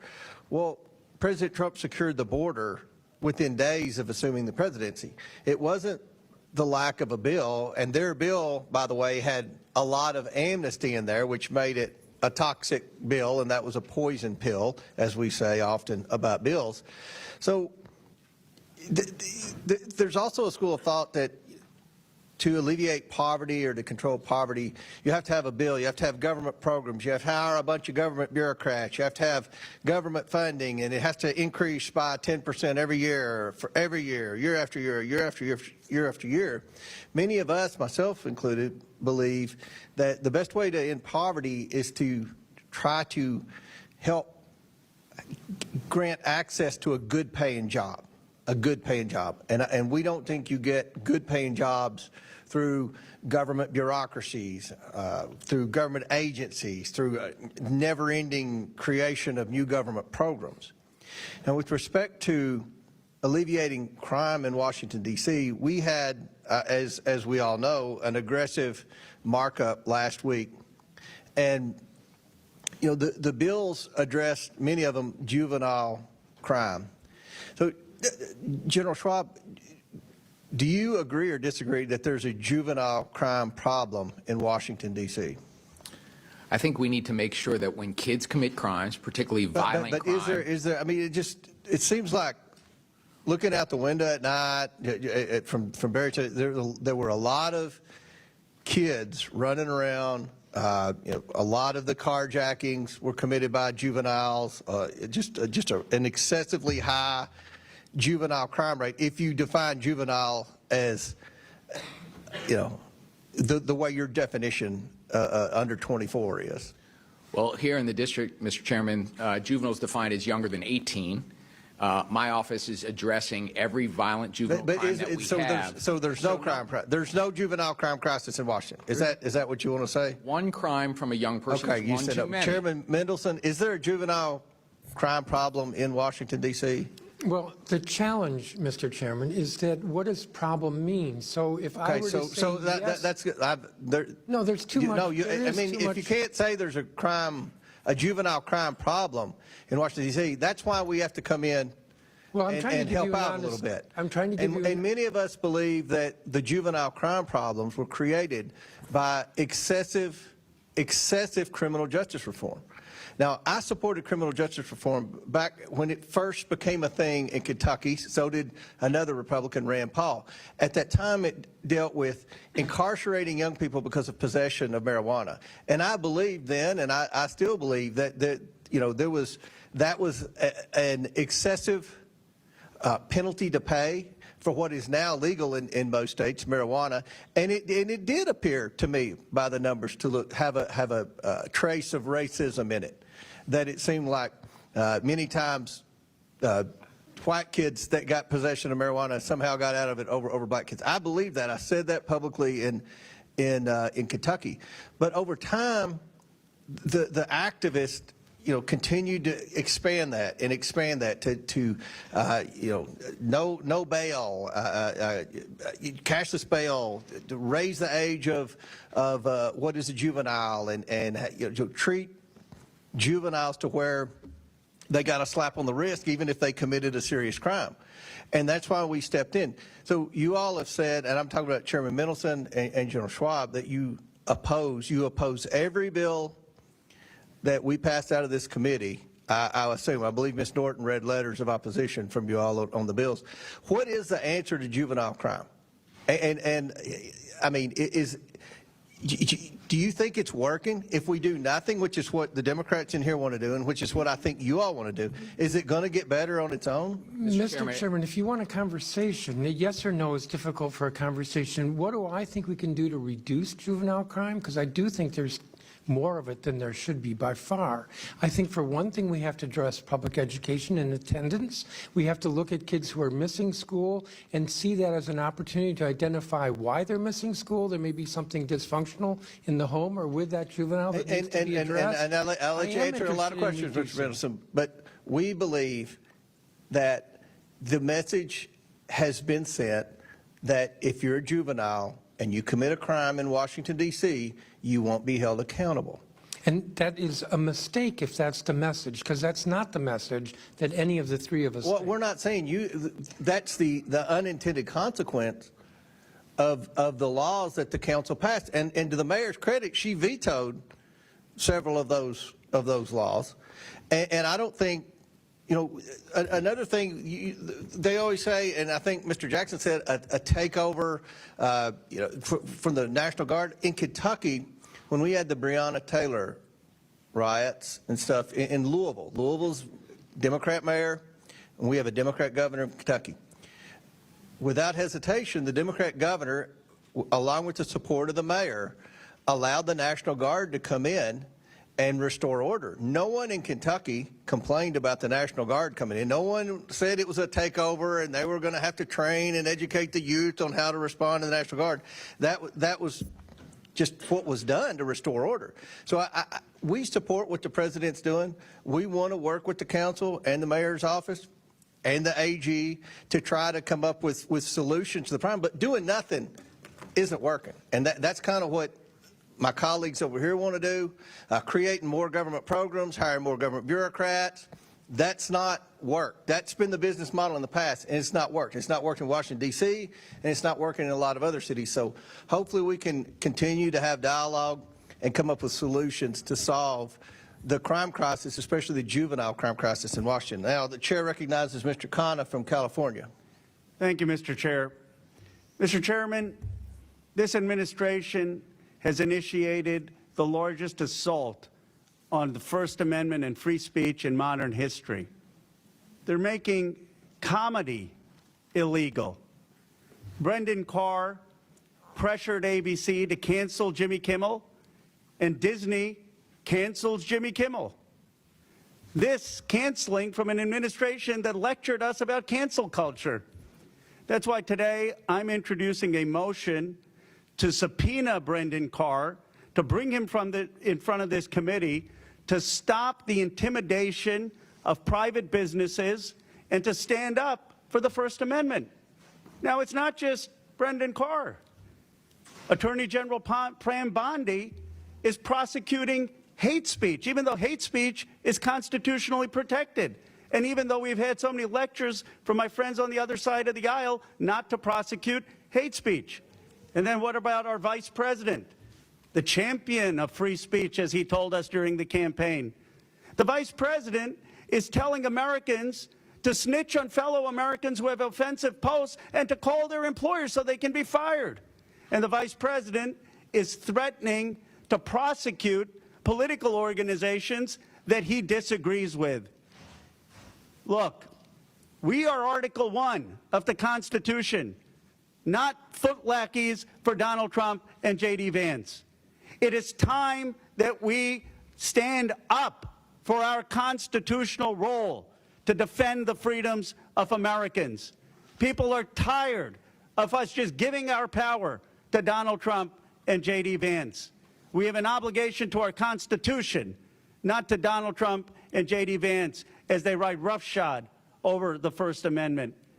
So in the name of all those who are being censored in Washington, D.C. and around the country, in the name of all those who are being intimidated in Washington, D.C. and around the country, in the name of Americans, Republicans, Independents, and Democrats who believe in the First Amendment and free speech, I motion today to subpoena Brendan Carr and to have him explain to the American people why he's bullying private individuals and private businesses.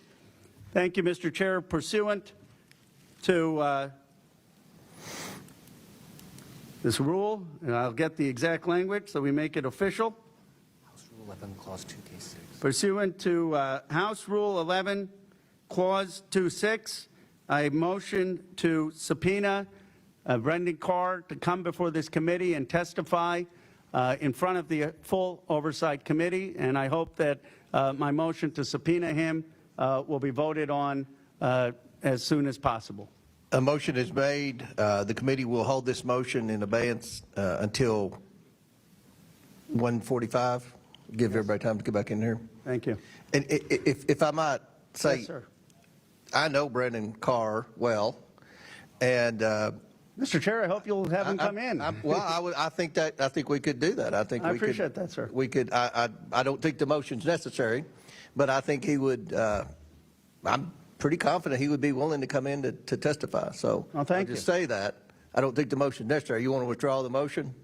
I still want the motions. All right. Well, right. you know, we'll do it, and he can come in. But I'd appreciate, you know, I've appreciated your working with our ranking member on Epstein, and I've appreciated your collaboration with him. Of course, I appreciate our ranking member's leadership on this issue, and he deserves a lot of credit for our subpoena today.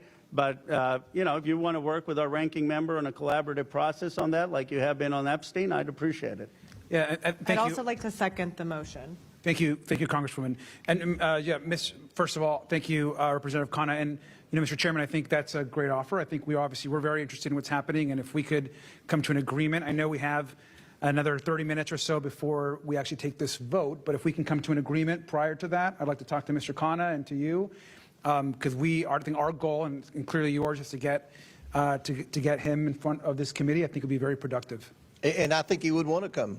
Well, nobody wants to come in front of the committee, but I think he would be willing to come in front of the committee. So I think we have. We'll make sure our staffs are in communication, and we'll see. But your motion is recognized, and we'll see if we can come up with something before 1:45. If we can't, we'll vote on it. Thank you, sir. Thank you, Mr. Chairman. Chair now recognizes Mr. Sessions from Texas. Mr. Chairman, thank you very much. Mr. Chairman, I first want to thank the members of the panel who've taken their time to be with us today. General, you and I met on the street the other day, and you were most elegant in your discussion with me, and I welcomed you to the Hill, and I'm glad that you were here. Mayor, thank you, and I'm glad you're here. I've got a note for you that I want to bring to you also. I think it's important for us to understand where we are coming from as Republicans, perhaps. I don't want to say that Democrats would be a lot different. I think it's just the answer of how you get there. We want this to be a safe town. We want this to be a town that works.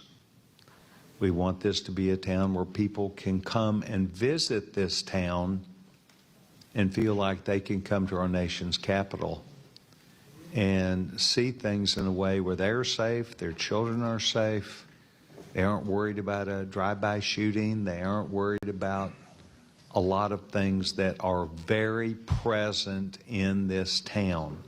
They're very present in New York City. And we want to be accused of trying to help to make things better. So I became engaged, as I told the general, in trying to look at how we satisfy with a better answer, with another answer that I think is better on the Judicial Commission. You may be completely happy with the Judicial Commission. I looked at it and I am not.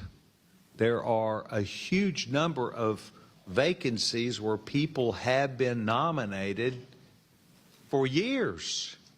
Republicans, Democrats, President Biden, President Trump, leaders of the majority of both parties, and it's still hanging out there. And I simply believe that this city is entitled to our help. And that is what we are trying to do with these bills. I most sincerely, as I told the general, I most sincerely believe that it's not good to have, I don't know the exact number, but 10 or 12 people that have been nominated that are not serving today, and those judges that are on there on the Superior Court or on the Court of Appeals are vacant. And they've been vacant, some of them since 2013. This is darn near 2025. And I think that if you go to a model that may work, that's all we're trying to say. I think having the president, whether the president's a Republican, whether the president's a Democrat, will have an intrinsic interest. And I remember this when my parents moved us here in 1969. That we knew Washington struggled in lots of ways, but the presidents all tried to, every one of them, to do something that they saw that would better Washington. I believe that if we come and try and help with the most sincerity that our young chairman has, that I think our members have, it is not about trying to sparse words together about whether it's a local judge or not. It is a Superior Court judge that we're not going to replace any of them. We're trying to move forward to fill those seats of a Superior Court judge or of a appeals court, Superior Appeals Court judge. And on the floor, this thing got pitched as you're trying to make things that are simple about local judges. There's not much local about this in some respects. It is a national treasure. So it is my hope that you would perhaps look through some of the words that are said here and just accept the sincerity by which we come to you, and that I do, and I think our chairman and I think the others do. We are trying to help. So, General, I looked you in the eye. You were most genuine with me. I want to be most genuine with you and say, maybe your feedback about what we do you might disagree with, but please give us at least credit. We're trying to leave it for any Republican or Democrat to make the decision, because they'll take the responsibility to get the judges. Representative Sessions, I want to appreciate very much your spirit of working with us on this issue, because the vacancies on our court are having a very significant impact on our public safety system and our economy. But the problem with getting judges on our court is not sitting with the JNC. The way to solve getting judges on our court, and I appreciate your willingness to think about solutions, would be to allow our mayor to nominate judges and have our council confirm judges the way it's done in your state and states around the country, and we would get that vacancy on our Superior Court fixed right away. So there are multiple ways of getting it solved. I don't think the JNC is the problem. I think the problem has been in the White House and in the Senate, and we could solve this problem together if you would be open and your colleagues open to changing the law to allow the mayor to nominate, the council to confirm, just like states around the country do. And I appreciate your spirit of cooperation. Yes, sir. And my only counter to you is, like a lot of things here, they have been in control of the council or the mayor, and we slightly disagree. We slightly disagree about the crime bill. We slightly disagree about a lot of things. I'm trying to fix it. Lastly, Mr. Chairman, I thank you. We believe that if a president has some skin in the game in this town, Republican or Democrat, they will follow through and get those judges confirmed. I want to thank each of you, Mayor. I'm going to walk down and give you something, just a note. General. Could I answer for just a second? I think the problem is, if Mr. Chairman, may I just... Go ahead. Thank you. This is part of good dialogue, sir. I agree. In my view, the problem is that the district is not important enough to the federal government. It's important today in this hearing, but that vacancy for 13 years, no president has seen us important enough to submit a nomination. Last December, it's been nominated. Last December, the Senate didn't think it was important enough to confirm the judges that were pending that had been reported out of committee, because there are always other issues, there are national issues that are more important to you. But the president nominated them. Okay. The president could have worked it. Y'all can have good conversation. And the ranking member, thank you for allowing me this time. I appreciate it. Thank you. Thank you. Chair recognizes Ms. Randall from Washington State. Thank you, Mr. Chair, and thank you to our witnesses for being here today as your city goes through these difficult circumstances. I've heard a lot of discussions over the past few weeks about public safety and crime in Washington, D.C., here on the Hill, and from my friends and neighbors who live in the District of Columbia. And these concerns about crime have been used as justification for President Trump's militarization and occupation. Like my Republican colleagues, I believe that federal government has a role to play in improving public safety. I would also say, like my Democratic colleagues, we believe that everyone deserves to feel safe. Where we seem to differ is that I prefer to focus on proven, not performative solutions. Proven solutions are those that invest in community, but my Republican colleagues arbitrarily cut $1 billion from the DC budget in March of this year, which has impacted the city's ability to fund the police, firefighters, and other public safety programs. And then, while holding these funds hostage, the president deployed National Guard in the name of public safety, instead of giving DC the funds necessary to provide safety. And at the same time, Donald Trump and congressional Republicans have made the largest cut in history to Medicaid, regardless of the fact that Medicaid expansion under the ACA led to a significant drop in violent crime nationwide. What we're seeing from this administration is unlawful, undemocratic, and follows the playbook of an authoritarian government. Across the country, a total of more than $4 billion in federal funding that supports American families, businesses, and local governments has been frozen or terminated.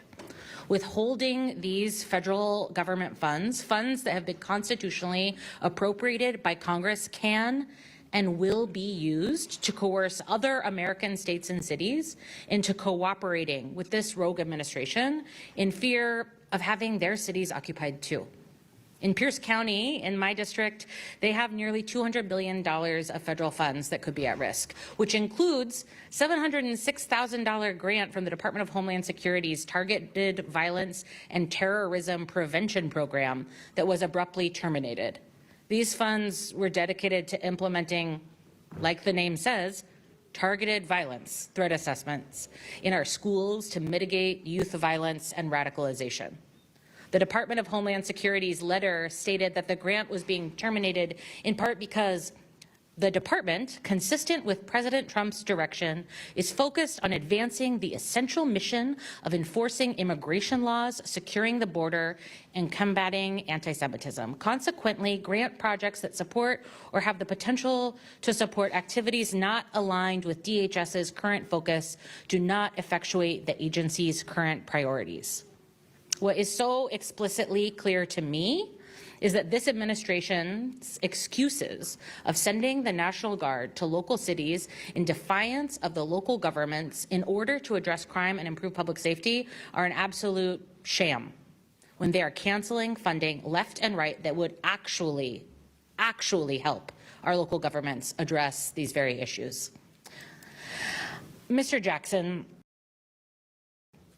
could you speak to how public safety is affected when you defund targeted violence and terrorism prevention grants?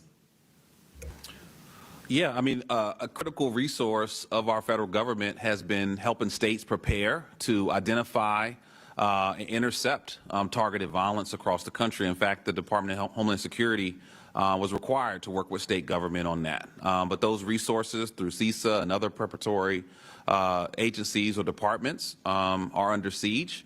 But what we're also concerned about is just the direct federal law enforcement resources for agencies like the ATF that are specifically focused on intercepting guns from getting into our communities. And again, with cities like DC, where 95% of the guns are coming from outside the state, that federal law enforcement is crucial, but are now experiencing over 40% cut.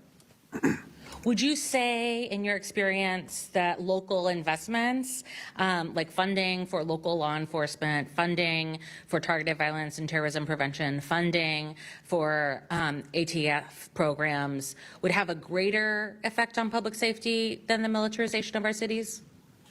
It's a fact, and frankly, that's what we've seen over the last 2 years with a 31% reduction in homicides. This year, we're still tracking for another 20% reduction in homicides. And we think that's a direct result of the resources to prevent violence before it happens.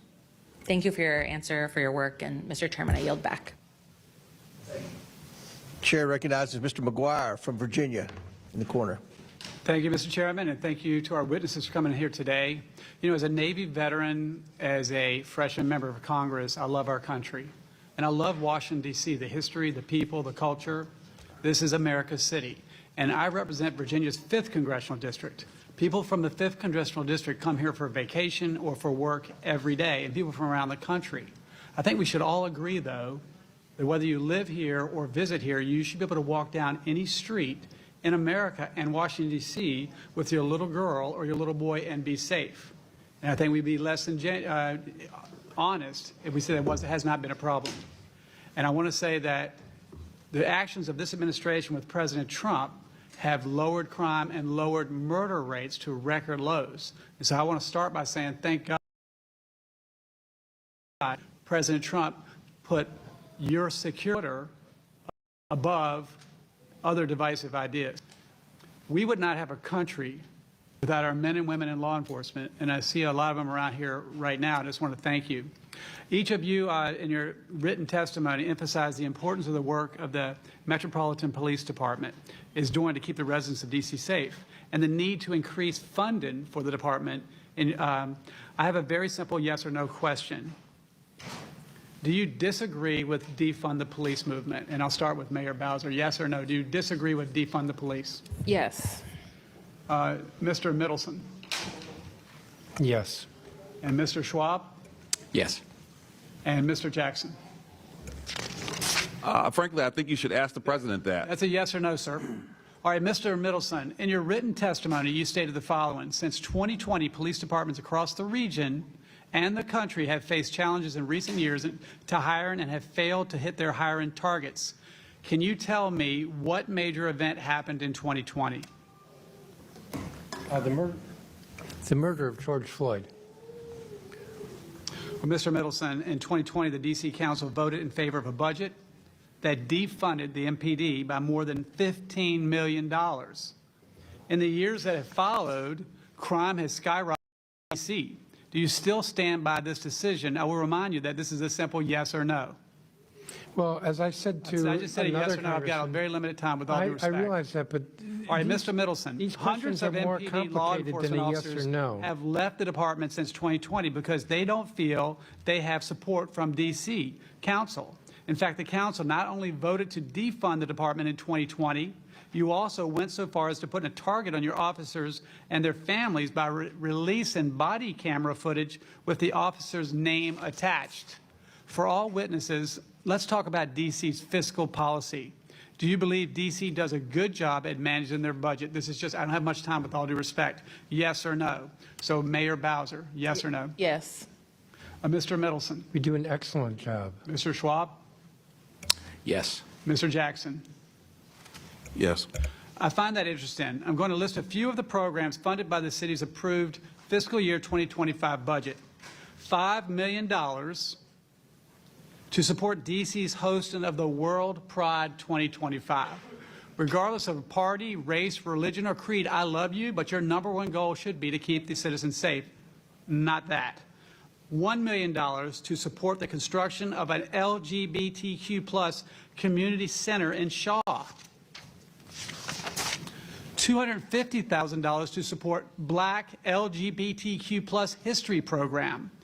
$434,000 in fiscal year 25 and $1.3 million across the financial plan to establish a reparations task force. $600,000 to provide workforce development services for transgender and gender non-conforming residents who are experiencing homelessness and housing instability. $40 million to ensure migrants in D.C. are treated humanely. $868,000 for a cost of living adjustment for council staff. And yes or no, do you stand by these funding initiatives? Yes or no? I don't have much time. Mayor Bowser. I do. Mr. Middleton? Mr. Schwab? We have a $20 billion Jackson? budget, and I stand by what we Instead of funding these programs that promote the far-left radical woke agenda, this $48 million could have been used to hire approximately 685 additional MPD officers.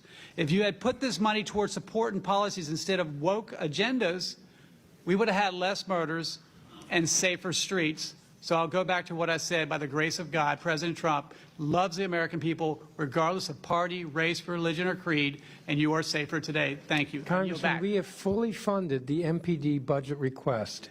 Every year we have fully funded the MPD budget request. The challenge is that there are not enough applicants for big city police departments across the country and in the region. Chair now recognizes Mr. Suberman. Thank you, Mr. Chair.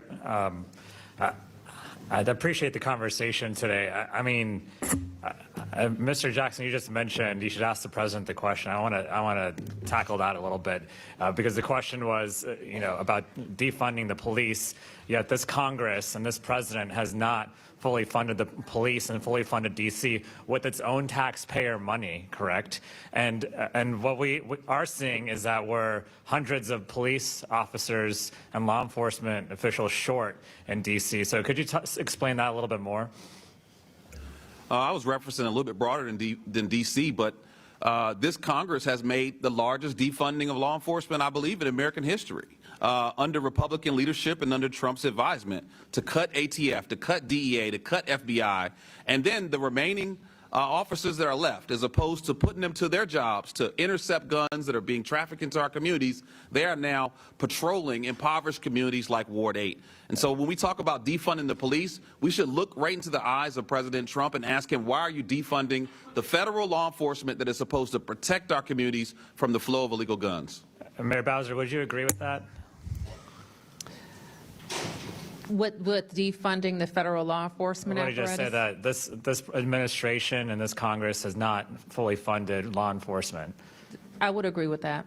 Exactly. I would as well, because in the end, we're spending millions of dollars a day on law enforcement, on National Guard, instead of spending that money on law enforcement that should be a more sustainable long-term solution. And we are underfunding crime prevention programs in D.C.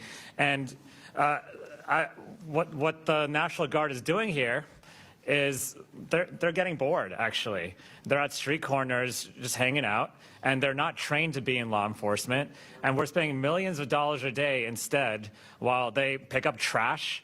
These are National Guardsmen from Louisiana, where there is a very high crime rate. There's plenty to do in Louisiana. I went to school there, so I know. And from other states that have their own crime problem and have their own problems back home, but instead they're being sent here for photo ops, essentially. And they deserve better, their families deserve better, and the people of D.C. deserve better instead. And so I think what a better solution that's better for taxpayers and better for the American people, and certainly the people of D.C., is, well, why don't we just fund law enforcement and crime prevention programs in D.C. instead of continually underfunding them? Why don't we actually do what Chairman Mendelson just said and try to do more initiatives to find more law enforcement officers, because that is a problem. Recruiting is a big problem. Instead, we're sending the National Guard in. And I've got constituents, I'm in Northern Virginia, who work in D.C. every single day. And one constituent in Warrenton said, I work in the district, and now I'm in fear of my safety to come to work and go home. With military roaming the streets with possible unchecked authorities, there are many opportunities for harassment and abuse. I'll tell you, it's not just opportunities. People have been harassed and abused. And I've never felt unsafe before, but now I am becoming terrified. And I've gotten story after story about that. Mayor Bowser, have you gotten stories like that as well? I have gotten stories about people who are concerned about seeing the military patrolling, policing with guns out of state, and people aren't really sure who they report to. And I had one person tell me that their kids play soccer on the weekends, and they had National Guardsmen at their soccer practice just hanging out, and the kids got scared, right? And so I think a better solution would be to send those folks, those National Guardsmen from Louisiana and Mississippi, home.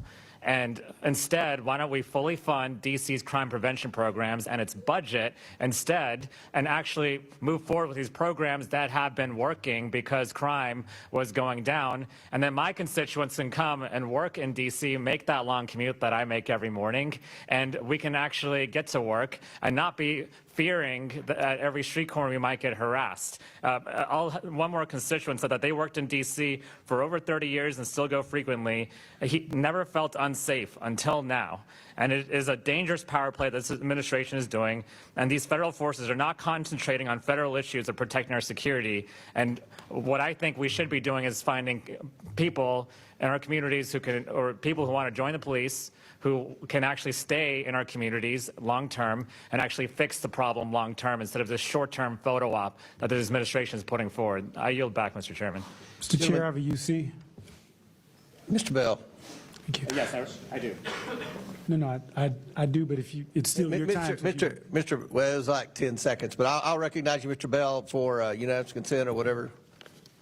I request unanimous consent to enter into the record this May 1st, 2025 article from the Washington Post titled, Trump Administration Cut School Mental Health Grants Created After School Shootings, which show the complete disregard this administration shows toward proven solutions to reduce violent crime. Without objection, so ordered.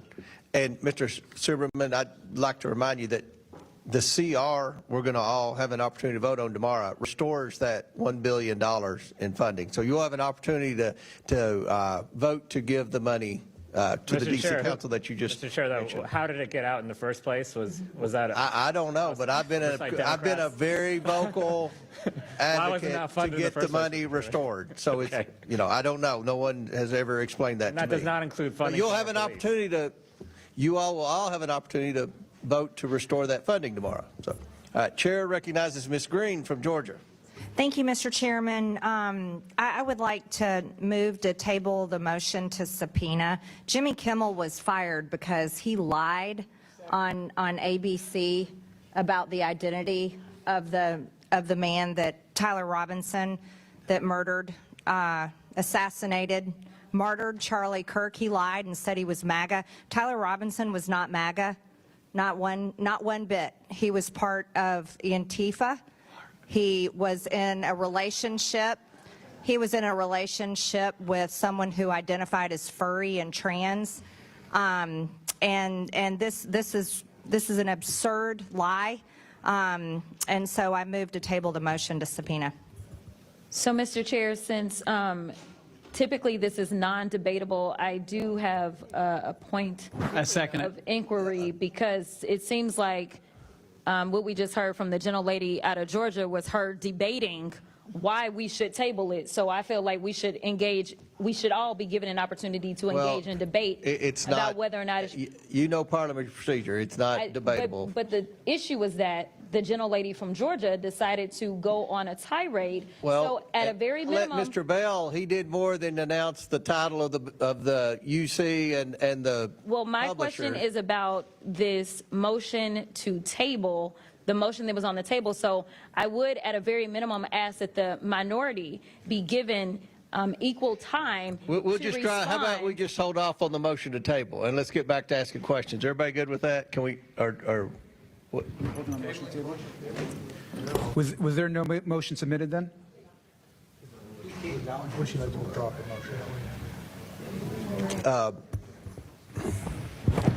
On a point of order. You like to withdraw the motion for a little bit or not? It's up to you. I'll withdraw it until time needed to bring it back. Okay. All right. Are you satisfied, Ms. Crockett? as long as the minority gets equal time as Ms. Green. All right. Okay. When she brings it back. Chair recognizes Mr. Bell from Missouri. Thank you, Mr. Chair, Ranking Member, Mayor, good to see you again.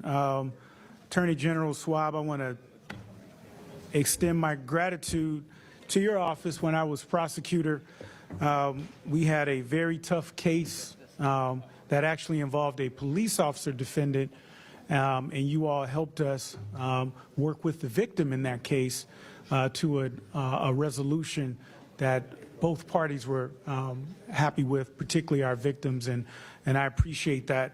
And so I have a couple questions that I want to talk about. One, I think a point needs to be made between the role of the National Guard and what they do and actual policing, and those are two different roles.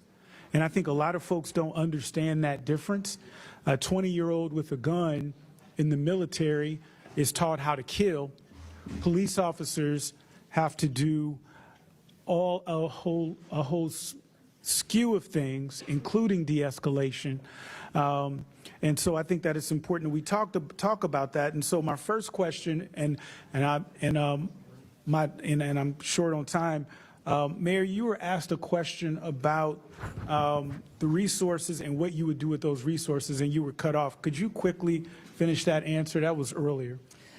The resources with regard to our budget? Yes. Yes. So in order to close the $1 billion gap, we looked across our government. So we had to cut citywide contracts related to everything from mental health services to the contracts to give our employees raises, most notably MPD and fire and EMS. And so law enforcement would be included in that, obviously, and is a priority, but there's also other things that a mayor is responsible for. Absolutely, including shifting spending that should have happened in 25 related to affordable housing. Thank you, Mayor.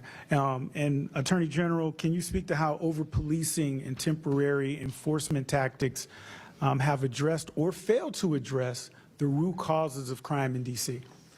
Well, as anybody in law enforcement knows and anybody prosecuting cases knows, the level of trust the community has with law enforcement is essential. We need witnesses to feel comfortable coming forward. We need victims to recognize that they can come forward. And that trust between law enforcement, our MPD, and communities all around our city is something that we have worked very hard as a city to build over time. But like so much, it can be broken very quickly. And I worry very much about the distrust that has been caused by the recent events to communities who worked very hard to trust their MPD and vice versa. And I think people also have to understand the cost of sustaining the National Guard in a major city like D.C., or now we're hearing even in my hometown of St. Louis, is astronomical to send our troops who are trained, who are supposed to be protecting the homeland, to be coming in and doing the policing work, when we could take a fraction of that cost, pennies on the dollar, invest that in local law enforcement who is actually trained and give them the resources that they need and keep people safe for fractions of the cost. And so it's just interesting to me that my colleague would talk about defunding the police when the big ugly bill actually defunded the police. It cut funding for local law enforcement, and I don't hear my colleagues saying anything about that.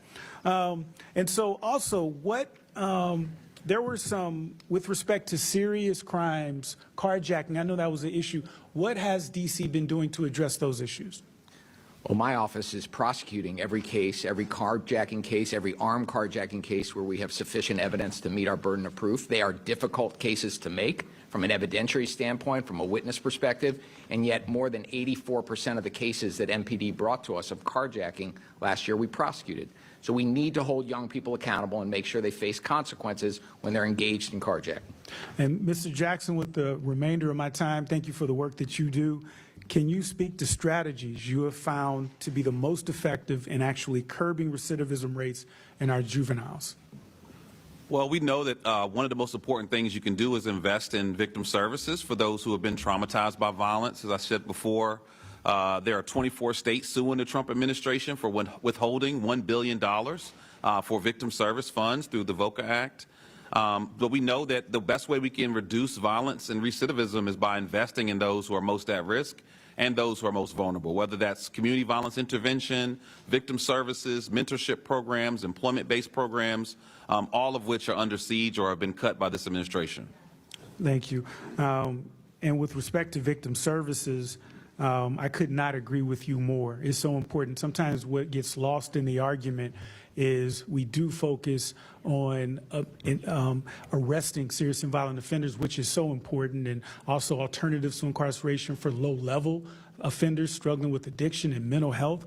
But we also got to be laser focused on our victims, and that impacts so many of our communities. I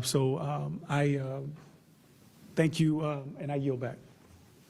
Gentleman yields back. Pursuant to the previous order, the chair declares the committee in recess for 5 minutes. We plan to reconvene in 5 minutes. So if you all need another break, feel free to take it real quick.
Sorry, guys. Thank you so much.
The committee will now take up Mr. Khanna from California's motion to subpoena. I recognize Ms. Green. Mr. Chairman, I move to table the motion to subpoena. Okay, the motion is not debatable. As many as are in favor of tabling signify by saying aye. Aye. All those opposed signify by saying no. No. In the opinion of the chair, the ayes have it. The table is agreed to. The committee will now resume. Request a Mr. recorded Chairman, vote, please. A recorded vote is ordered. The clerk will call the vote. Mr. Jordan. Yes. Mr. Jordan votes yes. Mr. Turner. Mr. Gosar. Yes. Mr. Gosar votes yes. Ms. Fox. Yes. Ms. Fox votes yes. Mr. Grothman. Yes. Mr. Grothman votes yes. Mr. Cloud. Yes. Mr. Cloud votes yes. Mr. Palmer. Mr. Palmer votes aye. Mr. Higgins. Mr. Sessions. Aye. Mr. Sessions votes aye. Mr. Biggs. Aye. Mr. Biggs votes aye. Ms. Mace. Aye. Ms. Mace votes aye. Mr. Fallon. Aye. Mr. Fallon votes aye. Mr. Donalds. Mr. Perry. Aye. Mr. Perry votes aye. Mr. Timmons. Mr. Burchett. Aye. Mr. Burchett votes aye. Ms. Green. Aye. Ms. Green votes aye. Ms. Boebert. Aye. Ms. Boebert votes aye. Ms. Luna. Ms. Luna votes aye. Mr. Langworthy. Aye. Mr. Langworthy votes aye. Mr. Burleson. Aye. Mr. Burleson votes aye. Mr. Crane. Aye. Mr. Crane votes aye. Mr. Jack. Mr. Jack votes aye. Mr. McGuire. Aye. Mr. McGuire votes aye. Mr. Gill. Mr. Gill votes aye. Mr. Garcia. No. Mr. Garcia votes no. Ms. Norton. Ms. Norton votes no. Mr. Lynch. No. Mr. Lynch votes no. Mr. Krishnamurthy. No. Mr. Krishnamurthy votes no. Mr. Khanna. No. Mr. Khanna votes no. Mr. Mfume. No. Mr. Mfume votes no. Ms. Brown. No. Ms. Brown votes no. Ms. Stansbury. Ms. Stansbury votes no. Mr. Frost. No. Mr. Frost votes no. Ms. Lee? Ms. Lee votes no. Mr. Kassar? Mr. Kassar votes no. Ms. Crockett? No. Ms. Crockett votes no. Ms. Randall? Ms. Randall votes no. Mr. Subramaniam? Mr. Subramaniam votes no. Ms. Ansari? No. Ms. Ansari votes no. Mr. Bell? No. Mr. Bell votes no. Ms. Simon? No. Ms. Simon votes no. Mr. Min? Mr. Min votes no. Mr. Walkinshaw? Mr. Walkinshaw votes no. Ms. Presley? No to table, yes to subpoena. Ms. Presley votes no. Ms. Tlaib? Ms. Tlaib votes no. Mr. Chairman? I vote aye. And how has Mr. Timmons been recorded? Mr. Chairman votes aye. Mr. Timmons is not recorded. Mr. Timmons votes aye. How has Mr. Higgins been recorded? Mr. Higgins is not recorded. Mr. Higgins votes aye. Will the clerk please add the total?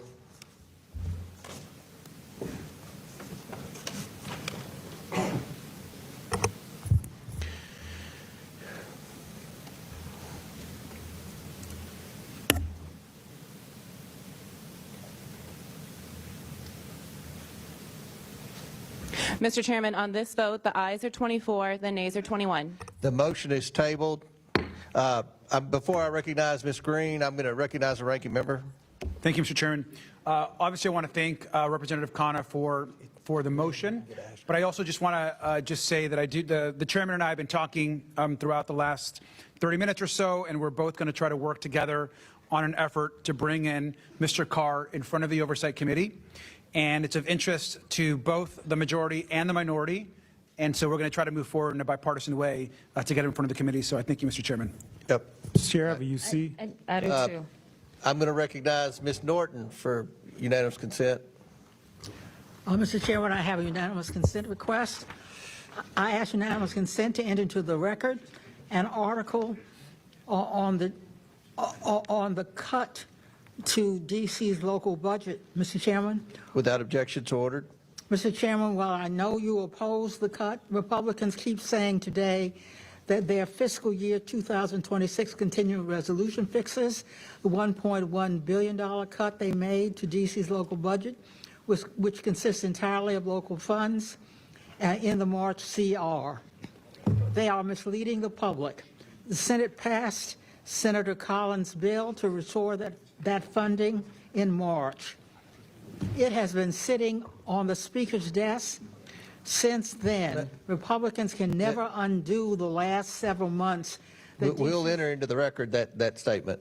So it's without objection, it's entered. I recognize Ms. Crockett for unanimous consent. Yes, Mr. Chair, since I wasn't allowed equal time to debate, I have a UC. It is from, it looks like Yahoo News. It says, Charlie Kirk suspect's grandma says family is all MAGA.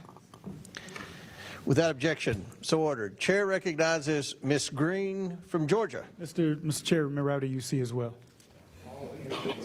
We'll recognize you next time. Chair, Ms. Green, it's your 5 minutes.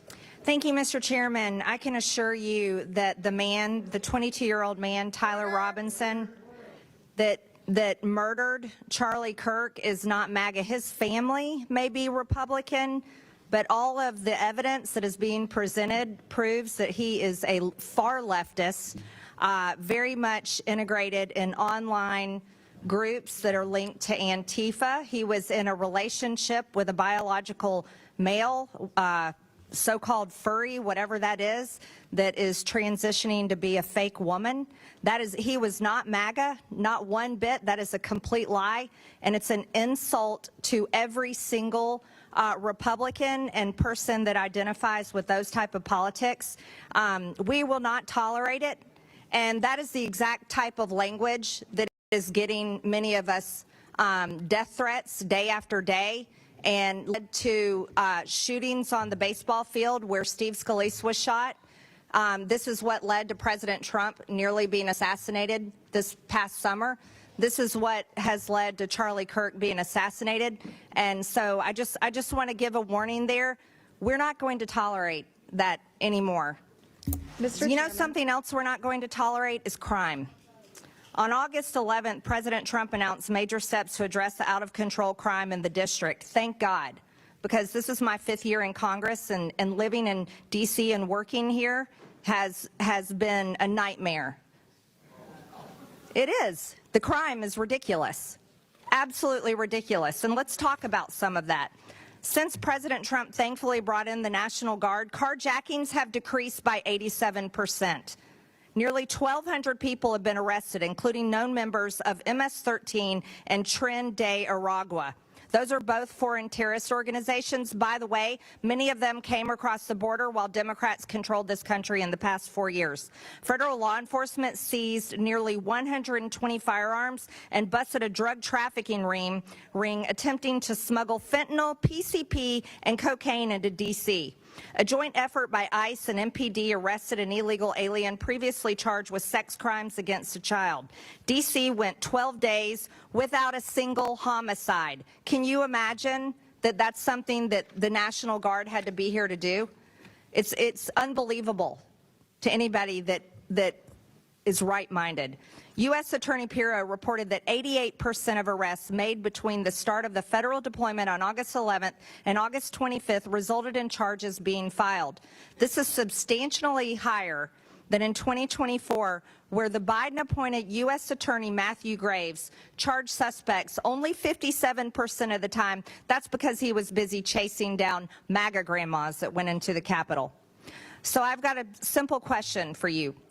Mayor Bowser, do you prioritize criminals or the victims? I prioritize law-abiding D.C. residents, visitors, and workers. So that would be law-abiding citizens and victims. Do you support the police, Mayor Bowser? Yes. Mr. Mendelson, do you prioritize criminals or victims of criminals? I believe in swift and certain justice. And no, I asked you either one. Victims of criminals, of crime, or the criminals themselves. Which one do you prioritize? As I understand the question, victims.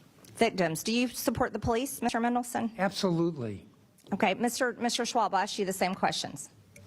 Unfortunately, hurt people. So sometimes victims are victims one day and so our you perpetrators prioritize the criminals, is that what you're saying, over victims of crime? I prioritize making up my city as safe as it can possibly I'll take that as criminals. Do you support police, Mr. Schwab? Of course, we work very closely with MPD every day. Mr. Jackson, the same questions for you.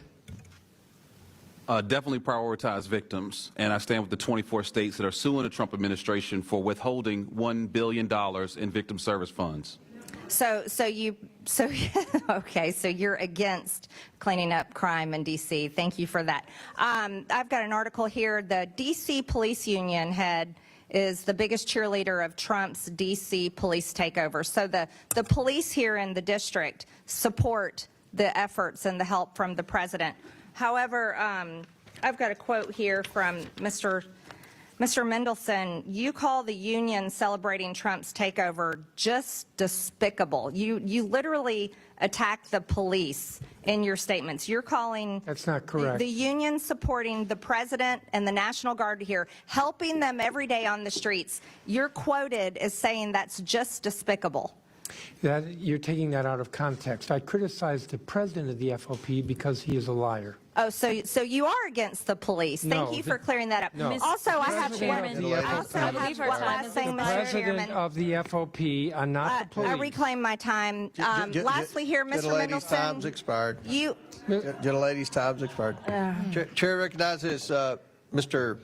Bell. Mr. Chairman, I have a UC request. Okay, state your. I would like to enter for the record. All right, I'm sorry, Ms. Green. I recognize Bell. That's on me. I apologize. We'll get you on the next one. Okay, thank you. Mr. Bell. Thank you, Mr. Chair. I request unanimous consent to enter into the record the September 9th, 2025 article from the LA Times titled Kennedy Commission Child Health Report Ignores Gun Violence, the Leading Cause of Child Death, which calls out the Trump administration for ignoring Without how gun objection to violence order. kills more children in this country than any other cause, and the administration ought to be embarrassed by Without objection, so ordered. And I think Ms. Crockett's unanimous. Ms. Crockett's next. Do you have a UC? I'll recognize Ms. Green, then Ms. Crockett. Ms. Green, you have a unanimous consent request? I do, thank you. For the record, Phil Mendelson's post here says repealing our laws is not liberation. Republicans in Congress can't be trusted. They took $1 billion from us, are moving more than a dozen bills, rolling back home rule, and are trying to take away our elected independent attorney general and micromanaging our legislative process. I hope everybody watched Democrats vote against the vote that adds $1 billion back in for D.C. Thank you. Without objection to order, Chair recognizes Ms. Crockett. Yes, I request unanimous consent to enter into the record the September 16, 2025 article from Time titled Trump Called for a Crackdown on the Radical Left, but Right-Wing Extremists Are Responsible for More Political Violence, which calls out the game the president is playing, in which he creates a fictional problem while downplaying the real history of far-right violence against the American public, from the Oklahoma City bombing to January 6th. I got another one. So ordered. All right, the next one. It's an article from September 12, 2025. Article is from Democracy Docket titled, I Could Care Less. Trump's downplaying of right-wing violence continues long pattern, which calls out the game the president is playing, in which he creates a fictional problem while downplaying the real history of far-right violence against the American public. Without objection to ordered. Chair now recognizes our newest member, Mr. Walkinshaw from Virginia. Thank you, Mr. Chairman. First, I want to express my gratitude to Leader Jeffries and Ranking Member Garcia for the opportunity to join this committee. And, Mr. Chairman, I look forward to working with you and members on both sides of the aisle as we conduct our important work. My role here gives my constituents in Virginia's 11th District, which is home to one of the largest concentrations of federal employees in the nation, a voice in conducting oversight of the federal government at a time when the Trump administration's reckless DOGE cuts have undermined the effectiveness, accountability, and integrity of federal operations and threatened the livelihoods of the federal employees, contractors, and small businesses that I represent. I am firmly committed to protecting both the critical services our government provides to everyday Americans and the dedicated workforce behind them. With that, I want to thank Mayor Bowser, Chairman Mendelson, Attorney General Schwab, and Mr. Jackson for taking the time to be here today. I also want to welcome, we have a number of other members of the City Council who have joined us. Thank you for joining us, and thank you all for your service. 10 days ago, I was a local government official as well, serving on the Fairfax County Board of Supervisors, and that's a role that gave me an understanding and respect for the importance of the work that you do as local officials. Local government is the most accountable level of government because the decisions you all make directly and immediately impact your constituents' quality of life. And I know that your constituents, like mine in Fairfax, are not shy about telling you all what needs to be done or done differently. As President Reagan said, that government is best which remains closest to the people. And you all are closest to the people you represent, not us. As Mayor Bowser said in 1973, Congress passed the D.C. Home Rule Act to, among other things, grant to the inhabitants of the District of Columbia powers of local self-government. To achieve this goal, the Home Rule Act expressly gives D.C. residents the power to elect their mayor, legislative body, and attorney general. Some of my colleagues, however, while praising the benefits of local autonomy and authority elsewhere, seek to strip that autonomy from D.C. residents as part of an effort to support a federal takeover of our nation's capital by President Donald Trump. Another stated purpose of the Home Rule Act, and I haven't heard this mentioned today, was to, quote, relieve Congress of the burden of legislating upon essentially local district matters. Yet at a time when Congress should be focused on very urgent national matters, We are trying to micromanage DC's local affairs in furtherance of President Trump's attempt to consolidate power. The American people are facing serious challenges. Our economy is faltering. Inflation is rising. Tariffs are driving up prices and job growth is stagnant. And unless this Congress acts, tax credits that help working families afford health care will soon expire. In my district and the districts of everyone here today, tens of thousands of people will see their health care costs skyrocket. And meanwhile, as has been mentioned, President Trump continues to cover up the Epstein files, and a government shutdown is looming. In the face of all of this, how does the majority choose to spend its time? By interfering in DC's local government and further disenfranchising 700,000 Americans. They claim it's in the name of public safety. We've heard today from our witnesses many things that could be done to improve public safety in the District of Columbia. This is really part of a broader plan to help President Trump tighten his grip, to help him feel like he is in control while distracting from failed policies.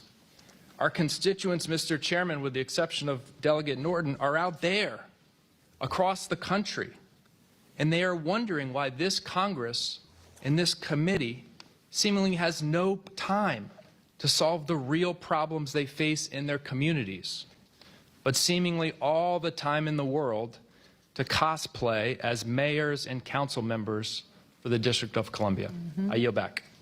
Chair recognizes Mr. Timmons from South Carolina.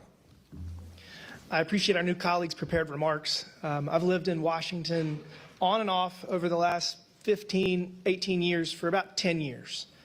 And up until 2 months ago, this city was in disrepair. It was unsafe. There were thousands of homeless people that were plaguing our public spaces.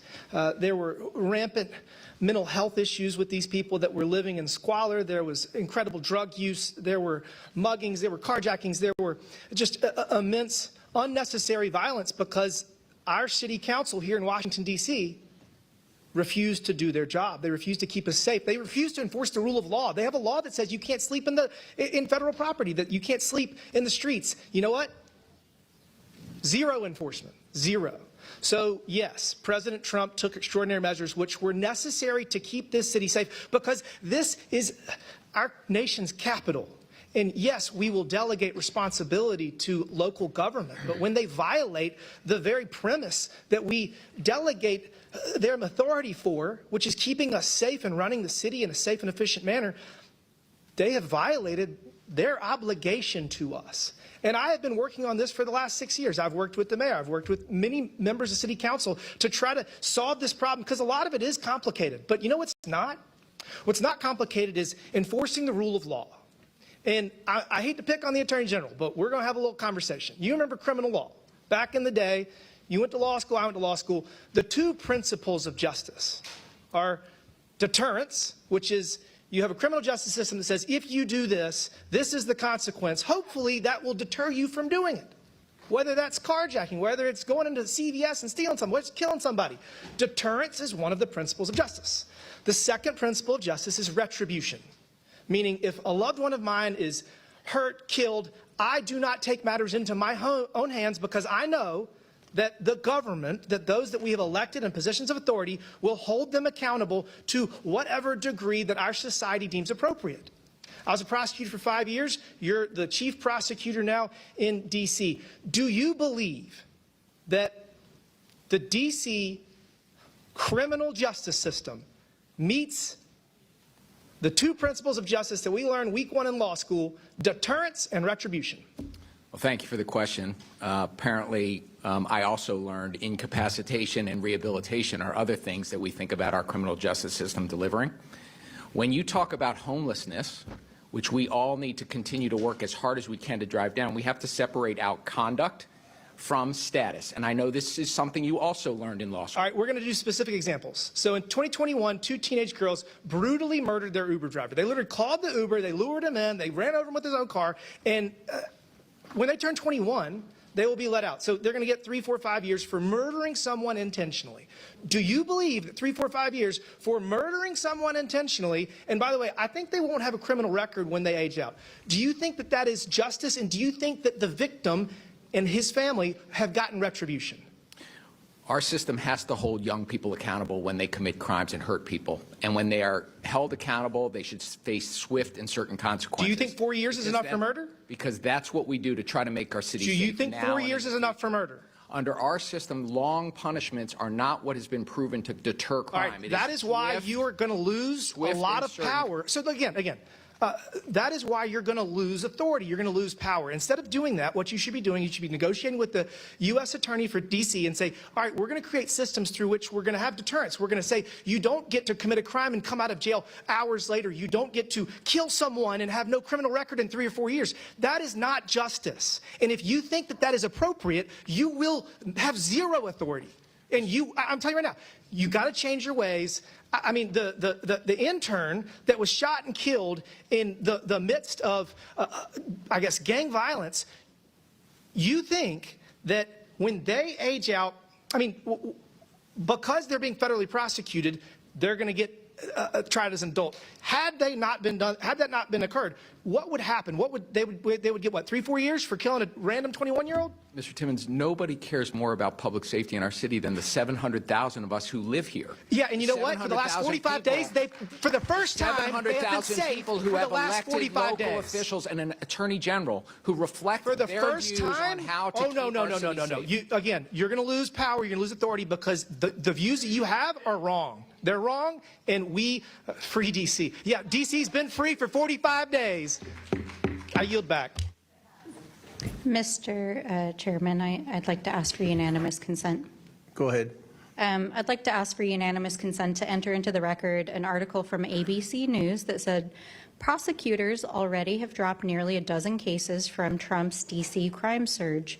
And I want to just explain briefly, this is because Without objection, so ordered. Jimmy Impero is trying Chair to prosecute recognizes cases Ms. that a Presley. grand You're jury taking Ms. will not Presley's even time. indict in because You're taking Ms. she Presley's is time. Ms. not Presley, actually start the indicting clock. crimes. Ms. Presley. Thank you to our witnesses for being here today. What we are seeing in this moment is chilling. The current occupant of the White House is sending federal troops into this beautiful majority black city. And let's be plain about who is being targeted. In this year alone, more than 93% of youth arrests in D.C. were of black youth. More than 40% of the arrests tied to this federal surge have been immigrants. This is not about safety.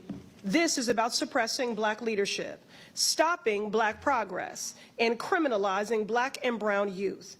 Mr. Jackson, you have an expertise in reducing crime, specifically gun violence, and you have researched what works and actually keeps people safe. We've heard a lot of rhetoric today, loud, inflammatory, dangerous, misleading at best, so let's separate fact from fiction. I'll make a statement and you'll answer with fact or fiction. Let's start. A 14-year-old has a fully developed brain. Fiction. Yes, that's fiction. Easy. Middle schoolers are still learning and growing. Science tells us the brain isn't fully developed until our mid to late 20s, which means children do not have the same judgment, impulse control, or decision-making capacity as adults. Yet just this week, Republicans passed legislation that would prosecute children as adults and send them to adult prisons. Children in adult prisons. Next question, Mr. Jackson, fact or fiction? The criminal legal system incarcerates black youth at disproportionately higher rates than white youth. Fact. Correct. That's fact. Nationally, black kids are 6 times as likely as white kids to be incarcerated. In D.C., the focus of today's hearing, the disparities are even more stark. Despite making up only 51% of the youth population, black children in D.C. are 98% of youth confinement. For too long, black youth have been disproportionately criminalized, policed, and locked up for normal adolescent behavior rather than receiving the resources and support that are proven to help them grow and reach their full potential. Last one, Mr. Jackson, fact or fiction? Trauma-informed strategies like community violence intervention help to disrupt cycles of violence. Fact. Correct. That's a fact. Investing in prevention, mental health, and community-based support keeps people safe. These are real, sustainable solutions. In the Massachusetts 7th, which I represent, cities like Boston, which Trump has threatened to attack next, are partnering with organizations like the Louis G. Brown Peace Institute to make these investments and are seeing historic lows in crime as a result. If Republicans were actually serious about reducing crime, they would follow that example, but they are so unserious. Instead of going after predators and pedophiles like Jeffrey Epstein, they are going after children, passing policies to ship middle schoolers to adult prisons. That is child abuse. And it is consistent with their pattern of abuse and neglect when it comes to all our children. They let children go hungry by cutting SNAP and taking away vaccines. They strip environmental protections, leaving more kids gasping for air during asthma. They rip families apart with cruel immigration policies as children watch their parents taken away from classroom windows, and they ignore the strange fruit of young black men like Trey Reed hanging from the trees of Mississippi. Time and again, Republicans prove they are unserious about the care, the health, and the future of all our children. They are invested only in fear and control, and that's what they're doing here today. Republicans are certainly not keeping us safe. Free D.C.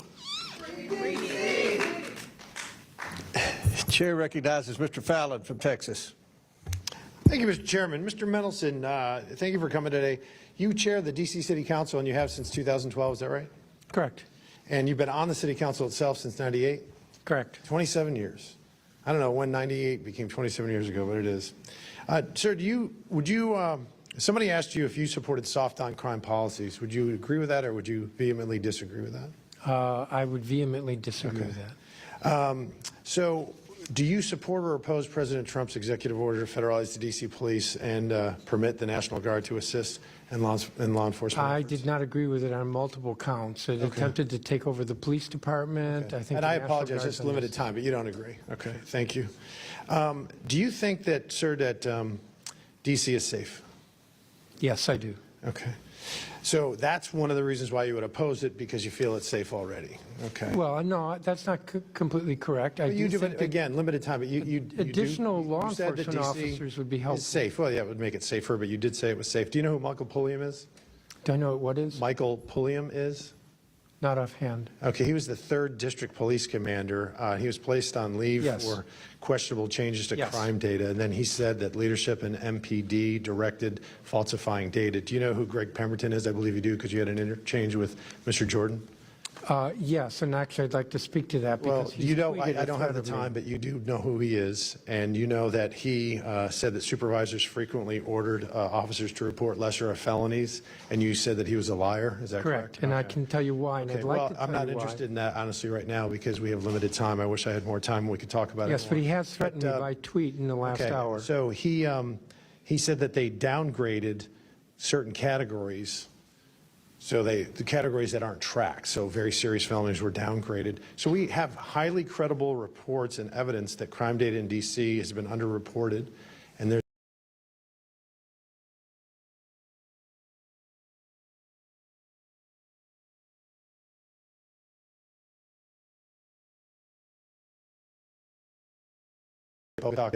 the murder rate is 15 per 100,000. Lean cities 11. To give it context, tourist cities like Paris, Madrid, and London are 1 out of 100,000. Do you know what the D.C. number is? I know it varies, but do you know the latest number? Well, I know that violent crime per 100,000 for D.C. is about 1,005. I said the murder rate. Murder rate per 100,000. I'd have you to know do what the that is? math. It's 27 per 100,000, which is much higher than some of the most dangerous cities in the capital cities in the world. And So lower if than other DC cities in the United States. Yeah, which are even worse than Honduras. So if D.C. was its own country, Mr. Mendelson, there's 193 member states in the UN. Where would D.C. rank if you just use the murder rate? Well, I know we would celebrate the autonomy. You'd celebrate the autonomy, and you'd be the 5th most dangerous country in the world out of 193. Sir, I live in the District of Sir, this is Columbia, my and I time, feel Mr. safe. Chairman. I reclaim my time. 5th most dangerous country in the world, and the only ones that would beat us would be countries like Jamaica, Ecuador, Haiti, and Honduras. That's not safe. I would say that's extraordinarily dangerous. Mr. Schwab, did you refer to President Trump's efforts as dangerous and harmful? And unlawful. Okay, thank you. And it's interesting you say dangerous and harmful, because August 11th through 25th, Carjackings were down 87%, 1,200 arrests were made, 120 guns were seized, 88% of arrests had charges brought. And for a 12-day period, gloriously in our nation's capital, nobody was murdered, not a single homicide. That's an odd definition of dangerous and harmful. So there have been, unfortunately, Mr. Chairman, soft on crime policies. No cash bail. 89% of defendants last year were not held while awaiting trial, allowing adults as old as 24 to be treated as minors during sentencing. All of these policies, Mr. Mendelson, that you supported, and according to D.C. and statistics in the FBI, violent crimes in D.C. when you took over in 1998 compared to last year were up 46%. The precise numbers right here. So it is a dire problem. It is an emergency. There is a clear and present danger to the good and law-abiding citizens of Washington, D.C., and not just them, the tourists and all Americans, because this is a unique city. It belongs not just to the residents, but to all Americans. And it would be the 5th most dangerous country in the world. If this was its own country, Mr. Chairman, the United States would issue a travel advisory.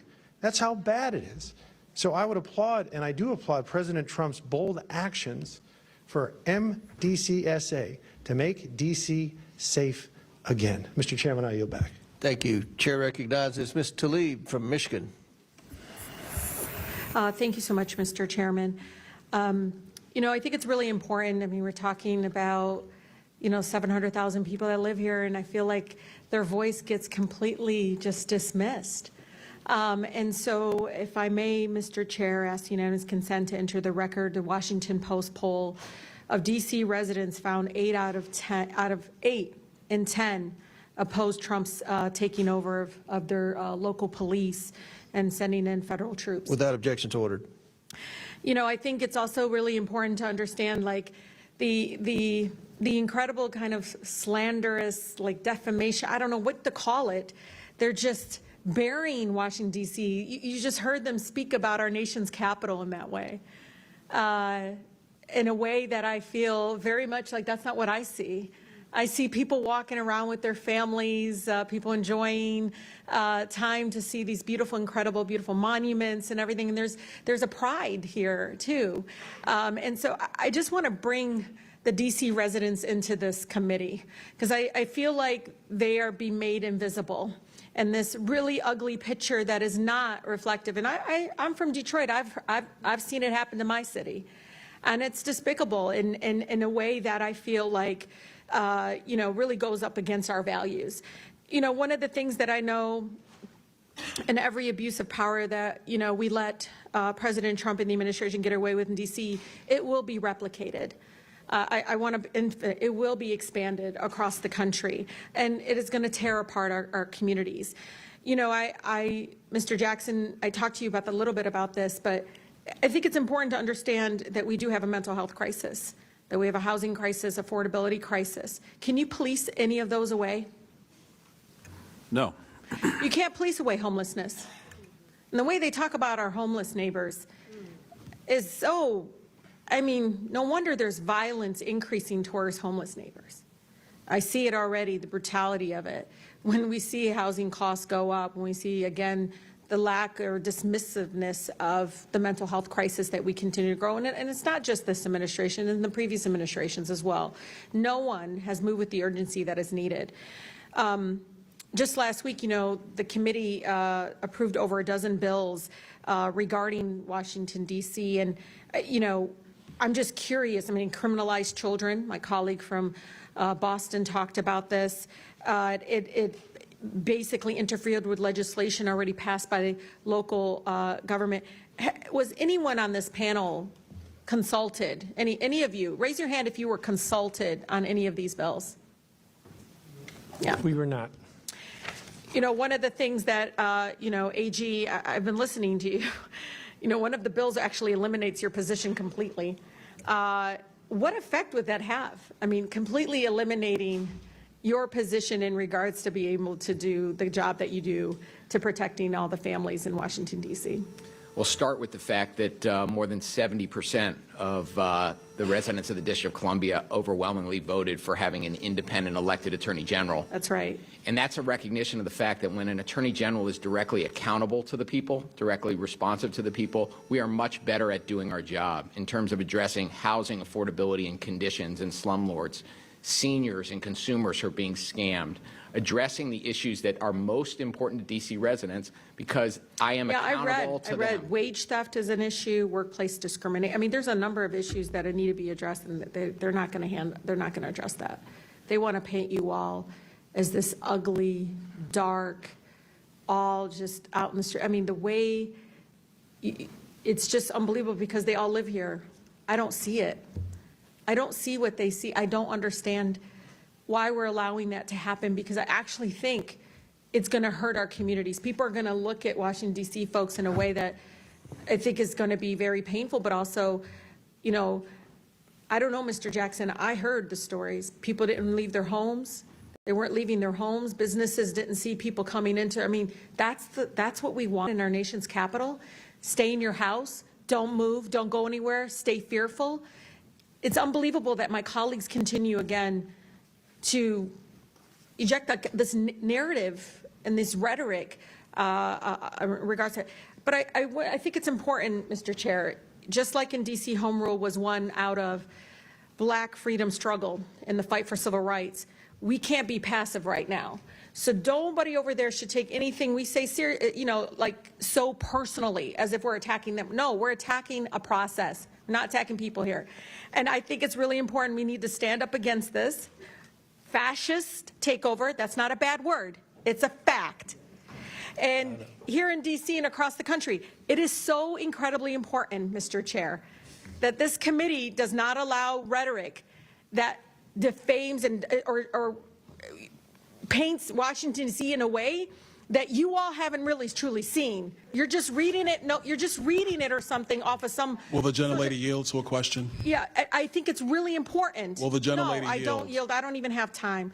I can tell you. Your time's expired. It is expired, but Mr. Chair, but you all live here, and you're not telling people the beautiful parts that you do see in our nation's capital. And no, it's just wrong how we're doing it. Chairman, I think it's insane that the gentlelady doesn't have an argument, but she's going to refer to me and some of my colleagues. Mr. Donald, we were from the Third Reich. This is insane. It's insane. It's insane. It's insane. Do I look like a member of the Third Reich to you, Ms. Tlaib? Is that what I look like to you? You're the one taking your voting card. Is that what you think? Is that what you think? Is that what you think? No, that's unethical. I think it's radical and I think it's insane. And I'll respect everything that you say. But to say something like that to myself and a lot of my colleagues is way out of line. It's way out of line. It's way out of line. Regular order, Mr. Way out of line. Regular order. That's okay. But it's okay, right? That is not how it It's goes. okay, right? You hold yourself accountable before you talk about Hold Washington, myself D.C. accountable. Hold your own self accountable. How about that? Hold your own self accountable. How about that? Free D.C. and make sure you vote with your own voting card. Don't be giving it to somebody Ms. else. Tlaib, all right, time. Chair recognizes Ms. Boebert from Colorado. Order. Wait a minute, Ms. Boebert. All right. Order. Ms. Boebert. Thank you very much, Mr. Chairman. This has certainly been lively today. Madam Mayor, I appreciate you being here today, and I have a few questions for you. Do you believe in regard to crime, D.C. City Council is moving the district in the right direction or wrong direction? The City Council and I are working. Right or wrong direction? We're moving in the right direction. Now, okay. Why in 2023 did you veto the council's updates to the criminal code to eliminate most mandatory minimum sentences, reduce mandatory maximum penalties, and allow jury trials for misdemeanors? Well, I made clear at the time my objections to the rewrite of the criminal code. The criminal code does need to be Your objection was updated. this bill does not make us safer. Is that correct? That's what I believe. Yes, ma'am. Mayor Bowser, as we know, City Council overruled your veto, and the criminal code changes went into effect 2023. This same year, crime rates rose dramatically. They overruled your veto, and then we saw crime rates rise dramatically. Do you believe that this bill contributed to the dramatic rise in crime that we saw in 2023 that's been mentioned here today as well by the council? Well, the bill didn't go into effect, but I believe that it was necessary for us to look at our entire public safety ecosystem, not just that year, but previous years. So you had some foresight that this could help, and you said this bill does not make us safer. The council overruled your veto, and at multiple events this year, you opposed National Guard deployments in Washington, D.C. However, since President Trump deployed the National Guard in D.C., violent crime has dropped nearly 50%. Well, Ms. Boebert, may I? One moment. I'll give you a chance to respond. Since President Trump deployed the National Guard in D.C., violent crime has dropped nearly 50%. Property crimes like burglary, vehicle theft dropped about 25%. And carjacking saw a dramatic 28% decline compared to the same period in 2024. Will you admit, Mayor Bowser, that President Trump bringing in the National Guard has helped clean up this district? And if not, why have you let them stay here indefinitely? What I have said is that the increase in federal law enforcement, National Guard is not law enforcement. You've allowed them to stay here indefinitely, though. The president controls the D.C. National Guard, and he purports to control the guards from other states. Have you asked him to remove them? Yes. And you would be in favor of that? Do you think that crime would increase once again? Ms. Boebert, I put in place a mayor's order that is a framework for how D.C. government will work with our federal partners. Yes, ma'am. And they include the FBI, the DEA, the ATF, yes, U.S. Sorry, my time Capitol is short. Police, I don't mean to step over you. as well as the United States Secret Service. I want to keep this respectful with you, and I don't mean to step over you. One more question, Mayor Bowser. Is cracking down on crime racist, as many of your Democrat colleagues have suggested? Our police department has been... Is it racist, ma'am? Not in D.C. Thank you, ma'am. Chairman Mendelson, you believe that cracking down on crime is racist, correct? No. No? Is that not what you said? You said bringing in large numbers of federal or National Guard troops can escalate tensions, particularly in minority neighborhoods. You also stated that federal deployments can disrupt daily life, disproportionately affect minority communities, and exacerbate racial tensions. So... Are you asking about the National Guard or law enforcement? I said federal or National Guard troops. I do think and we've seen police presence decrease under this council, and funding be redirected. So I really don't care to hear how pro-police you are, because I've seen those numbers decrease over the years and funding be stripped. And so with the National Guard, we have not stripped funding in 4 years. It has happened, and crime has increased. Years. What has happened in 4 years is that we've not been reimbursed $83 million by the federal government for police. Things, and you said that they can exacerbate racial tensions. So is it racist to bring in... Militarization is oppressive to neighborhoods. Chairman? No. No. Okay, so are you redacting your statement and your position? Militarization is a problem. I did not say that was racist, but it is a problem. Mr. Chairman, you said that it increases racist tensions. So I would say that you are characterizing that as racist, bringing them in. Mr. Chairman, my time has expired. Thank the lady from Colorado. Chair recognizes Mr. Min from California. Sorry, I have a unanimous consent request, if that's okay. Yeah, go ahead. Thank you. I request unanimous consent to enter into the record this May 16th, 2024 article from the Washington Post titled, "A Congressman Spared Prison as a Teen Tells D.C. to Be Tough on Youth," which covers the story of a sitting congressman who used a pretrial diversion program to avoid jail time. I think the title's been read, Mr. Chairman. With intent to distribute and had a bribery charge. Mr. Chairman, the title's been read. And yet that is Mr. Chairman, the title's been read. We're not reading the entire document. All you have to do is say the title and the publisher. So without objection. Mr. Chairman, and since the gentlelady is referring to me, I wonder if she would like to debate the actual topic. I'm more than prepared to debate the topic. I've been doing it my entire life. Do you want to? You voted illegally your entire life? Would the lady yield the gentleman from Florida? No, it's not a debate. It's an article that obviously you admit is about you, about how you were spared prison as a teen and now want to not allow other young actually, people for the that gentle same lady, let's be very clear. The article is wrong. The article is wrong, and I'm on the record stating that repeatedly. I've never been proud of what happened when I was 18 years old or 20 years old. I was wrong, and under the laws of the state of Florida, I was held accountable for that as an adult. So let's be very clear about what was written in that article, which is wrong. That does not coincide with the language that I passed off the House floor the other day. If you want to read articles and put them in the record, let's be clear about what they are. And since I'm the only subject matter expert on that article, I would like to set the record straight right now. Thank you. I'm requesting equal time. I'm sorry, Mr. Chair. Was the article about you, Ms. Crockett? It was not about me. Okay, but Chair it was recognizes it was Mr. a Min. unanimous Mr. consent, Chairman, which is not debatable. Mr. Chairman, I'm prepared to take on all comers, so I entertain If somebody tries to put an article in about you, and I've Well, read I'm a few, sure y'all want to we talk haven't about put my them in. private school, honey. If somebody does, you can defend yourself. Mr. Min. Thank you, Mr. Chair. Appreciate the opportunity to speak today. I want to be clear, though, this committee continues to fail to conduct oversight on the most important issues that my constituents care about, whether it's the allegations of chronic and extreme lawbreaking by ICE, the politicization of the DOJ, FCC, and other executive branch offices to go after Trump's critics, the repeated attacks on Congress's Article I authorities, including the illegal taxation of goods imported into the United States, tariffs, or the illegal withholding of funds appropriated by Congress, aka impoundments, and on and on and on. And incredibly, virtually the entire Republican caucus has refused to sign the discharge petition to release the entire Epstein files. Earlier this year, GOP leadership recessed early, hoping that the Massey Khanna discharge petition would fade away.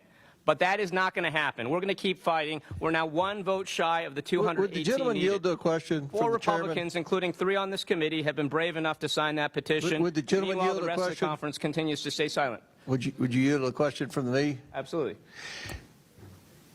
Are you not keeping up with the oversight? I mean, we have requested more information than the discharge petition, and I think you're trying to create a false narrative that this committee's not doing anything or Republicans not doing anything. This committee's been very aggressive. I applaud on the work Epstein. that the committee is doing, but it is proceeding piecemeal, and the discharge petition, as I understand it, would require the entire release of the Epstein files. They're not inconsistent with each other. And I think then it I has would to go urge to you the Senate. Respectfully, to You want us consider to just wait? You just want us to just drop everything in the Epstein and I don't wait understand for the why Senate? the Oversight Committee can't do oversight while also signing on to the discharge petition. Because we are asking for piecemeal items from the FBI and DOJ. We are not asking, as I understand it, for the We've entire asked for Epstein everything. We've asked for everything. Now, I'll yield back to your time. And if I could have a little more time, I'd appreciate it. I urge my colleagues to fulfill our constitutional responsibilities and to do right by the survivors and sign on to that. And respectfully, Mr. Chair, I would urge you to consider that as well.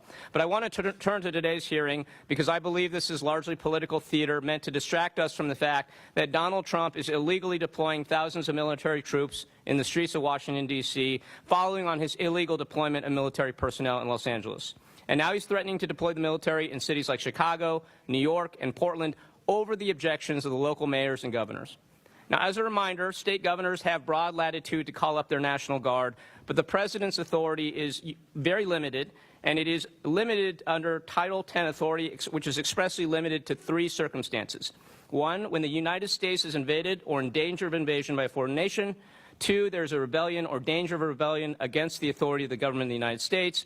Or 3, the president is unable with regular forces to execute the laws of the United States. So I want to ask you all to raise your hands if you agree with the following question. Do you believe the United States is being invaded? I want to know for the record there are no hands raised. Do you believe there's a rebellion happening? No. Again, no hands raised. Do you believe the president is unable to execute the laws of the United States without the National Guard? No. No hands raised? That's right. Donald Trump, ironically, is using a trumped-up crisis over crime to break the law. Will the gentleman yield? No. In January didn't ask 2024, us a this group last called year. United to Protect Democracy published a report entitled The Authoritarian Playbook for 2025, which warned explicitly that if Trump were elected, he would likely follow the same playbook used by authoritarians like Vladimir Putin in Russia, Recep Erdogan in Turkey, Viktor Orban in Hungary, and others. It outlines a number of actions they expected President Trump to take during his second term. So I want you to raise your hand if you think the Trump administration is doing the following. issuing pardons to licensed lawbreaking. Yes. Raise your hands if you agree with that. Directing investigations against critics and rivals. Yes. Regulatory retaliation. Yes. Federal law enforcement overreach. Yes. Domestic deployment of the military. Yes.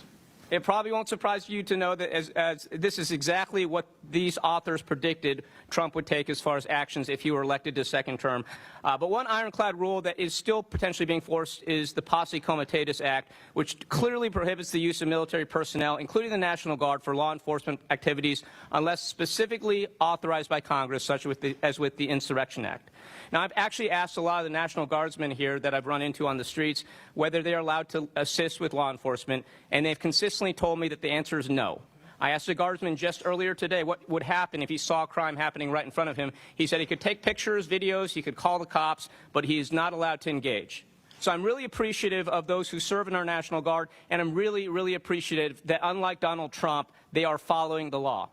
But this is also just massively wasteful and disrespectful to our National Guardsmen who have been pulled from their families, their jobs, and their communities, all to essentially serve as human scarecrows, or even worse, to clean up our streets and do our landscaping. Yeah. This is not what our Guardsmen were trained to do. It's not what they are signing up to do. It's also massively expensive. President Trump's deployment of the National Guard and Marines to Los Angeles cost over $120 million. The D.C. National Guard's deployment of 958 Guardsmen will cost over $200 million. And while we don't know yet what the deployment of the 1,300-plus other Guardsmen sent from other states will cost, it's likely to be much higher because we're paying for their lodging as well. So basically, we're looking at a deployment cost of over $500 million for this D.C. deployment, which is doing nothing to stop crime. You could hire thousands of cops with that money. So, Mayor Bowser, I want to ask you a question. What would be more effective in deterring and preventing crime? Deploying over 2,000 National Guardsmen at a cost of hundreds of millions of dollars, or sending that money to D.C. for additional law enforcement and crime prevention programs? And the gentleman's time's expired, but the mayor can answer the question. I think you took up about a minute of my time, though, sir. No, we stopped the clock. I watched. No, you didn't, actually. We stopped it. It didn't stop. We stopped it. I would say sending the money to D.C., restoring our 2025 approved budget as a start would also help. Additionally, we can do more than law enforcement. We can also assist the federal government with their parks. I appreciate that answer, and I would just close by saying this. If Trump were serious about stopping crime, he would send greater resources to local law enforcement and try to tackle the root causes. Instead, he's illegally sending troops in our cities, even as he's pardoning criminals, defunding the FBI, and reallocating our scarce federal resources to going after nonviolent offenders. This makes, like day laborers, children, this is making our communities more dangerous, not more safe. Chair recognizes Florida's favorite son, Mr. Donalds. And I'd like to, with unanimous consent, introduce this article titled... I've already recognized Mr. Donalds. You can do it in a minute. Mr. Donalds. Thank you, Mr. Chairman. This has been a very interesting hearing for a myriad of reasons. Mayor Bowser, thanks for being here with us. I do appreciate you taking the time today. It was said earlier that in 1973, Congress did pass the D.C. Home Rule Act. It is known on Capitol Hill, is known, quite frankly, through our entire constitutional republic, that any Congress cannot bind a future Congress. Just like at the state level, a legislature cannot bind a future legislature. That something that is enacted can be modified or undone in the future. I was able to have a conversation with a lot of the people from the Free D.C. organization. Some of them might still be in the room today. And that was the constant point that we came back to. That, yes, under the law passed in 1973, your position was created, the D.C. City Council's position was created, but the ultimate authority for the federal district is still the United States Congress, and with the signature of the President of the United States. Would you agree with that assessment? I would agree.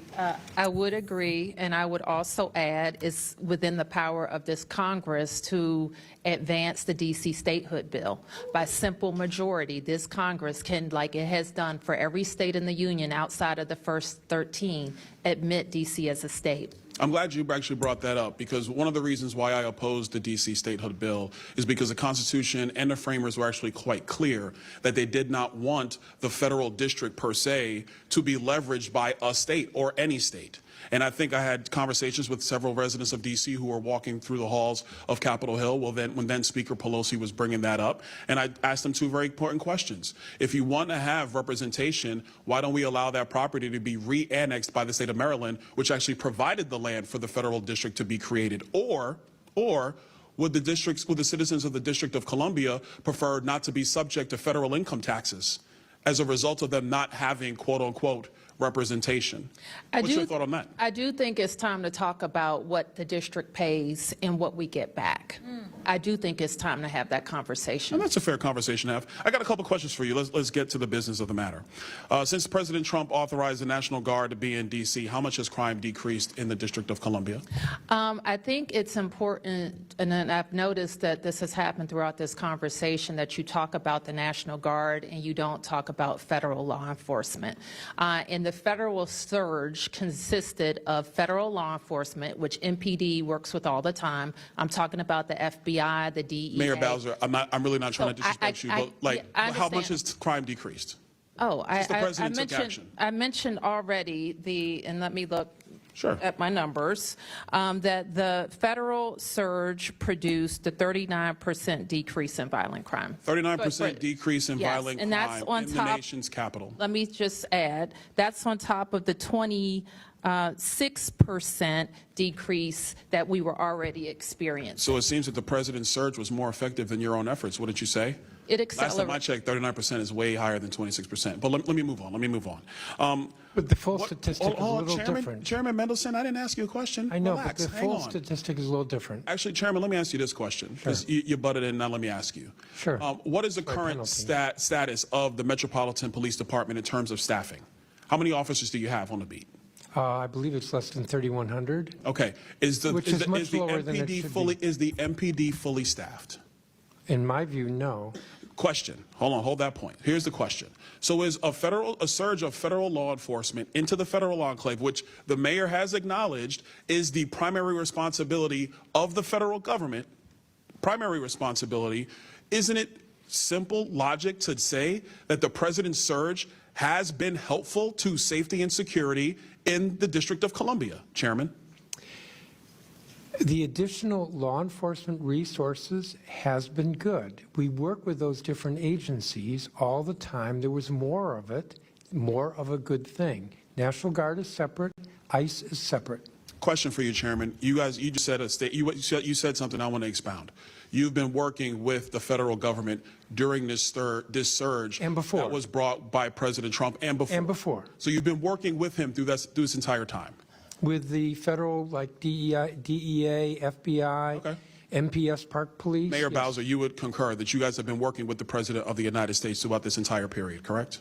Mr. Donalds, you know I work with every president. I know, but I'm President trying to establish a baseline. In Trump 1 and in Trump 2. And I thank you for that, Mayor yes, Bowser. that is our job. I'm trying to As establish. do all of we all stand ready to work with. We're unique. The District of Columbia is unique in Mayor that Bowser, we're always going to have Mayor a Bowser, relationship. I'm out of time, so I got to reclaim. I apologize. Yep.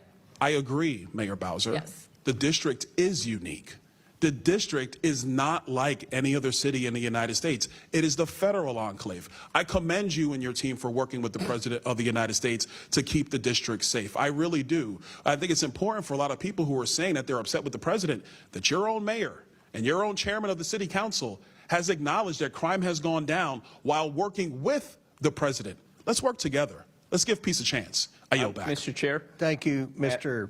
Donald. Mr. Mann, I'll recognize you now for your... I ask unanimous consent to introduce into the record an article from the USA Today entitled D.C. National Guard Deployment to Cost $200 Million, comma, as soldiers pick up trash, blow leaves. Without objection to order. Mr. Chairman, I actually have a point of personal privilege. Yes, state your point. It was raised earlier in an article about me, so let's just get to it. I thought we did this already. No, well, we're doing it again because your name was not raised, so now we get to do it twice. Thank you. No. He's being recognized for a point of privilege. It's a point of Okay, personal well, privilege. we gonna need Thank one you too. very much. I don't think it's really personal for you, madam. Let's be clear about a couple of things. Yes, when I was 18 and 20, I was arrested twice. I was. I made a lot of mistakes when I was young. I've admitted them. I've had to live with them my entire life. Every day since the age of 21, I've had to purpose myself to be a better man than I was the day before. That is something that was afforded to me by the laws of the state of Florida. And I'm grateful for that opportunity. And now I'm here in the nation's capital doing my job. In Florida, when I got into my trouble, I was not tried as a juvenile. I was tried as an adult because I was an adult. And since that point in time, I have worked, whether it's at the state level or here at the federal level, to make sure that our criminal justice policies and systems actually make sense, and they are built to secure and protect the citizens that we all serve. That's a mission I've been on ever since. Will the gentleman yield? I'm not going to yield because it's a personal point of privilege. It's not for you. I just wanted to clarify something. So for the record, I wanted to make that point be clear. Yes, I'm the author of the D.C. Crimes Act. Yes, I believe that adults over the age of 18 Mr. should be Chairman, held this accountable is not as a adults. campaign ad for the gentleman's governorship. This is not a campaign ad. I'm stating it for the record because it was raised by the gentle lady. I'm sorry I didn't catch your name. I know you're a freshman member of the House, and I have never had a chance to meet you, but it was raised, so I wanted to provide a response because my name was brought up in an article submitted for the record. I think Point I'm of done information. now. I yield. Point of information. State your point. The gentleman from Florida just referenced the bill that he authored, and I just want to clarify, is the chair aware as to whether or not under current D.C. law, it allows the Attorney General... That's not a point of information. Okay, well, it's a question. Well, Point of inquiry. We gonna do an we inquiry. can talk about it later. We'll do an inquiry. I am trying to clarify. It's not a parliamentary inquiry. All right, Chair recognizes Ms. Ansari. Okay, Mr. Chairman, I'm sorry to say, but we all know why you've called this hearing. This is one more attempt to cover for the Trump White House, which is itself engaged in a massive, massive cover-up to shield the president and his allies from accountability. No one is fooled as to why suddenly the President of the United States is declaring emergencies in cities across the country and deploying armed troops against American citizens, despite the fact that crime rates, at least in the District of Columbia, are at a 30-year low. This is very obviously a blatant and egregious attempt to redirect attention from a very real and ongoing crime. The crime which is the massive and epic cover-up for Jeffrey Epstein's abuse and that of other rich and powerful men who engaged with and supported him over the course of decades. Some of those very men are in the White House right now. Donald Trump wants so badly for the Epstein story to go away. Trump sued the Wall Street Journal for $10 billion for reporting about this letter. Not surprising, as we are seeing what's happening now with the alarming authoritarian attacks on the free press. This was one of many examples, but he claimed this letter didn't exist. Here it is. This grotesque, disgusting, misogynistic letter which Donald Trump sent to Jeffrey Epstein. He probably laughed. He probably thought this was hilarious, laughing about the abuse of literally thousands of underage girls at the hands of Jeffrey Epstein, Ghislaine Maxwell, and his powerful rich friends, and then lying about it repeatedly to this day. Why? Why lie about it? Donald Trump now claims this isn't his handwriting, which is a comical excuse, and House Republicans are covering for him. Why are House Republicans covering for Donald Trump? They're holding this absurd hearing about crime in D.C. to distract the public from the very real national issues at hand. These are the people that Trump and House Republicans are covering for. Trump's Department of Justice moved Ghislaine Maxwell, Epstein's right-hand accomplice in the sexual abuse of underage girls, to a minimum security prison, all to buy her silence. You know, Donald Trump sent his former personal defense attorney, who's now the Deputy Attorney General of the United States, to sit down with Ghislaine Maxwell and to transcribe her remarks word for word, releasing this liar's version of the truth to the world. Why would the Trump Department of Justice endorse a convicted liar, Ghislaine Maxwell's version of the truth.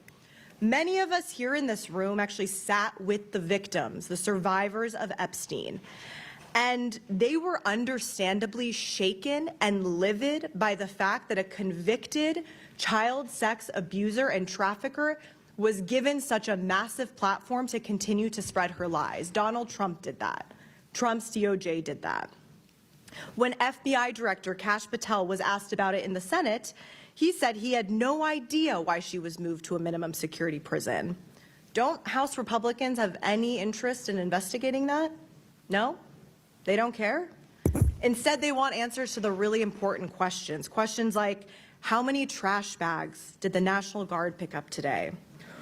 Or how many traffic tickets have been given out in DC this week? Or how many drunk college students needed to have the National Guard call them Ubers so they could get home? These are the tough questions that House Republicans want answers to. So let's just be very clear. The biggest criminal in Washington, D.C., the criminal who was besties with Jeffrey Epstein and was already found liable of sexually abusing E. Jean Carroll, the criminal who should be invested not only for those crimes, but now this massive cover-up, is Donald John Trump. What I want to know is who instructed the Bureau of Prisons to move Ghislaine Maxwell? What did the Trump administration promise her to remain silent? Why is FBI Director Patel claiming that no other men victimize underage girls and women through the sex trafficking operation organized by Epstein and Maxwell, which is obviously false, and we heard as much from the women? Did House Republicans collude with the White House to change their tune on the Epstein files? And what is Donald Trump so afraid of? Why won't he just release the unredacted Epstein files, which he could do literally at any moment? Unfortunately, we will have to continue to wait to get these answers. Also, Republicans can find out how many stray cats need to be dealt with on the streets of Washington, D.C. I yield back. Chair recognizes Mr. Burchett from Tennessee. Thank you, Mr. Chairman. I think it needs to be said that the Democrats had those files for 4 years and chose not to do anything with them, and now currently they're obsessed with it. I think that speaks volumes. But thank you all for being here. Mayor, thank you, ma'am. I was a county mayor. It was the best job I think I've ever had. Thank you. And on days like today, I'm sure you're thinking, dadgum, I wished I hadn't run for this office. Should have sold Amway or something. But anyway, I have a couple questions for you, ma'am. President Trump's response to the spike in violent crime in Washington, D.C. lowered the rate of violent crime? I have already testified to the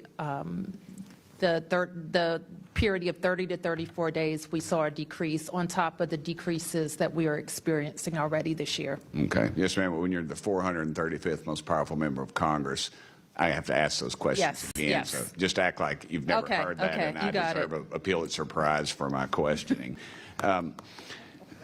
Have the criminal justice policies created by the D.C. City Council led to the spike in violent crime in Washington, D.C.? In my experience, Congressman, there is not one single thing that you point to when crime goes up, and it's usually not one single thing you point to when crime goes down. So my experience as mayor and as a member of the council before that is to throw everything at it. We look at the laws, we look at our deployment strategies, we look at our prevention strategies until we see results. And that's what we've seen over the last 2 years. Thank you, ma'am. Why is your, Mr. Mendelson, why does your council continue to push these soft on crime policies when violent crime apparently has skyrocketed in Washington, D.C. as a result? Well, I don't agree that we have done that. In fact, in my statement at the beginning, I noted a number of changes to the law that the council... Yes, sir. I mean, well, yesterday, though, we stepped in and have changed a couple of those laws that we felt like proved that y'all were soft on crime. One of those was the age of 14. That actually was adopted by Congress in 1970. Okay. What about the one where they're not allowed to chase someone who has stolen a car? We revised that law, I believe it was last year. Yet we had to... When I say revised it, we There were complaints we were hearing from the police chief, and we made changes to that law. Okay. In your statement regarding oversight efforts, you stated that these bills were a completely unnecessary intrusion on the district's ability to make and enforce our laws because of the recent work that council has been doing to combat crime. Are you aware that juvenile crime in Washington, D.C. has increased every year since 2020? I don't believe that's correct, but the data, the Attorney General would have the exact data. But I will say that juveniles should not be involved in crime. And that should be the goal of any society, of any community, and that's our goal. We do not want juveniles involved in crime. We want them in school, we want them learning, we want them to have every opportunity to achieve as an adult. Okay. In 2021, Mayor Bowser requested $11 million for additional funding for police officers. In response, you and your colleagues on the D.C. City Council proposed a compromise package that would appropriate $5 million to police officers and various amounts to gun safety initiatives because, as quoted, because the solution can't solely be more police. Why have you consistently tried to impede the work and support systems for police officers? Well, we haven't consistently. So that is true about 2020 for the FY21 budget. Every year since then, we have fully funded the request for MPD, for hiring officers, and for paying officers. Just yesterday, we adopted a 13% pay raise for police officers. So I don't agree that consistently. I would also note MPD has a budget of about $500 million. I think it's actually more than that now. So when you talk about $5 million, I don't think that's even 1%. That's 0.1%. But that was 5 years ago. But you would gladly turn that money back in then? Well, in my testimony earlier, I noted that we've been asking the federal government every year for reimbursement through the appropriation process for the EPSF, and that the Congress has shorted us a total of 83. Asked me about $5 million. Over the last how many years? 4. 4 years. Okay, that'd be during the Biden administration. General Schwab, did I say that right? Schwab, you said kids should not be treated as adults. At what age does a kid become an adult? Under our law, children are considered juveniles until they're 18. Okay, thank you. And I'm out of time. Again, thank y'all for being here, Mayor. Thank you. Pleasure, ma'am. Thank you. Thank you, gentlemen. Chair recognizes Ms. Crockett from Texas. Okay, I'm going to try to go really fast because I got a lot to cover. So I'm starting with the AG. I want you to tell me whether or not it's lawful or lawless ignoring court orders. That's lawless. Impounding congressional funds. Violates the law. Invoking emergency powers when there is no emergency. Unlawful. Sending troops without an invite. Violates the law. Covering for pedophiles. I just threw that one in there. Okay, I'll move to the next one. What about revoking birthright citizenship? Violates the 14th Amendment of the Constitution. How about violating due process?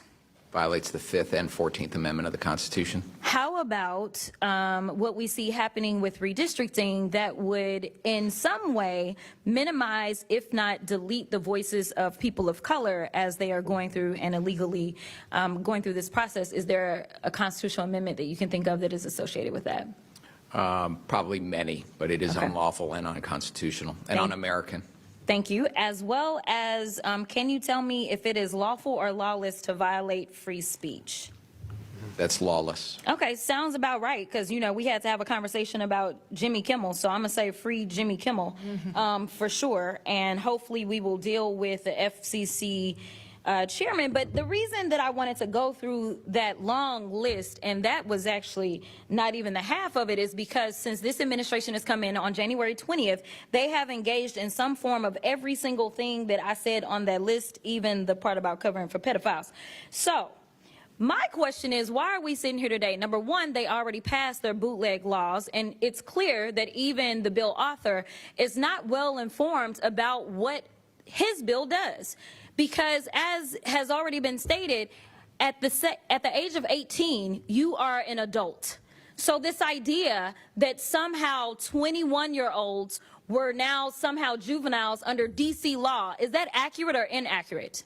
It was inaccurate, misunderstood the way the law works. Correct. Could not understand how to read the law and decided that they were going to rewrite the law and mess up the law. And to be clear, we were talking about judges being able to have enough discretion to decide whether or not they were going to give someone an opportunity maybe to clean their record, such as the bill author was given that opportunity under Florida law because his second felony was picked up when he was 21, to be clear. So he was older than 18. And under this law, if you were under, 25, so 24 or under, then the judges had discretion, correct?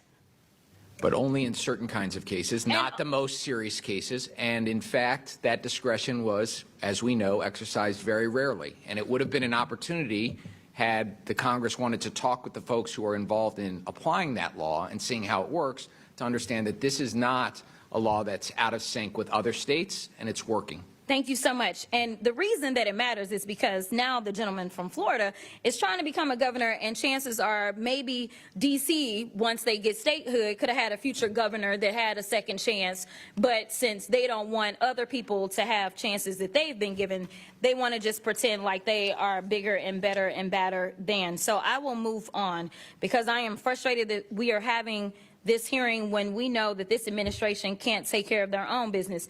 As we know, they recently illegally bombed yet another Venezuelan boat, and we may be headed for a war. We know that this particular president has decided that he wants to shake down people as relates to the First Amendment, because he has filed not one lawsuit, not two lawsuits, but he has filed numerous lawsuits. He filed a lawsuit against the New York Times. He filed one against the Wall Street Journal, against CBS, against ABC, against the Des Moines Register. He is doing all of this because he wants to quash any speech that is not appreciative or lauding him, which is pretty much anything that's factual. So let's talk a few facts about these January 6 felons that should still be incarcerated because they went through the process, but because they were doing things on his behalf, of course he wanted to let them go. So they released more than 1,000 people who participated in the insurrection on this government, many of whom who had previous criminal records, like Mr. Theodore Mendenforth, who was convicted of predatory criminal sexual assault of a child, or Mr. Peter Schwartz, who had 38 prior convictions, including one where he beat his wife by repeatedly punching and biting her. Trump also pardoned Mr. David Daniel, who was convicted of production and possession of child pornography. Trump also pardoned Mr. Daniel Ball, who, quote, threw an explosive device that detonated upon at least 25 officers during the Capitol riot. He also had a record for, quote, domestic violence by strangulation. I'm not done. Trump also pardoned Mr. Andrew Taki, who sent nudes to an undercover law enforcement officer who was posing as a 15-year-old girl. Mr. Casey Hopkins also received a pardon from Trump, and Mr. Hopkins was convicted of forcible rape. According to court records, he, quote, had forcible intercourse with the victim, choked her to the point of impairing her vision, banged her head into a wall, and urinated into the victim's mouth as he humiliated her. These are the people that he decided to release in the streets of D.C. So if anybody does need to clean up D.C., I would agree it is this man, because he is the one that is causing half the crime that we have. Not only is he participating in the crime, but we know that he instigated the insurrection. And if I did say that I had one issue with the Biden-Harris administration, it is the fact that they did not move forward and make sure that this man was put where he should have been put. Because the last time I checked, as a criminal defense attorney, and Mr. Attorney General, you may have a different experience, but I never had a defendant that had 34 convictions for felonies and did not spend one day in jail. Never in my life. And the last time I checked, the party of law and order is the only one that decided that they would be out of order and decided to nominate someone who was not only indicted but was actually convicted of multiple felonies. That has never happened in this country, and it is a shame that we are dealing with it now, and now he wants to tell y'all how to do your jobs. Okay. I thought you were going to say when you had one problem with the Bidens, I thought it was going to be on the pardons, all the pardons that the auto pen pardon. It's on the fact that they did. Okay, all right, okay. Chair recognizes Mr. Gill from Texas. Thank you, Mr. Chairman, and thank you for holding this hearing. And I'd also like to thank the witnesses for taking the time to be here today. I know y'all are busy, so really appreciate it. Mayor Bowser, thank you to you especially for coming here. You've been mayor for about 10 years, right? Yes. Okay. And during that time, would you describe D.C. as a safe city? Yes. You would? Listen, Mr. Gill, and it was brought up earlier by the Congresswoman from The murder Detroit. rate in Washington, D.C. is the 4th highest of any city in the country. Would you describe that as a safe I city? have heard every statistic and factoid, and they're all different about where Are you our city. disputing that Washington, D.C. is the 4th highest murder rate in the country? I'm not familiar with that statistic. You're not familiar with that What I know, statistic. Mr. This is Gill, your city. Mr. Gill, Respectfully, excuse this me. is your city. Respectfully, I know that we have driven our murder rate down. What was the homicide rate in 2014 before you were elected? I don't know. Do you know how much the homicide rate has changed during your tenure as mayor? I do. How much? It has gone up. It's gone up and by it is about going 70%. down. It's gone up by about 70% from I don't think that's 2014 to correct. I don't think that's 2024. Those are correct. from the Metropolitan Police Department. That I don't is think correct. that number is correct. You should know the crime Yeah, and statistics for your own city, I do especially know my whenever crime it's this statistics. dangerous. Do you know how carjackings have trended during your time in office? I know that they have gone down. They're up over 500% since from 2014 to 2024. That's not a safe city. I don't think any person would call that a safe city. We'll move on. Do you agree that defunding the police makes our communities less safe, don't you? This is what I want to say. It's a straightforward question. Yeah. You're not Well, going to this is filibuster. my- Do you this is my think that answer. defunding the police This makes is our my communities answer. less safe? What I know is that people have moved here. People have sent their kids here. People have started businesses here. We have record. Does we have defunding the record police make our visitation, communities and more so or less those safe? are the indications. Does defunding the police of make a our city communities where more or less people want safe? to live, work, and You visit. won't even back your own police department right now. I'm asking you, does defunding the police make our communities more or less safe? And you won't give me a straight answer. I've already answered that today. And why don't you tell me again, do you think that defunding the police makes our communities more or less safe? I've never defunded the police, nor would I. You think it makes our communities less safe, is that correct? I just told you, I've never defunded the police, and I never would. I understand that. You know, you may not have defunded the police, and that's a good thing, but you did provide a $125,000 grant to an organization lobbying to defund the police. Are you aware of that?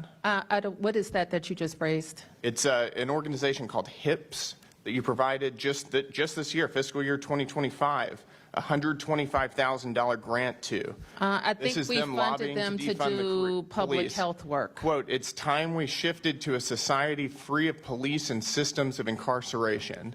We fund them for public health work. For public health? Yes. Does this make our communities more healthful? We By defunding our we police? fund them for public Do you health. think defunding our police and lobbying to defund our police and undermine local I've law answered that enforcement question. makes our communities more safe? I've answered or that healthful? question.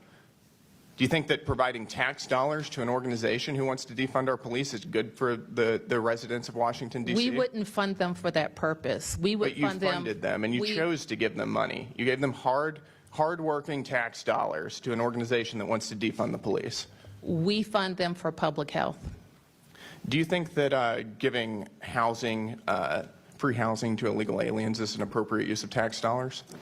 We think if it keeps people off the streets, then we have to keep people off the streets. You agree with giving your residents tax dollars and using them to give subsidized housing for illegal aliens? Mr. Gill, we also didn't agree with the governor of Texas or Arizona busing people, tricking them to come to our city. And it's we not, didn't agree with that surprising either. to me because you're also funding NGOs that support free housing for illegal aliens. And I hope you And would they're agree lobbying for that You're other using tax governors dollars shouldn't to provide- send people on provide buses NGOs that don't that are have any lobbying to housing give to our city. free housing for illegal aliens in your city. That makes your city less safe. I want to move on. In May of 2024, and this was referenced earlier, there were some major pro-Palestinian protests and sit-ins at George Washington University.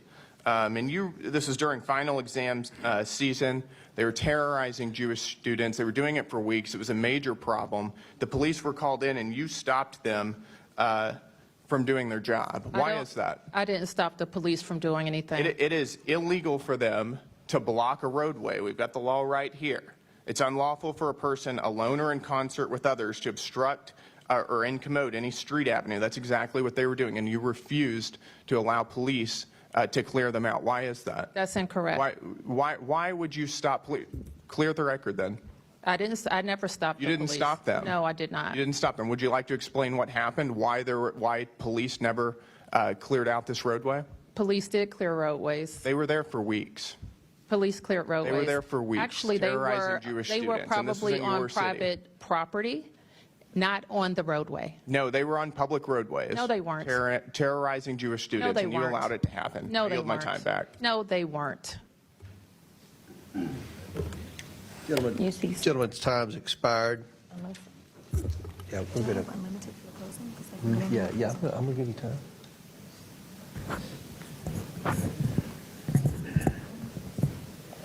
All right, I'm going to recognize the ranking member for some unanimous consent requests. Thank you, Mr. Chairman. I request unanimous consent to enter into the record this August 19th, 2025 article from the American Prospect titled, "The GOP states with guards deployed to D.C. have urban murder rates way higher than D.C.'s." Without objection, to ordered.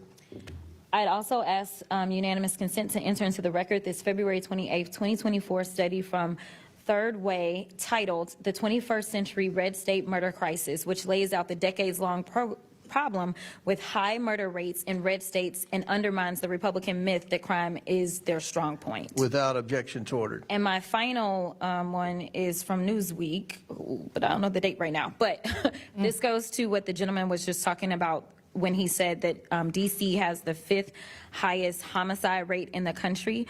According to Freedom for All Americans 2024 data, D.C. is not on this list at all. It starts with St. Louis, and number 10 is Chicago. Without objection, so ordered. So in closing, I want to thank our witnesses for being here today. I know it was a very long hearing, but this is an issue that America's watching. This is America's city. This is the capital city. We want it to be safe. Many of us spend at least half our waking hours here in Washington, D.C. So even though it's not our official residence, we spend a lot of time here. Many of us spend more time than here than in certain parts of our district. So I want to yield to the ranking member, Ms. Crockett, for a brief closing statement. Thank you, Mr. Chairman, and thank you to my colleagues for their questions and to our witnesses, Mayor Bowser, Chairman Middleton, Attorney General Schwab, and Mr. Jackson for your service and for your testimony here today. I appreciate all of your voices and your leadership to fight for D.C. and its rights. You debunked a lot of misinformation today. Washington, D.C. is a great American city which deserves to govern itself like any community in our country. If Donald Trump wants to run D.C., he should resign as president, I'm here for it, and run for mayor. Congress should not waste time undermining this city's elected leaders. We will continue to work with you all to support real public safety through smart policies that support communities and hold criminals accountable. We will work with you to tackle gun violence and to protect the rights of every American. Our committee will not ignore the real crime at 1600 Pennsylvania Avenue.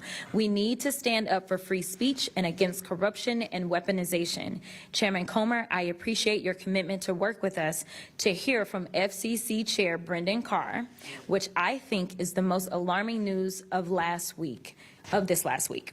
I hope both sides of our committee are opposed to the President of the United States picking and choosing late-night TV hosts.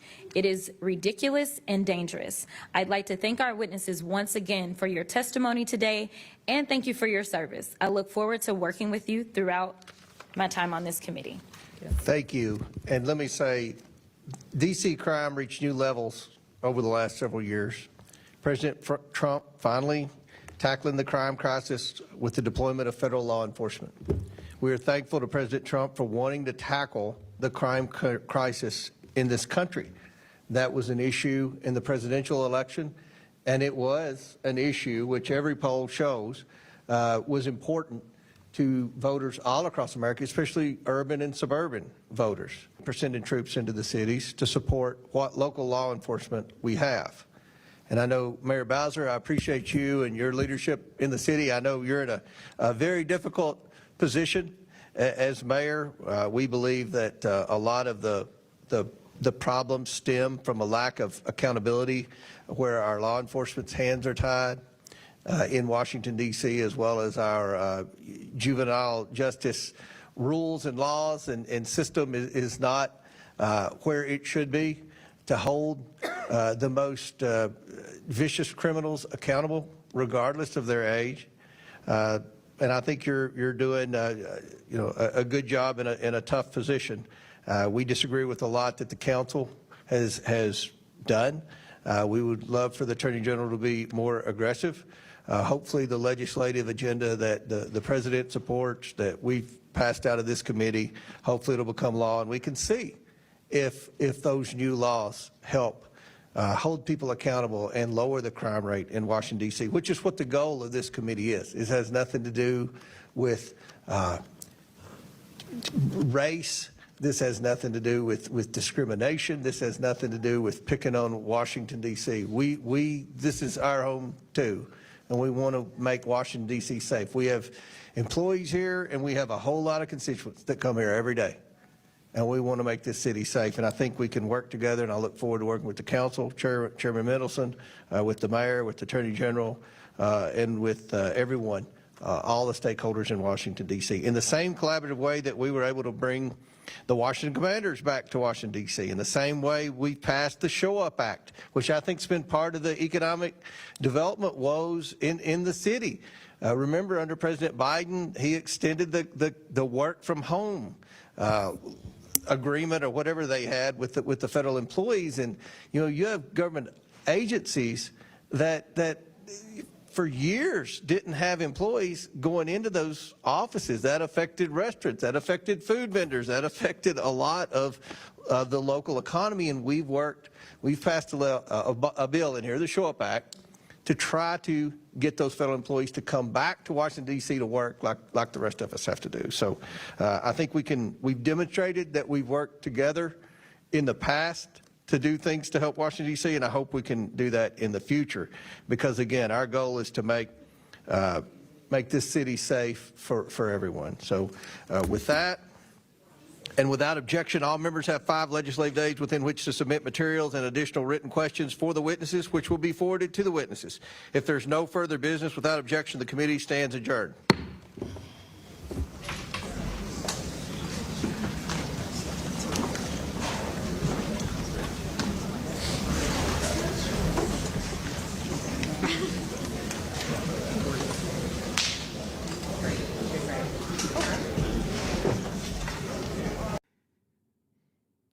Said, I would have loved to meet him one day. And then he sent me a Bible verse. He said, therefore, my dear brothers and sisters, stand firm. Let nothing move you. Always give yourselves fully to the work of the Lord, because you know that your labor in the Lord is not in vain. 1 Corinthians 15:58. Well, thank goodness his mama's doing something right. A lot of people have asked me why one of my first reactions in light of all of this was to raise the prospect of an organized radical left that has been fomenting the targeting of people that I care about, people like Charlie, Kirk, people like the Family Research Council, targeting families and communities and our way of life. Chip, why would you do that? Aren't you just sowing more division in calling for a select committee to investigate the organized effort of the radical left? I actually think it's the opposite of that. I started this talking about the need to pursue truth. Our job in Congress, in part, is oversight and investigation and pursuing truth and exposing it to the American people. It is a problem that organizations like the Southern Poverty Law Center, in creating hate maps in which they target the Family Research Council, a decade ago resulting in an individual shooting it up and a security guard getting shot right here in D.C. Or Charlie Kirk's organization, TPUSA, being put on that same map with the target being put on their backs. Antifa, known to be radicalized and engaging in terrorist activities, which the president recognized just yesterday, I believe rightfully. The extent to which there is an extraordinary network funded not just by George Soros, but a large number of radical billionaires that are funding organizations dedicated to putting into office DAs and judges who put criminals on the street, who allow dangerous criminals to walk among us in our communities, on trains in Charlotte, North Carolina, where a young woman from Ukraine was butchered by someone who had been in and out of arrest and jail 14 times. It's not just an accident. It's not just one random DA or judge or, oh, George Soros funded one election. It is a coordinated effort to put DAs and judges and other law enforcement officials into places in communities, including in the communities I represent in Austin and San Antonio and throughout Texas, purposely, to then have organizations like the Wren Collective, which is now known through reporting just this week from the Law Enforcement Legal Defense Fund, putting out the known networks where they're going in and telling these DAs and prosecutors precisely what to do, precisely how to get people back on the streets sooner or not prosecute them at all. The result of this is that dangerous individuals are walking among us and hurting our loved ones, which is a direct threat to the security of our nation. So yes, I think we should investigate that. Yes, I think we should get to the bottom of that. Yes, I want to know how those dollars are flowing. Yes, I want to know why the people of San Antonio have to be turned upside down, or the people of Charlotte, North Carolina have to be turned upside down because a radical group of billionaires are funding organizations that are funding these people to be put on our streets. How about our borders? Should we not know the flow of the dollars of the coordinated network through the United Nations and through international organizations and through supposedly religious organizations, or the 250 organizations that our friends at the Center for Immigration Studies put out, demonstrating the network that was responsible for dumping millions of people into our communities, including violent gang members from around the world, that resulted in the death of Americans. Americans like Jocelyn Nungare, Americans like Laken Riley, Americans like Rachel Marin, and I could go down the list of people who were killed, abused, assaulted, harmed, because a radical group of leftists decided that open borders for their political purposes was more important than your safety and security as Americans.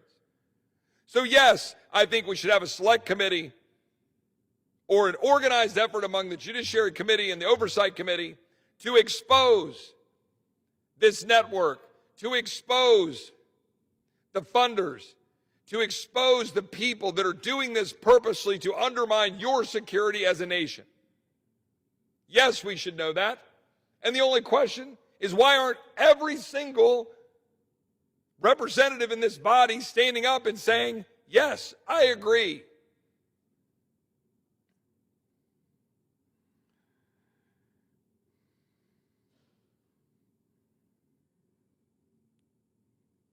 I agree with Vice President J.D. Vance, Deputy Chief of Staff Stephen Miller, and they put forward plans to go after leftist non-governmental organization in the wake of Charlie Kirk's murder. The Vice President said, we're going to go after the NGO networks that foment, facilitate, and engage in violence. We're going to channel all the anger that we have over the organized campaign that led to this assassination to uproot and dismantle these terrorist networks. The Vice President is correct. My friend Stephen Miller is correct. The President is correct to be declaring Antifa a terrorist organization. Enough is enough. Enough with the disruption of our nation. And for those that say this is somehow clamping down on speech, wrong. You can say virtually anything you want to say in this country. But number one, there's consequences to that, including getting fired, including having television shows canceled, because there's a limit to what a society should have to take. And if you're going to say crazy things, then there can be a consequence to saying those crazy things. And that is okay. And no, it is not interfering with your First Amendment rights